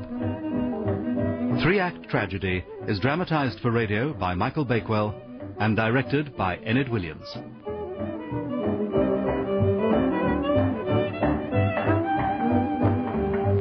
There had been 2 deaths. A charming old clergyman, the Reverend Babington, had dropped dead after drinking a cocktail, and a few weeks later Sir Bartholomew Strange had suffered a similar fate while drinking a glass of port. What was so interesting was that the same 7 people had been present on each occasion.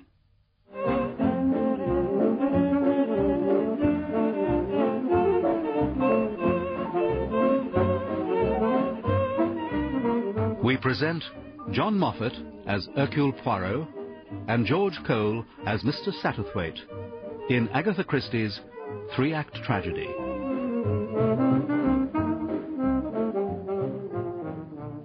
We had returned to Crow's Nest, Sir Charles Cartwright's house in Devon, to pursue the investigation more closely.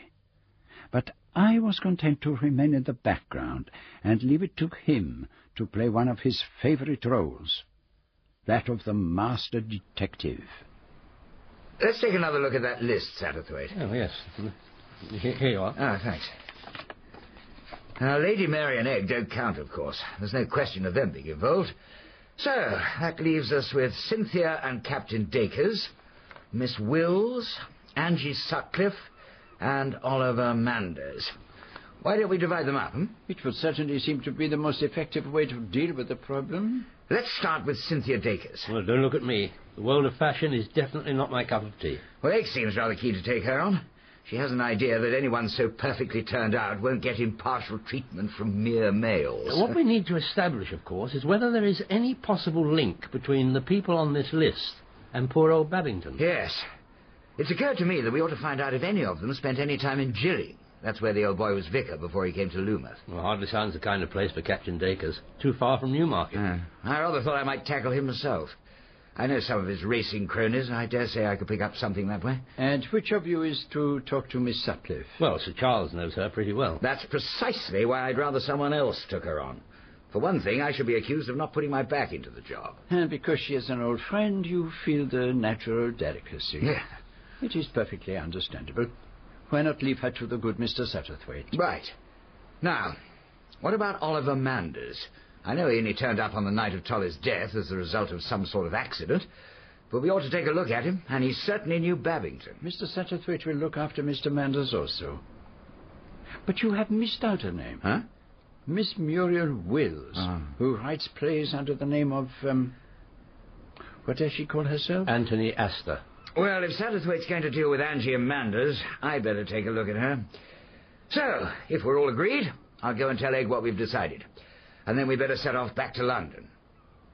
Miss Lytton Gore, I personally found it impossible to refer to such an attractive and lively young lady as Egg, had decided that the best way to approach Mrs. Dacres would be to pretend that she had come into an unexpected inheritance. You see, I've never been able to afford any really good clothes before, and I remembered how simply marvellous you looked at that dinner party at Crow's Nest, and I thought, that's the person to advise me on what to wear.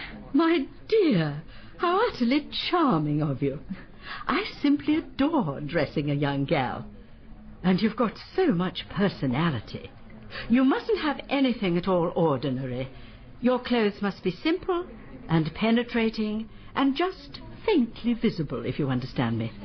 Do you want several things? I thought about 4 evening frocks and a couple of day things and a sports suit or 2. Let's start with the evening gowns. Marcel, could we have Amour en Rose? I suppose you haven't been to Crow's Nest since then? Oh, my dear, I simply couldn't. It was so upsetting. And anyway, I always think Cornwall too terribly arty. I simply cannot abide artists. Their bodies are always such an odd shape. It was rather a shattering business, wasn't it?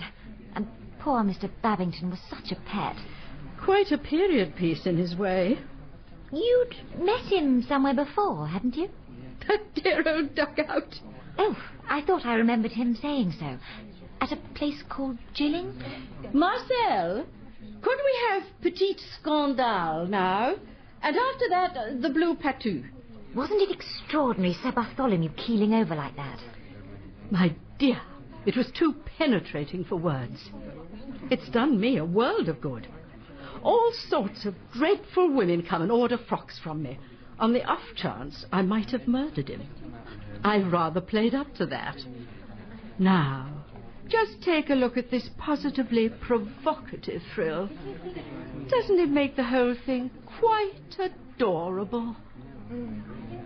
Fortunately, at that moment, a wealthy and quite monumental American lady arrived, and Mrs. Dacres rushed off to welcome her. Miss Litongore made an unobtrusive exit and paced quietly about Bruton Street, waiting until 1 o'clock, when she put the second part of her plan into operation. Excuse me, but may I speak to you a minute? Yes, madam, of course.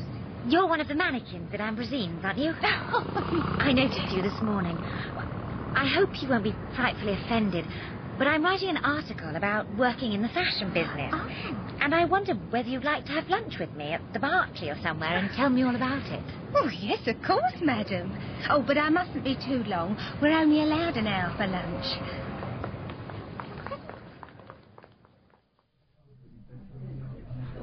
Well, I think that just about covers everything I wanted to ask you. You really have been very helpful. I must admit, I'm rather new to this kind of work.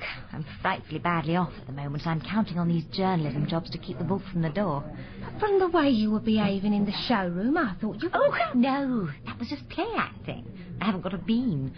I expect Mrs. Dacres would be simply furious if she knew. Oh, I should say she would. I got the impression she could be a bit of a tartar. Well, none of us like her, and that's a fact.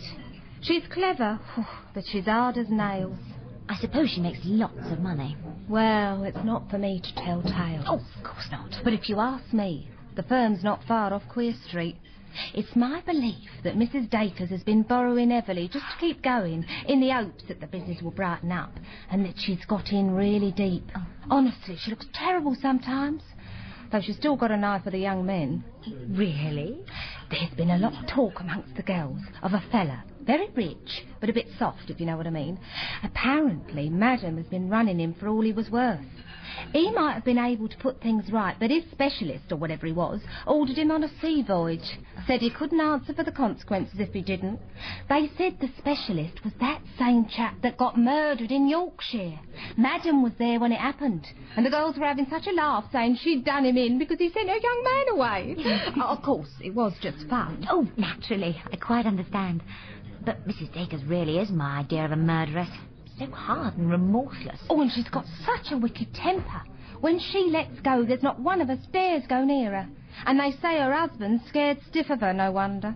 Tell me, have you ever heard her speak of anyone called Babington? Or a place in Kent? Gilling? Oh, no, I don't remember anything like that. Oh, but just look at the time, I must be off. Oh, yeah, thanks for the lunch. Oh, and I shall look out for your article. Although it had been agreed that Sir Charles should talk to Mrs. Dacres' husband, Miss Littongore's curiosity was by now thoroughly aroused, and she went off to the Dacres' flat in St. John's Wood, where she had the good fortune to encounter the gallant captain getting out of a taxi. Oh, Miss Littengore! What an unexpected pleasure. Oh. I've just got back from Newbury. Cynthia won't be home for ages. Why don't we go round to the 72 Club and have a life now? How easy the investigation is when one is young and pretty. One does not even have to give an explanation of why one is there. There's something rather amusing about a doctor being poisoned, isn't there? Wrong way about. A doctor's a chap who poisons other people. It's odd, isn't it, that whenever we meet, it's at a death. It's damn disturbing. Makes you feel a bit gruey. Fellas popping off all over the place. Makes you wonder if it mightn't be your turn next. But you knew Mr. Babington before, didn't you? At Gilling? Never heard of the place. Never clapped eyes on the Padre before. Funny thing, him popping off just the same way that Strange did. Perhaps he was murdered too. Nobody murders parsons. Doctors are different. Yes, I suppose they are. Yes, interfering devils. Get a fellow shut up. Put him in hell. Shut him up and keep the stuff from him. You mean that Sir Bartholomew Strange... Sir Bartholomew humbug. I'd like to know what goes on in that sanatorium of his. They put you in there. You can't get out. And they say you've gone in there of your own free will just because they've grabbed you when you've got the horror of that. I'm all to pieces, all to pieces. Joel? Yes, Colonel? Will you have another one, my dear? Not for me. Well, yeah, another pink gin, Joel. You better make it a double. Yes, Colonel. Yeah. Lost my nerve for a moment there. Just as well Cynthia wasn't here. I don't want to give the impression I was the one bumped Strange off. But someone must have done it, though. And it must have been one of us at that party. Which of us? That's the question. Perhaps you know which. Oh, why should I know? I'll tell you one thing. I wasn't going to take that damned cure of his, no matter how Cynthia went on at me. They were both up to something. But they couldn't fool me. Tell me, do you know anything about a Mrs. de Rushbridger, who was a patient at the sanatorium? Rushbridger? Rushbridger. Well, I have an idea that Strange said something about her, but... what was it? The trouble is the old memory. It's beginning to go. I can't get a grip on things. Yeah, I've got enemies. You know, all over the place. Enemies? Oh, spying on me. All the time. There's probably someone in here now. And what was that woman? What was that woman doing in my room at Strange's place? What woman? That rabbit-faced woman who writes plays. Muriel Wills. You are, Colonel? Yeah? Oh, yeah, thank you, yeah.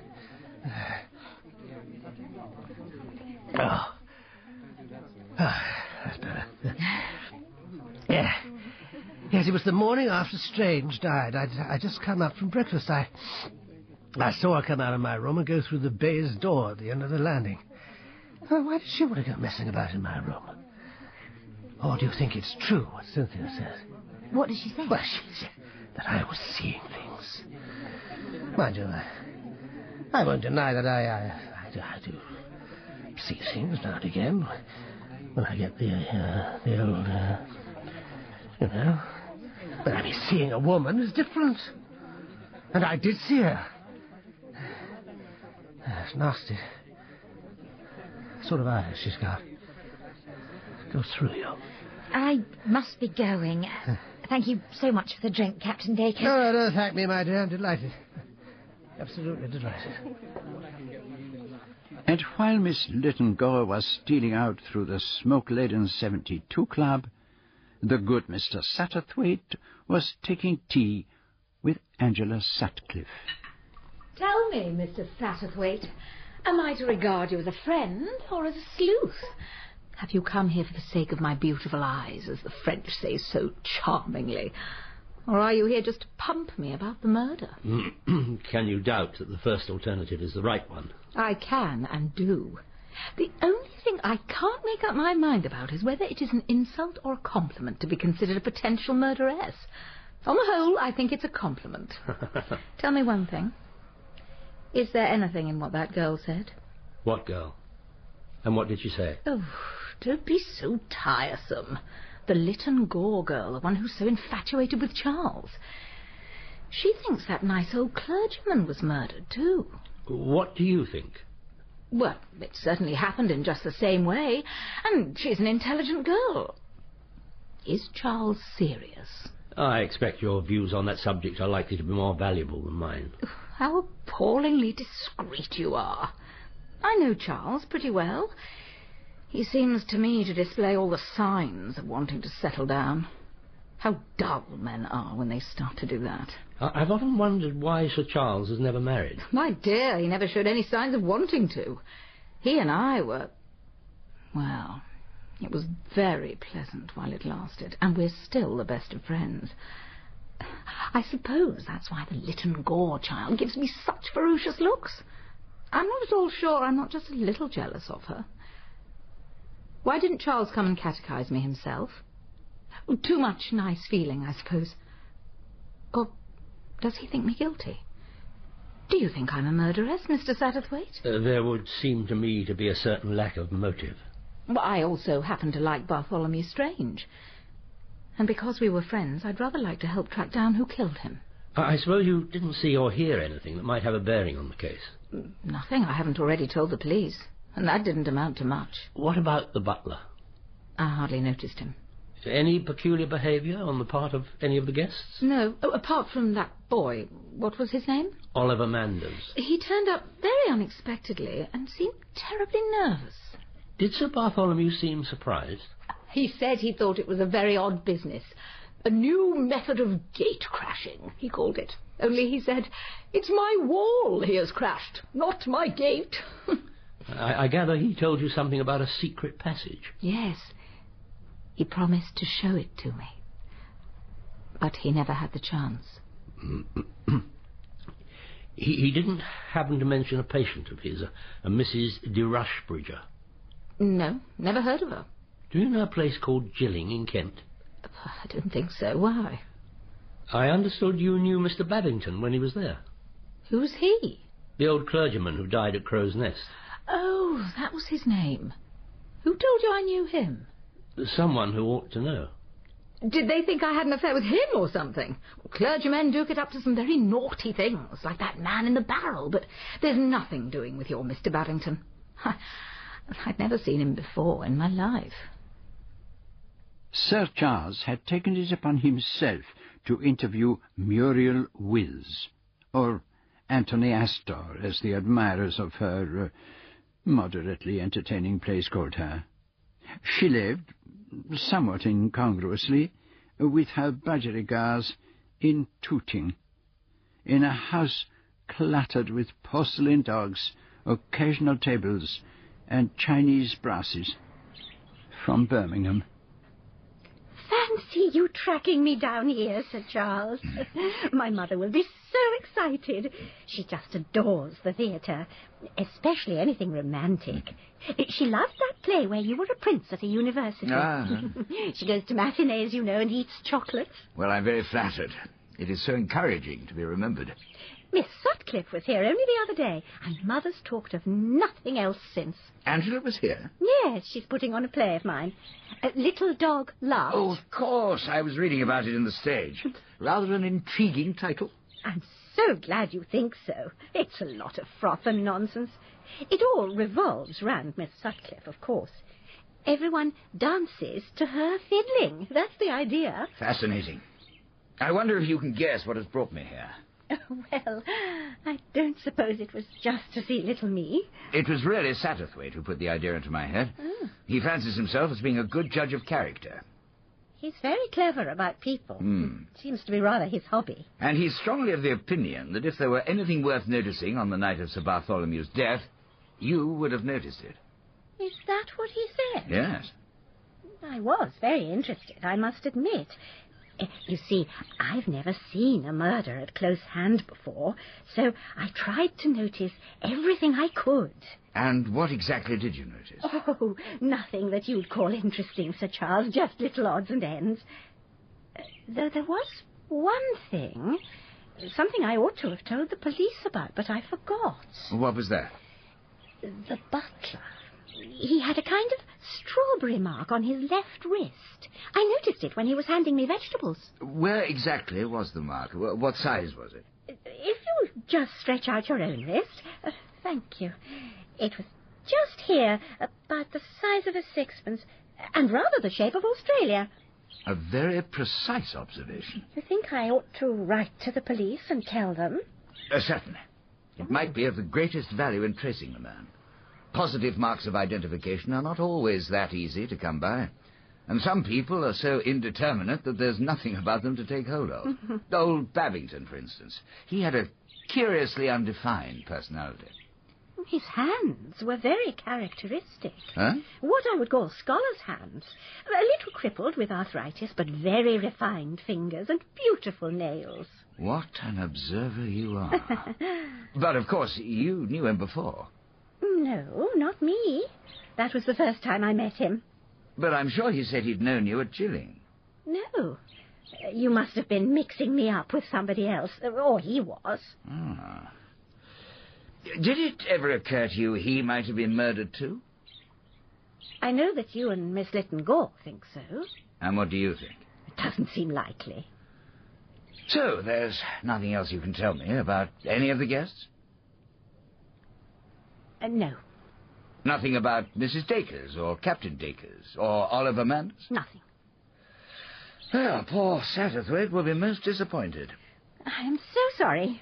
Well, don't forget to tell the police about that thing, Bob. The mark on the butler's right wrist. Yeah. No, I won't forget. Well, goodbye then. Goodbye. Oh, just a minute. Did you say right wrist? You said left just now. Did I? Hmm. How silly of me. Would you mind handing me that brass plate as though it was a vegetable dish? Left side. Ah. Cabbage, madame? Thank you, Sir Charles. I'm quite sure now. It was the left wrist, as I said the first time. Stupid of me. Well, left and right can be terribly puzzling sometimes. Yes. Memory works in a curious way. Sometimes you see things you never saw in the first place. The following day, Mr. Satterthwaite took a taxi into the city and made his way to the offices of Spear and Ross, where he found Oliver Manders, who seemed curiously ill at ease. Did you see the news in the papers this morning? What news? Of the post-mortem on Babington. I heard they were digging the old boy up. What was the verdict? Poisoned. By nicotine. Well, at least Egg will be satisfied. She always insisted it was murder. You don't seem surprised. Well, frankly, I'm not that much interested. A very dreary business, murder. You may not be interested, my boy, but I understand the police are beginning to take quite an interest in you. What exactly do you mean by that? That rather inartistic accident you contrived outside Moffatt Abbey. They don't think much of it. Don't they? But perhaps you have a perfectly satisfactory explanation. I've got an explanation. How satisfactory it is, I don't know. Will you let me be the judge of that? The whole thing was Sir Bartholomew's idea. What? I got a letter from him suggesting that I should fake an accident outside the house and claim his hospitality. How perfectly extraordinary. He said he couldn't put his reasons in writing, but he would explain them at the first opportunity. And did he? No, he didn't. I got there shortly before dinner. I didn't have the chance to see him alone, and by the end of dinner, he was dead. You have his letter? It seems to have disappeared. I can't find it anywhere. Hardly very helpful. Did you say anything to the police? No. It all seemed too fantastical. And yet you obeyed Sir Bartholomew's summons? Yes, I was curious. It all seemed refreshingly out of the way. Is there anything else? What do you mean, anything else? I mean, is there anything that might tell against you? I suppose you'll hear about it sooner or later. That damned woman isn't likely to hold her tongue. What damned woman? That playwright woman. It was the morning after the murder. She asked for my card, and as I took one out of my pocketbook, something fell to the floor. She picked it up and handed it to me. What was it? A cutting from a medical journal about nicotine poisoning. I'd never seen it before in my life. How very awkward. I suppose she told the police? Not as far as I know. I fancy she's a woman who likes to keep things to herself. Quite a dangerous woman in her way. She knows something. I'll swear she knows something. What do you think of Oliver's story, Monsieur Poirot? It strikes me as most peculiar and highly uncharacteristic of the late Sir Bartholomew. You mean he's lying? There are so many kinds of lies. But it does chime in with what Lady Mary said, about Tolly cooking up some kind of surprise. No, I think he was probably pulling Mummy's leg. Still, we're not getting anywhere. Failure all along the line. What do we do now, Monsieur Poirot? We think. What's the good of that? With the exercise of the little grey cells... Oh, I'm sick of hearing you going on about your little grey cells. Can't you do anything? Very well, mademoiselle. It shall be as you wish. I will give a party. The sherry party. That is fashionable, is it not? A sherry party? And to it I will ask Mrs. Cynthia Dacres, and Captain Dacres, Miss Sutcliffe, Miss Wills, Mr. Manders, and your charming mother, mademoiselle. And to do it in style, I will reserve an apartment at the Ritz. Wonderful. And something will happen at the party, won't it? Just like in detective stories. All the people will be there, and you will announce who did it. Well, I don't know if it's chilly. Quite the spider's parlour, Monsieur Poirot. And all your poor little flies have walked in. All gathered together again, eh? Third time lucky, perhaps. Oh, no, Captain. This is a friendly little party. Do not let us talk of murder. These things, they spoil the palate. Let us eat, drink, and be merry, for tomorrow we die.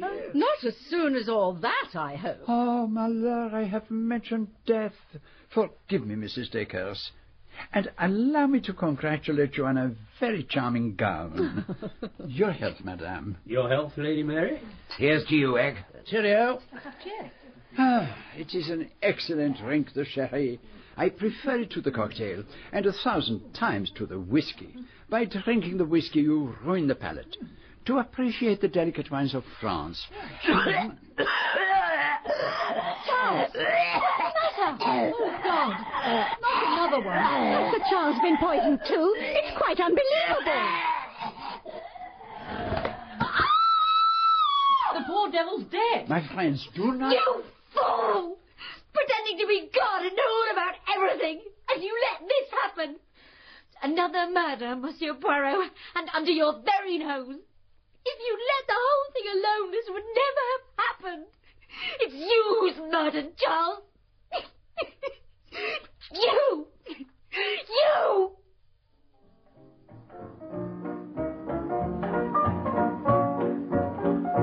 In Part 4 of Agatha Christie's three-act tragedy, Hercule Poirot was played by John Moffatt, Mr. Satterthwaite by George Cole, Sir Charles Cartwright, Michael Cochrane, Egg Lytton Gore, Beth Chalmers, Muriel Wills, Elizabeth Proud, Cynthia Dacres, Paula Jacobs, Captain Dacres, Nigel Anthony, Angela Sutcliffe, Gemma Churchill, Oliver Manders, Carl Prekop, Doris the Model, Angela Sims. Three-act tragedy is dramatized for radio by Michael Bakewell and directed by Enid Williams.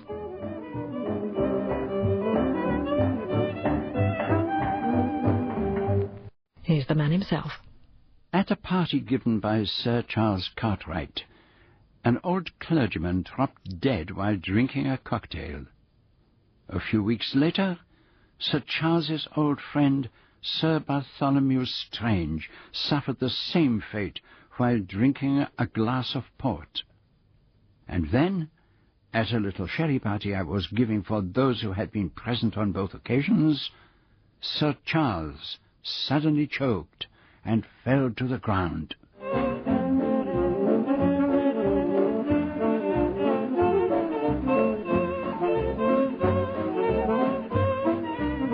We present John Moffatt as Hercule Poirot and George Cole as Mr. Satterthwaite in Agatha Christie's three-act tragedy.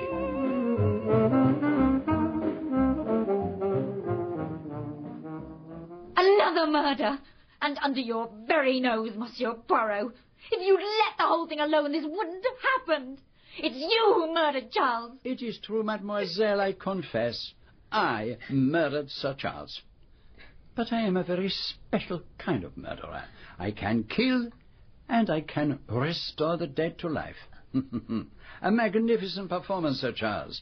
Perhaps you would now like to take your curtain call.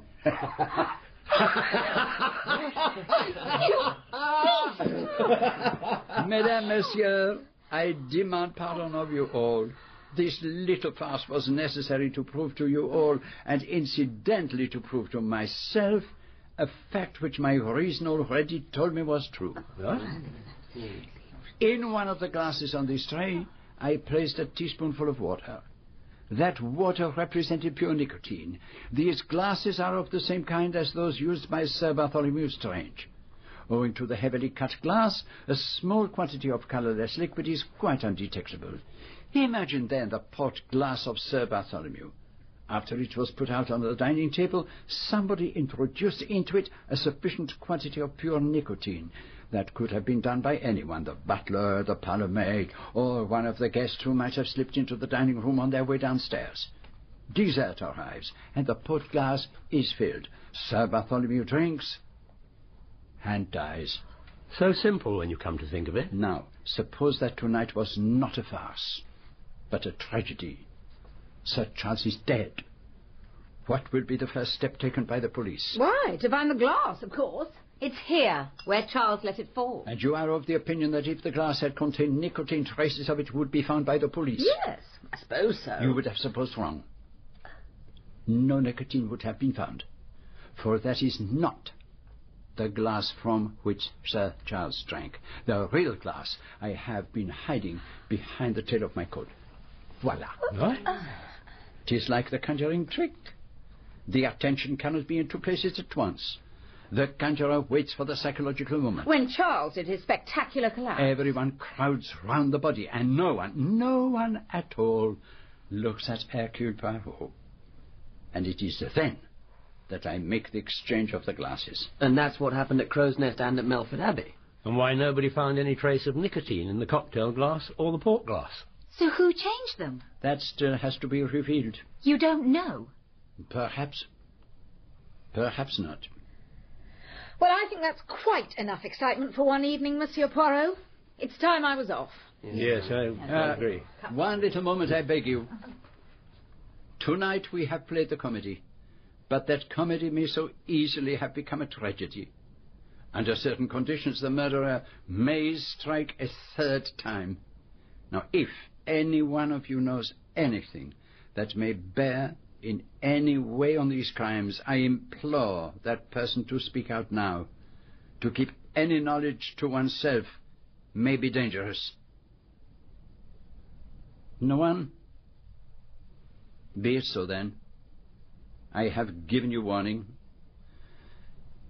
I can do no more. That was a damn clever bit of work, Poirot. But was that the only reason why you planned it?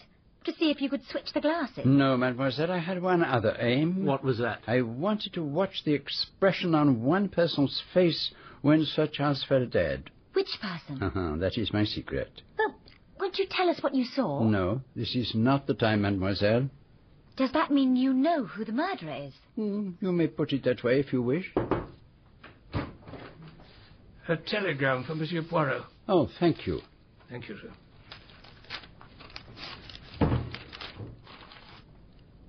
What does it say? See for yourselves.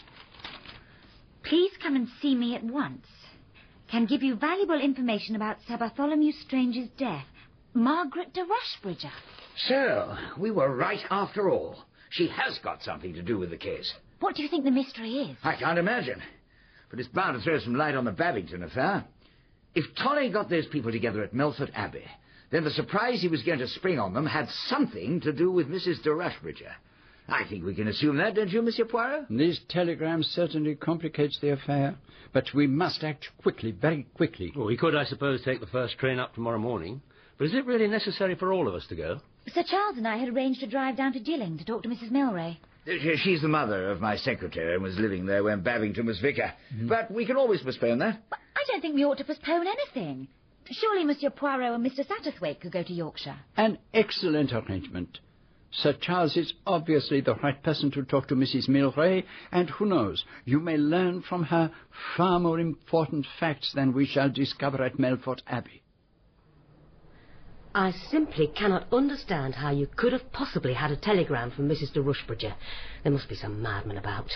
There's been such confusion everywhere, what with the police and everything. The police? Yeah, perhaps it would be best, matron, if we were to see Mrs. de Rushbridger straight away. Then you don't know? Know what? Mrs. de Rushbridger's dead. Dead? Oh, mon Dieu, I should have seen. How did she die? It was all very strange. A box of chocolates came for her, liqueur chocolates, by post. She ate one. It must have tasted horrible. But she was taken by surprise, I suppose, and she swallowed it. One doesn't like spitting a thing out. No, I understand.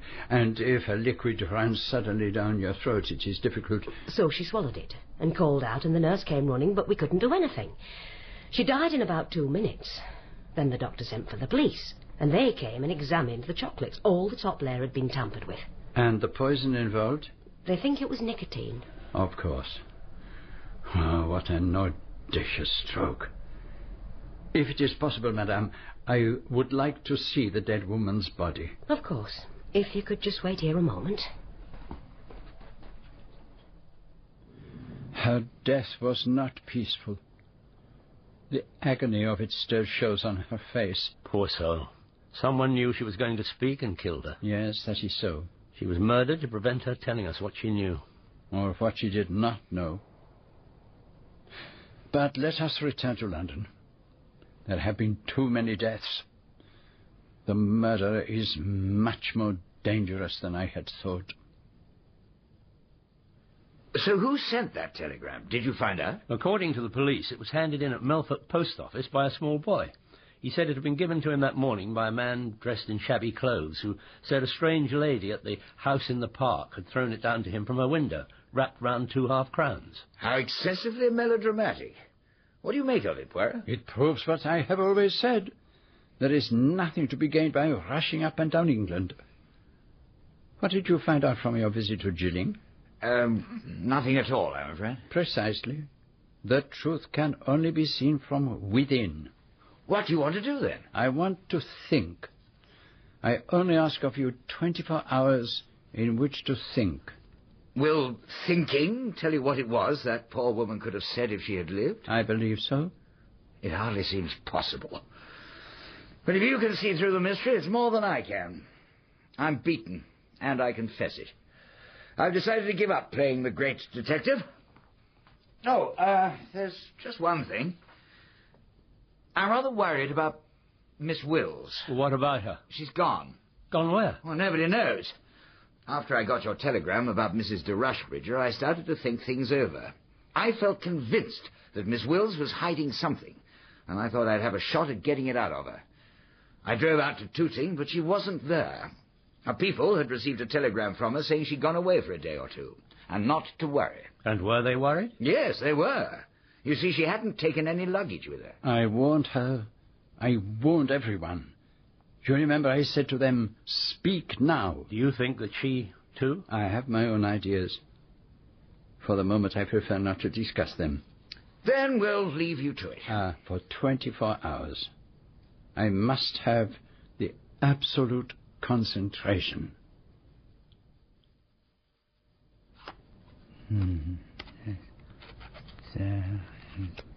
What on earth are you doing? Building card houses? It is not that I have become childish in my dotage. It is an old habit of mine and most stimulating to the mind. This morning, first thing, I go out and buy a pack of cards. Unfortunately, I make an error. They are not real cards. Oh, they've sold you Happy Families. What is that, the Happy Family? It's a game. Children play it in the nursery. They serve just as well. Master Bun the baker's son. I always loved him. And here's Mrs. Mugg, the milkman's wife. I suppose that's me. Oh, why is that funny card you, mademoiselle? Because of the name. Charles and I are going to be married. And his name's not really Cartwright at all. It's Mugg. So I'm going to be Lady Mugg. And is that why he no longer wants to play the great detective? Perhaps it is. But aren't you going to wish me happiness? Oh, I do wish you happiness, mademoiselle. The happiness that endures. The happiness that is built on a rock. I'll tell Charles you called him a rock. But what do you hope to find from your Happy Family house? It is the question I ask myself without ceasing. Why was Mr. Babington killed? When I can answer that, the case will be solved. Well, I'll leave you to it. I'm sorry to have disturbed you. Charles and I are going to the dress rehearsal of Little Dog Laughed. It's the first night tomorrow. Oh, mon Dieu. What is it? Has something happened? Yes, indeed, something has happened. But do not be alarmed. You go off to your dress rehearsal. But tomorrow evening, before the first night, I would like you and Sir Charles and Mr. Satterthwaite to come here. By then, perhaps my little idea will have worked itself out. I hope you enjoy the play. Goodbye then, Monsieur Poirot. I wish I knew what you were up to. But yes, everything explains itself. A motive such as I have never come across. The happy families, I need them no longer. So, Monsieur Poirot, did your card trick come off? Have you found our murderer? Well, come on, man. Don't keep us on tenterhooks. I know, Sir Charles. The tenterhooks are part of my method. You must allow me to reconstruct the crime in my own way. As you please, Monsieur Poirot. I will begin with the murder of Stephen Babington last August. On that evening, Sir Charles advanced the theory that the unfortunate clergyman had been murdered. I did not agree. Because you could not believe that anyone would want to kill a man like Babington. Or that it was possible to kill one particular person by putting poison in one glass on a tray of cocktails. But I must admit that Sir Charles was right and I was wrong. I was wrong because I was looking at the crime from an entirely false angle. It was only 24 hours ago that I perceived the proper angle of vision. When you were building your house of cards? One should always start an investigation with the simplest and most obvious questions. Granted that Stephen Babington had died as a result of drinking a cocktail, who had the best opportunity of poisoning his glass? Well, I did, I suppose. And the parlourmaid, of course. But neither Sir Charles nor the parlourmaid could have directed that particular glass to Babington's hand. It looked as if chance, and chance alone, had led him to pick it up. And what about the glass that poisoned Sir Bartholomew? Well, I think we can safely say that we have eliminated the main suspect, the butler, Ellis. But there is also the possibility that any one of the guests could have slipped into the dining room and put nicotine into the glass. That's why we drew up the list of the people who'd been at Crow's Nest and at Moffatt Abbey. And the first 4 names on your list, Captain and Mrs. Dacres, Miss Sutcliffe, and the observant Miss Wills, I discarded immediately. Why? It was impossible that any one of them could have known that they were going to meet Stephen Babington at dinner. The use of nicotine as a poison indicated a carefully thought-out plan, not one that could be put into action on the spur of the moment. But what about young Manders? He would have known that Babington would be at Crow's Nest, and he was at Melford Abbey as well. Yes, Oliver Manders was by far the most likely suspect. And since that is still the case, I asked him to join us here. He has been patiently awaiting his cue. Will you come in, Mr. Manders? Good evening. I rather gather congratulations are in order, Sir Charles. They are indeed. Thank you, Manders. Thank you, Oliver. As I was saying, Mr. Manders drew attention to himself that evening at Crow's Nest. He was tense and on edge, and he had actually quarrelled with or had displayed marked animosity towards Mr. Babington. Yes, I felt sorry about that after the old boy died, but I've got rather a short fuse where clergymen are concerned. And then there were the curious circumstances of his arrival at Melford Abbey on the night Sir Bartholomew was murdered. Yes, but I explained all that to Mr. Satterthwaite. It was the old boy himself who suggested I fake the accident. But you no longer have his letter? No. I must have lost it somewhere. None of this is very convincing, Mr. Manders. Convincing or not, it's the truth. Yes, Mr. Manders, I believe it is. You were the most obvious suspect, but then I began to realize that that was what I was supposed to think. I had been led to believe that the murderer would be someone who had been present both at Crow's Nest and at Melford Abbey, and everything pointed to you. But a really clever criminal would have realized that anyone who had been at both places would be bound to be under suspicion, and therefore would have arranged not to be apparently there. You mean that there was someone present at Melford Abbey who had been at Crow's Nest, but was not recognised? That could hardly apply to Miss Milray or to Mrs. Babington. And Sir Charles and I were in the south of France, and even if we had somehow sneaked back into the country, the company at Melford Abbey would have known us instantly. You, perhaps, Mr. Satterthwaite, but Sir Charles is a different matter. He is an actor, accustomed to playing many parts, which led me to reconsider that very mysterious person, Ellis the butler.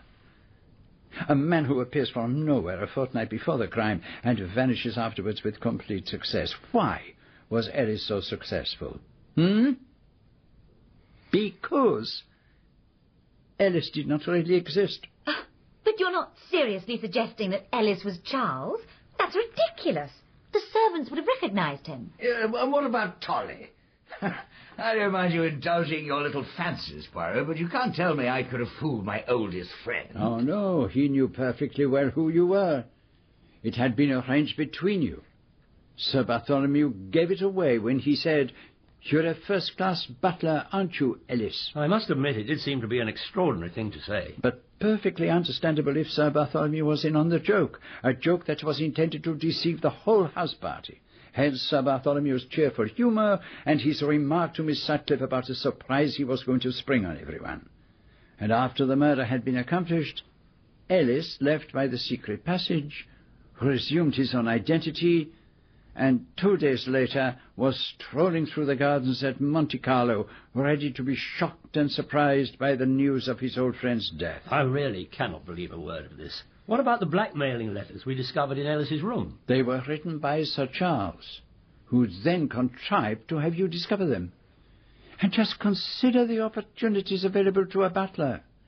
In valeting the gentlemen, he could fold and press their clothes, and in the process remove certain letters. You mean he took the letter that Sir Bartholomew had written to me? And planted the press cutting which fell so conveniently at Miss Wills's feet. I was beginning to wonder whether she might have planted it herself. Let us now turn to the part played by Miss Wills. She is a curious personality, apparently completely nondescript, but of extraordinary intelligence and perception. She was the only person who occasioned Sir Charles any uneasiness. That is why he was so concerned to tackle her himself. He was fairly reassured by the interview and distinctly gratified that she had noticed the birthmark he had gone to such pains over. But then came the catastrophe. I do not think that until then it had occurred to her that Ellis was Sir Charles, but she had noticed the hands that held the dishes at dinner, and it did suddenly occur to her that Sir Charles was Ellis. And so she asked him to pretend to hand her a dish of vegetables. But it was not whether the birthmark was on the left or the right wrist that interested her. She wanted a pretext to study his hands. You're making this up. How can you possibly know what happened? Because I've been talking with her, mademoiselle. That is why I advised her to leave her home immediately, so as not to share the same fate as Mrs. de Rushbridger. But how does she fit into all this? I don't understand. Sir Charles was worried. He did not like the expression of satisfied malice he had seen on Miss Wills's face. Attention must be focused elsewhere. On the day of my sherry party, Sir Charles rose very early, went to Yorkshire, and, disguised in shabby clothes, gave a telegram to a boy to send off, and he did one thing more. He dispatched a box of poisoned chocolates to a woman he had never seen and of whom he knew nothing. It was a splendid coup de théâtre.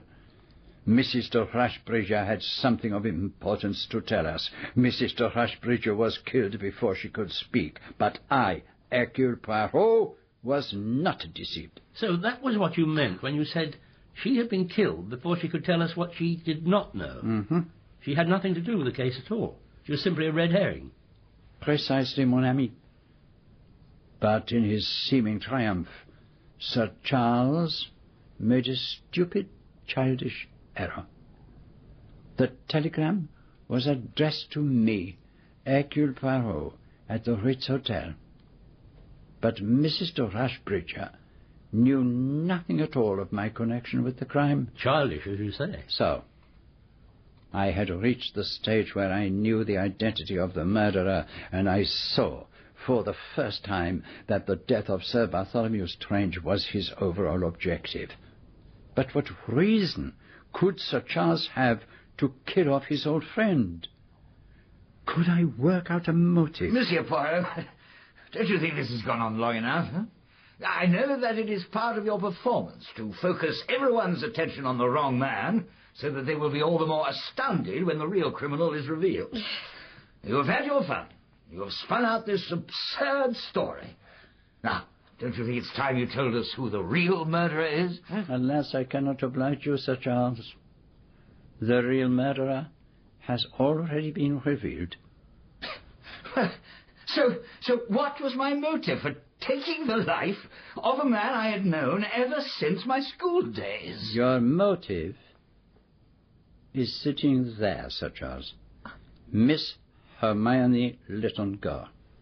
What do you mean by that? It was clear from the first time I saw you together that Sir Charles loved you with that terrible, absorbing passion that comes to a man in middle age and which is usually inspired by an innocent young girl. You loved her, Sir Charles. She, it was evident, had the hero worship for you. You had only to speak for her to fall into your arms, but you did not speak. Why? You know damned well why. I thought she was in love with Manders. You did not believe that for a second. You are a man of the world. You knew perfectly well Miss Lytton-Gore's feelings for you. Why then did you not marry her? It could only have been because there was some obstacle. And the obstacle was the fact that you already had a wife. That's absurd. You married when you were very young, before you became known as an actor. But if that's the case, what happened to her? Where is she now? There are two tragedies for which the law gives no relief. The woman you married might be serving a life sentence in some prison, or she might be confined to a lunatic asylum. In neither case could you obtain a divorce. I don't believe any of this. If nobody knew, you might marry Miss Lytton-Gore without telling her the truth. But supposing one person was aware of it, a man you had known since boyhood, Sir Bartholomew Strange. an honourable, upright physician. Oh, he might pity you deeply, he might sympathize with a liaison with an irregular life, but he would not stand by silent and see you enter into a bigamous marriage with an unsuspecting young girl. What about Babington? Did he know about it too? I thought so at first, but I found nothing to support my theory. Then a chance remark from Miss Lytton-Gore about going to a dress rehearsal opened my eyes. The poison in the glass picked up by Mr. Babington was intended for any of those present in the room, with three exceptions. Yourself, Miss Lytton-Gore, to whom you were careful to hand an innocent glass, and Sir Bartholomew, who did not drink cocktails. But that's nonsense. What's the point of it? A very singular point. The murder of Stephen Babington was nothing more nor less than a dress rehearsal. You really have the most extraordinary imagination, Monsieur Poirot. It goes without saying there isn't a syllable of truth in this absurd fandangle. Where's your evidence, eh? My evidence, Sir Charles, is in the Hiverton County Asylum. Gladys Mary Mugg, the wife of Charles Mugg, your lawful wedded wife. Is this true? Is this really true, Monsieur Poirot? It is true, mademoiselle. God damn you, Poirot. God damn you! He'll escape. No. He will only choose his exit. The slow one before the eyes of the world, or the quick one off stage. Oliver, take me home, please. Yes, of course. Oh, you're trembling. Will you be all right? I'll be all right. Stay with me, Oliver. Be very good to her. I will. You know that. Good night, Monsieur Poirot. Thank you.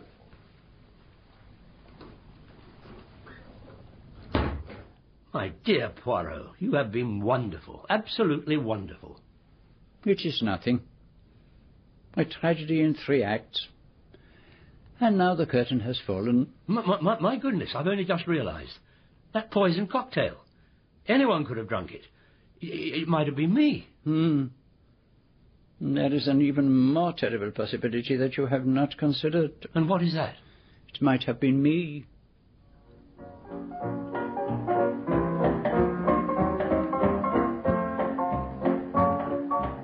In the final part of Agatha Christie's 3-act tragedy, Hercule Poirot was played by John Moffatt, Mr. Satterthwaite by George Cole, Sir Charles Cartwright, Michael Cochrane, Egg Lytton Gore, Beth Chalmers, Angela Sutcliffe, Gemma Churchill, Oliver Manders, Carl Prekop, the matron, Natasha Pine. Three-act tragedy was dramatized for radio by Michael Bakewell and directed by Enid Williams.